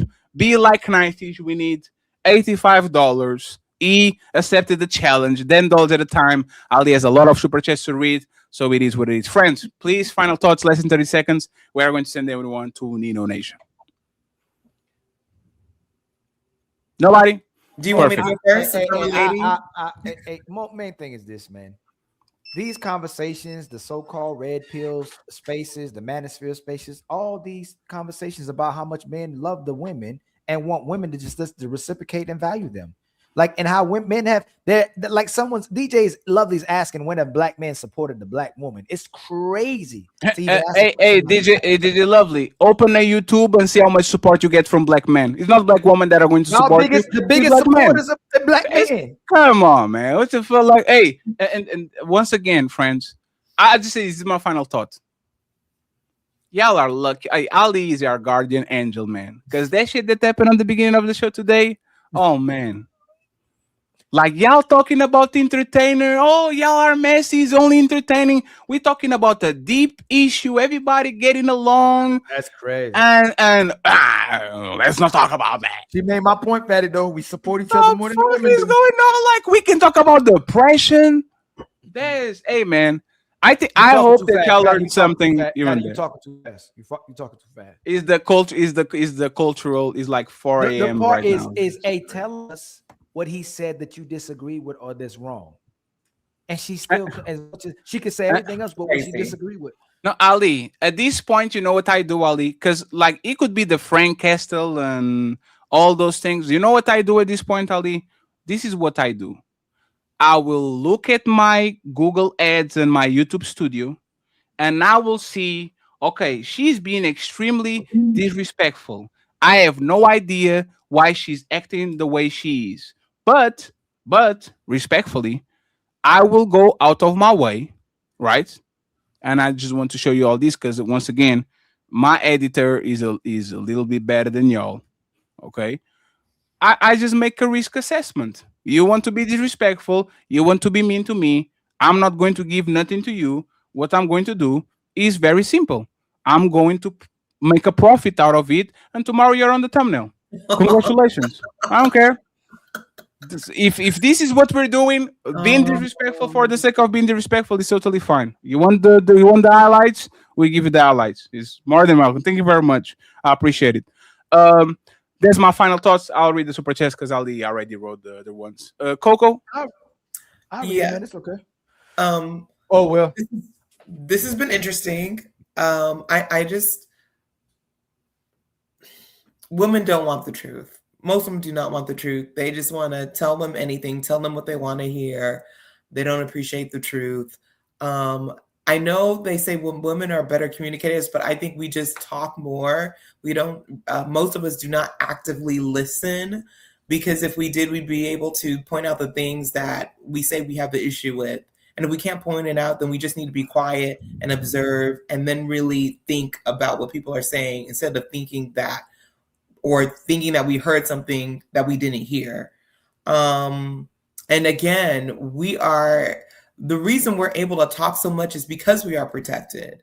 If we truly weren't protected, you wouldn't hear a peep. We'd be scared. We'd be paranoid. We'd be so worried about the harm that would come to us if we weren't so protected. If women weren't protecting, Kanisha will be scared shitless of talking to me the way she talked to me. You know how we keep saying, we had these conversations. There's a lot of white people. And shout out to the Cowboys. Leave me alone with the Cowboy shit. The Dallas Cowboys, you losers. God damn it. I have a Dallas Cowboy jersey. Damn. Thank you very much, Steve. We appreciate you. There's a lot of conversations about how white people might not want black people out the plantation and give black people back their reparations. And if black people ever get power, they're afraid of the fact that black men might do to them what they've been doing to them for all these years. It ain't the fact I only think that they don't want the truth. It's the fact that they don't want to return back to a responsibility that ain't even against them. It's just the part that would have to go back to doing something for the man as well too, to be able to be rewarded or get the authority, get the power that they want from men, but they want it all for nothing. So we'll keep coming back here and we get to break it down over and over again. They don't want to get back into the position where they have to serve and have to earn their keep. That's all it is. They want to keep being able to do what they're doing every single day and not have men be able to highlight and say, hey, we done shown y'all this over and over and over and over again. And y'all are still demonstrating the same type of behavior, playing dumb, don't want to see the so-called truth, manipulating and taking advantage of men to be able to be in power of men. You don't want the men to control you, but you want to be able to control the men. Can't save everybody. Friends, we're going to go about our business. Anger Man, once again, it was Ali's fault. It was not Fatty, it was Ali that decided this was a thumbnail. We're obviously going to change up to the show to something more appropriate to what happened. But thank you very much for being here, sir. And glad to see you start clipping your shit. Jesus Christ. Yeah, about time, man. Jesus Christ. You clip your own self, man. Like that's not me clipping. Those are original videos. I'm not clipping. Oh, there's not even better. Oh, for real? Wow. Yeah, well, I mean, I don't get as many views for clips as a lot of people do. I always get more views for like original videos. Yes, but like because we are about to get into it, me and Ali heavily, and you and Anton kind of usually is the the trend says we see what y'all doing and we kind of go afterwards and try to do it. And you're already getting like a bunch of views already from those. Like 20,000, 30,000. We're like, oh damn, that's crazy. We want that too. So shout out to you. I appreciate you. And be safe on these YouTube streets, okay? I know you guys gang banging again. Just be Yeah, man, it's crazy. Well, yo, I appreciate you. Hey, your man. No What good up? deed goes unpunished, my brother. Hey, look. No good deed goes unpunished. It is what it is. You feel me? It is what it is. But yo, man, I appreciate y'all having me, man. No doubt, Angry Man. Thank you very much, sir. I see you later. And Coco, bye. It is what it is. It is what it is. Friends, I'll once read it, again, thank you very much. The ghost. Let me put this on the big screen. Ali, do me the chichin, please, if that's possible.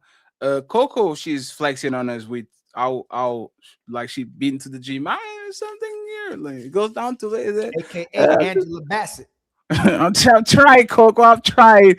DJ Ghost Entertainment in the building saying, turn the fuck up, bro. Thank you very much, sir. Appreciate it. Ching. Where my boy Stevie in the building saying, y'all boys be speeding. Salute to you. I appreciate you. Ching. The Knight's Lair come true saying, peace to the saints. Peace to the saints. Ching.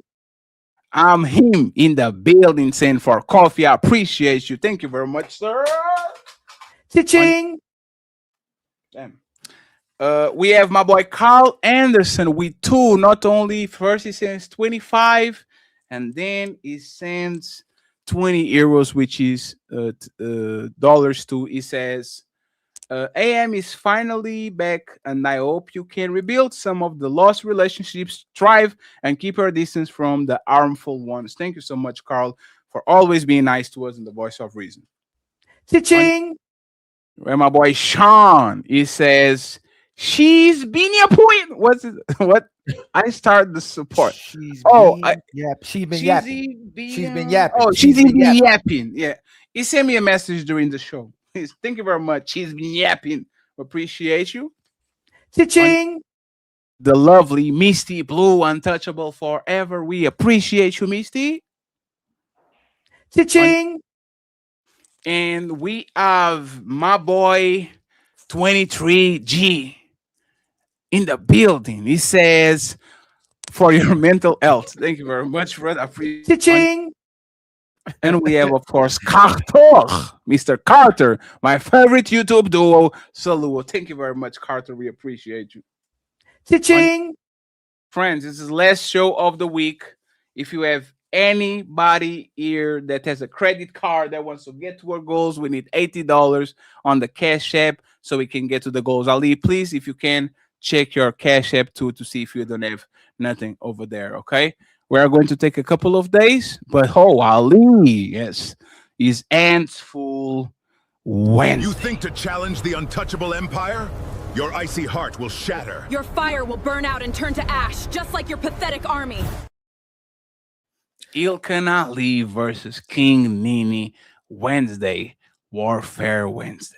You want to put money on it? They don't. Yeah, man, shut up. this man will put money on. No, I don't. I want to lose money. The fuck? I'm willing to lose soccer money. I'm not willing to lose debate money. No, I'm not. I'm not that into gambling. No, shut up. Boy, you don't sit your stupid ass down. Who the think you is? That's the Cowboys jersey too.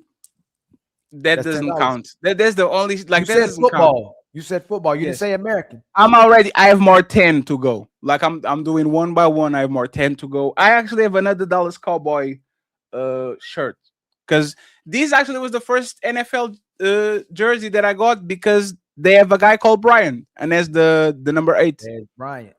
I thought he was friend from Kobe Bryant because he's the number 8, and there was Kobe. I was like, I have to get that. I have to get the Brian number 8. Let's go. TLG saying, Coco, you benching 250? I saw them shoulders. Stop playing with Coco. We have my boy TM Panic saying, Read Kanisha, that one, I know. Kanisha is Aina. Everything her husband divorced her for. All feelings. That's why she can say one thing, but now she felt about his voice, even the vibes. You know what's funny, Ali? I have to start talking with y'all in Portuguese because my Portuguese voice is way deeper than this shit. So, olá, bom dia, como está? Tudo bem? You create more cultural barriers. Yes, the cultural barriers. Peço desculpa.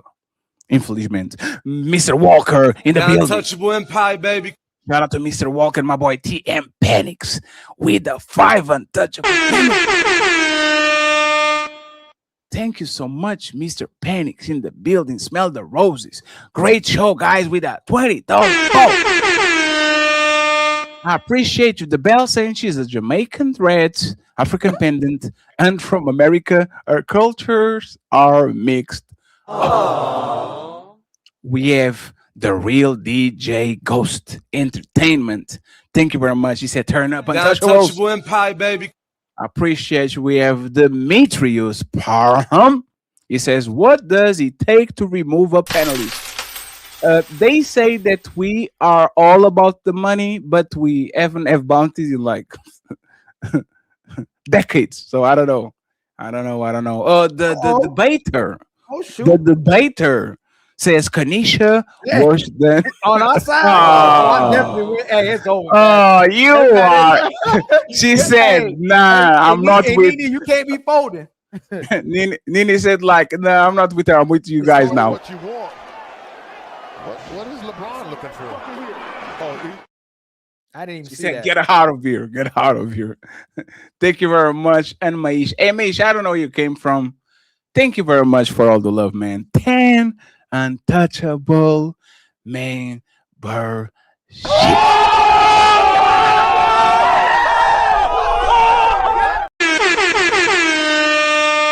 Maisha been doing the most lately. She's trying to be fatty baby mama. Thank you very much, Maisha. We appreciate you.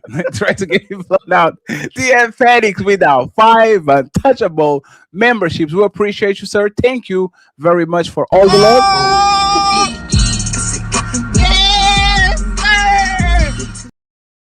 And now we can speed run this. The real DJ Ghost Entertainment says, how much to boot the goofy panelist? No, they're our guest friend. We can't do that. And he gifted you all membership. Untouchable Empire, baby. To Mr. Il Canali, I appreciate you. TM Penix comes in with a $10 super.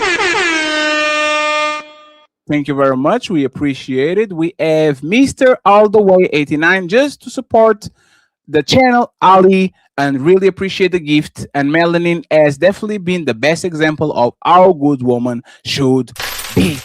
Thank you very much for the support. We have Team Peterson saying, Kanisha, the official King Nini, Jazz, Dylan, HQ, Sarah, Queen Quisha, all hyenas. I said it, what I said, Coco, Maya, and Melanin Legacy. God, the ends. The untouchable Empire, baby. Oh, thank you very much. Zero fallout. We got the members. Gotta put one of them kind of debates together again. The melanin, the eight No. So yeah. So smell the. I need to get somebody with smell the roses. That'd be fine. But the thing I'm trying to build, Ali, is I want shit to be organic. I want this shit literally to be WWE. People fight on the ladies first, super panel, whatever, and we set up a debate between them. I think after I go look at the tape, I will find somebody for them. So that debate was interesting. It's just like high maintenance. It's all like how much like they didn't want to concede. It was like your show. Hey, Teros, you believe in this? No, I don't. Me? Sisterhood? What is sisterhood? I don't know. Hey. I don't know what sisterhood is. What you guys talking about?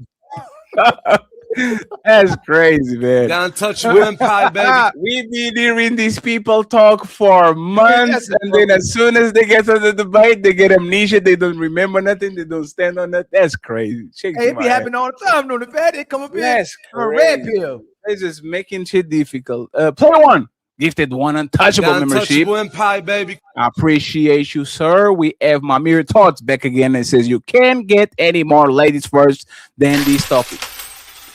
Yeah. I was against Ali, and then they said, "Nah, fatty, fuck you. Man, Ali's Zach right. Fatty, you having the team. Ali is right. Fuck y'all feelings, foreigner. We don't let the woman talk. Told you Smell the the roses. women don't want to hear that, man. You better shut up. Not the ones doing that shit. Stop crying, pussy. Shut up, pussy. Stop crying. Nobody wants to hear that shit. Damn. Know your place, fellas. Know your place. And thank you very much. Smell the roses with another $20. We appreciate your roses. Thank you very much. The bell saying, now, Jazz, what was your situation with love? Ooh. Say the name 3 times and she pulls up. SQBs, mind your bees. If you see me, and Melanin out. Oh, Melanin says she was waiting for you. You just be shooting shots on the chat. Then when it's time to pull up on the DMs, SQBs is not about that life. That's what I heard. SQBs is about fighting back. Every day I got to fight to show my love. Thank you very much. We have Zero Fallout in the building saying there's a reason we have a saying. He is a man of his word, not she's a woman of her word. Honor used to really mean something. People would kill for it. Hey, Zero Fallout he shoots like a... Yo, that's so funny, yo. Zero Fallout is almost Stephen Curry-like. His percentage is super... Good. That motherfucker, he only misses when he goes against me. Other than that, this man is always on point. SQBs saying, Melanin, Melanin and I too focus on us. Aww. Damn, that's crazy. Melanin was taken off the market. TLG, Melanin understands the man-woman dynamic. Thank you very much, Tilji. I hope you're doing good. Brother Nombzi in the building. Thank you very much. I appreciate you, sir. We have SQ saying, Jazz, your thoughts, not your thoughts. I have no idea what that means.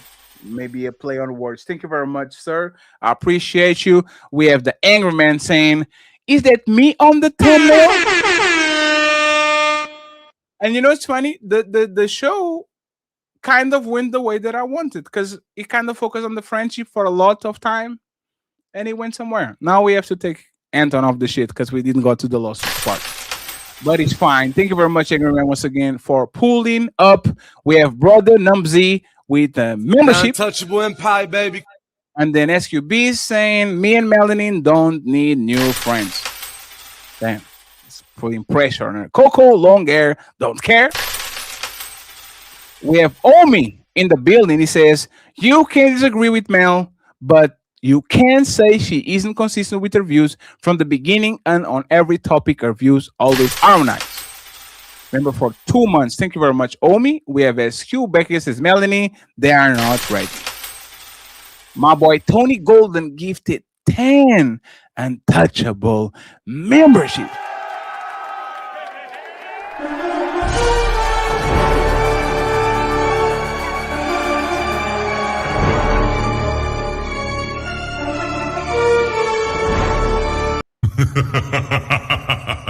Thank you very much, Tony. I appreciate you, sir. Thank you. Anthony. James says, I find it funny people have a problem with polygamy, but the main problems be happening in monogamous relationships. Oh, shit. Brother Numzy came back with another membership. Untouchable Empire, baby.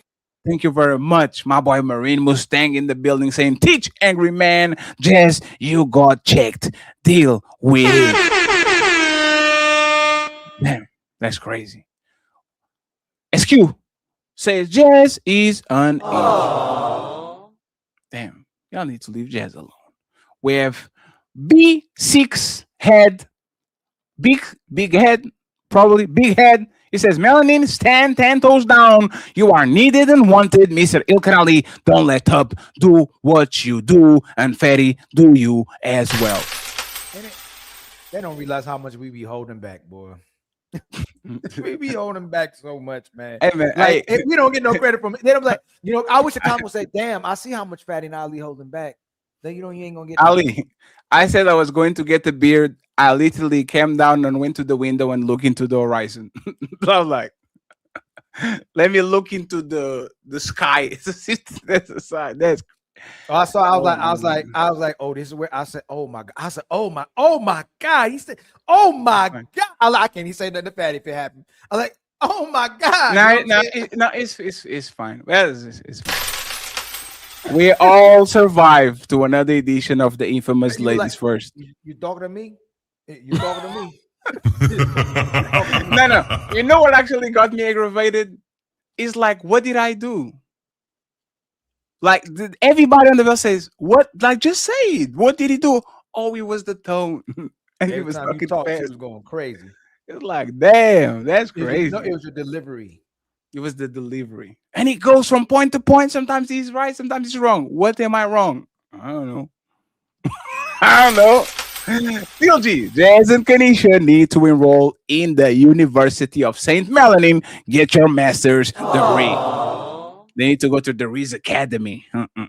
Tone, A1, saying no snitching started with Italians and adopted by blacks. That's a fact. That's a fact. It comes from the Italian mob. Tice, thank you very much, sir. We appreciate you. White Town's King says, only way I'm telling if she's taking family funds and supporting another man, or she's having another man in his home when he's gone. Thank you very much. We have 30 to go. Tabitha. Ali taught me. Tabitha. Y'all remember when neighborhoods had block parties?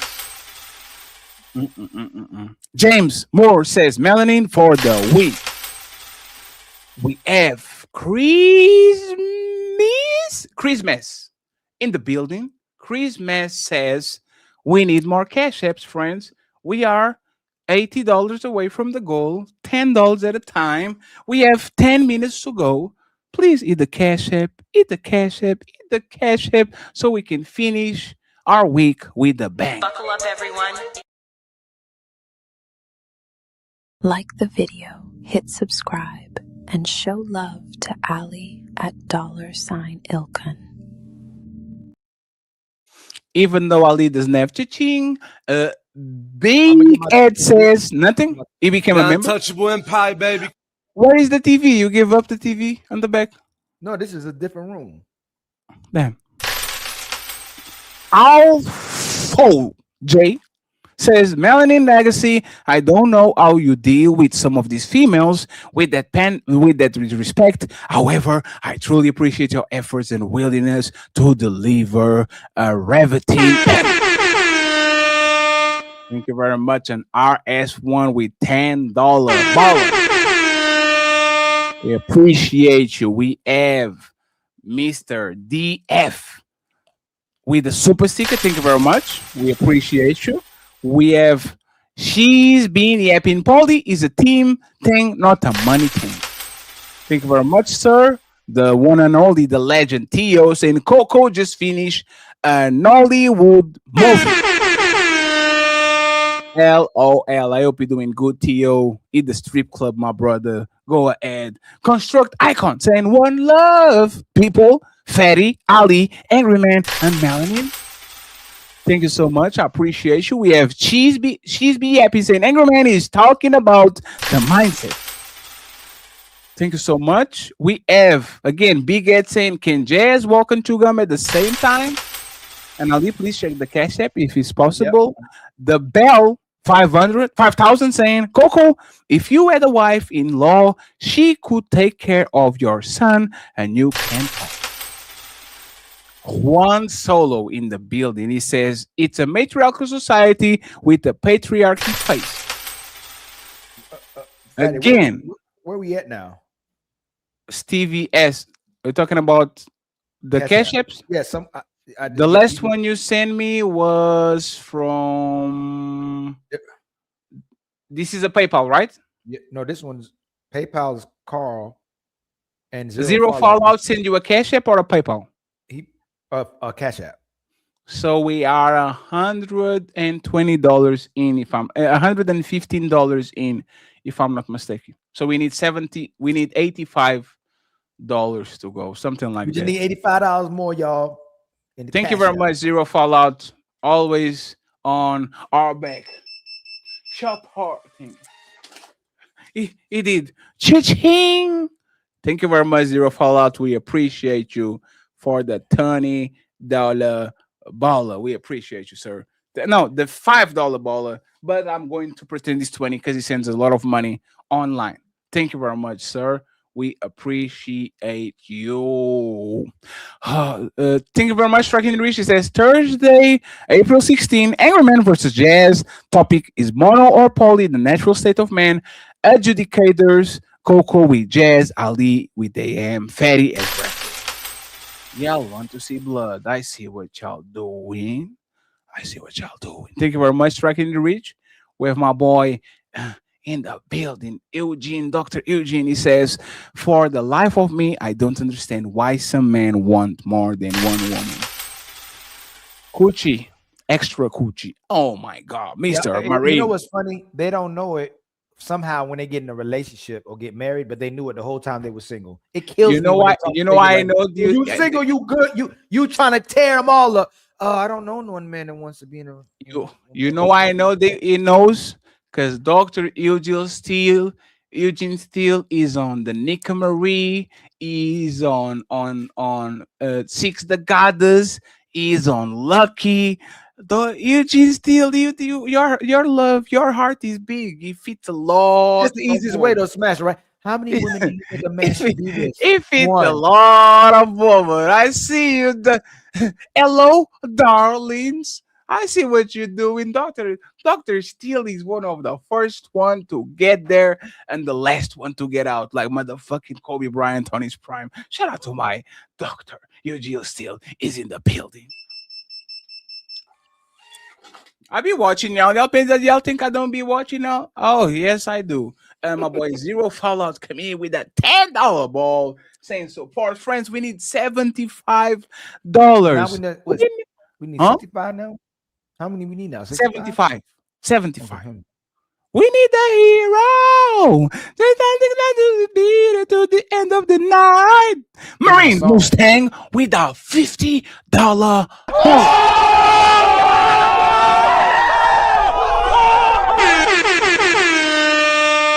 He says, gents, y'all handled business tonight. Well done with a round of applause. Shout out to the Marine Mustang. You, sir. Thank you so much for the big donation. We have $15. Eugene Steele is back and he says, if a woman don't want to cooperate with you, just don't fuck with her. There are black women who will cooperate with you. Stop complaining. You babies. We need Juan Solo in the building. He says, back in the day, if a man let his wife hurt him, the man will mock and humiliate him. If a man doesn't the same today now, back in the day, if a man let his wife hurt him, the man would mock and humiliate him. If a man does the same now, he's ostracized from society. Oh, there's a fact. We have Mac SX in the building. He says, Jazz not trying to understand. She's trying to offer. Yeah, Jazz was said, I'm out. I don't want to talk. Brandon, how you doing, sir? He says, don't be Jazz lit, man. Then I was seeing people in the chat saying jazz planning and jazz lit. They literally have a term now for jazz. Jazz planning and jazz lit. Thank you. Jazz did good today. Construct Icon. He says, man, we got to stay strong and intelligent. Untouchable empire, baby. Remember, for 2 months, we have 10 to go. And I feel there's a hero coming out. I feel there's a hero that is going to send the $75. You are going to hear the sound. I feel it in my bones. 30K with one membership. Untouchable empire, baby. Shout out to 30K, always a big supporter. We appreciate you. Construct Icon. He was on Cami yesterday. If a woman can find a man in 2026 that is willing to build with you, even if he has 100 other women, consider yourself lucky. Oh shit, 9 to go. Zero Fallout. Throughout history, most men were at the same level as his woman. Feminists try to say woman had it worst. The fact is, most men died back then, protected women and kids. nature, war, famine. That's and bandits. Were men slaves to women and children? They were oppressed. They had to go out and slay themselves. It sounds like crazy, oppression. ain't it? Like they were the only ones oppressed, but we taking care of y'all. We weren't oppressed to that, right? Like we had to take care of y'all. It's always the good parts. Is the picking and choosing. Is the buffet. I'll pick the good parts and take the bad parts out. That's crazy. DJ Soul. Oh, I thought it was Easy Genesis you were talking about. That's DJ So Lovely. I think she almost might be coming on the panel. DJ, almost. DJ, hey, DJ Lovely. First, DJ Lovely, you want to come back on the panel. First, she's scared, and then when she's not scared, she's going to come on the panel and she's going to bounce. Just watch. I see you, DJ Lovely. You know what I see her? I see her on X talking her shit. She be talking her shit. She's still doing her rounds. She's talking her shit. Black women have fought alongside black men for generations. When will black men fully show up for black women and our rights as a woman? Damn, more? Y'all want more rights? That's crazy. Thank you, DJ. Is Theo saying women want to be powerful victims? Ooh, just like the Powerpuff Girls. Thank you, Theo. Construct icon. White woman back their man better than ours do. Thank you, sir. I appreciate you. We have zero fallout. He says only 40%, 43% of men ever produce. Who did that? And then zero fallout comes with 1, 2 untouchable memberships. Untouchable empire, baby. Thank you very much, Zero Fallout. We appreciate you. Finally, Construct Icon saying Fed and Ali, all at me, got some good ideas. And last but not least, my boy SD in the building, member for 3 motherfucking years. Let's go. 3 years of Untouchable.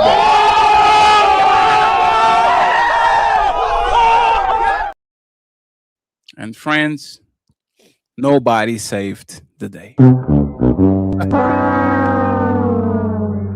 I was feeling it. There was somebody from Wakanda or Valhalla. They were coming and says $75. I got y'all. They'll be killing it lately. Let me put some. But they went to church today, Ali. We are competing with the, what do they call the thing that you put on the collection plate? Collection plate. We are Then competing. We almost have it all. We are competing with a collection plate, so there's nothing we can do. We try our best to give you the best shows. We don't ask for extensions. We don't say if y'all don't send money, we close the show. We just do our job and go back home. So, friends, I appreciate y'all. Ilkanali debate Wednesday. To challenge the untouchable empire? Your icy heart will shatter. Your fire will burn out and turn to ash, just like your pathetic army. Ilkanali, Team Fatty, and the Untouchables signing out. Everybody goes to Nino Nation. Peace. Psych. Who's cutting that shit? Who's cutting that shit? Who's cutting that shit? Who's cutting that shit? Who? Yeah. OVO Sound 2025.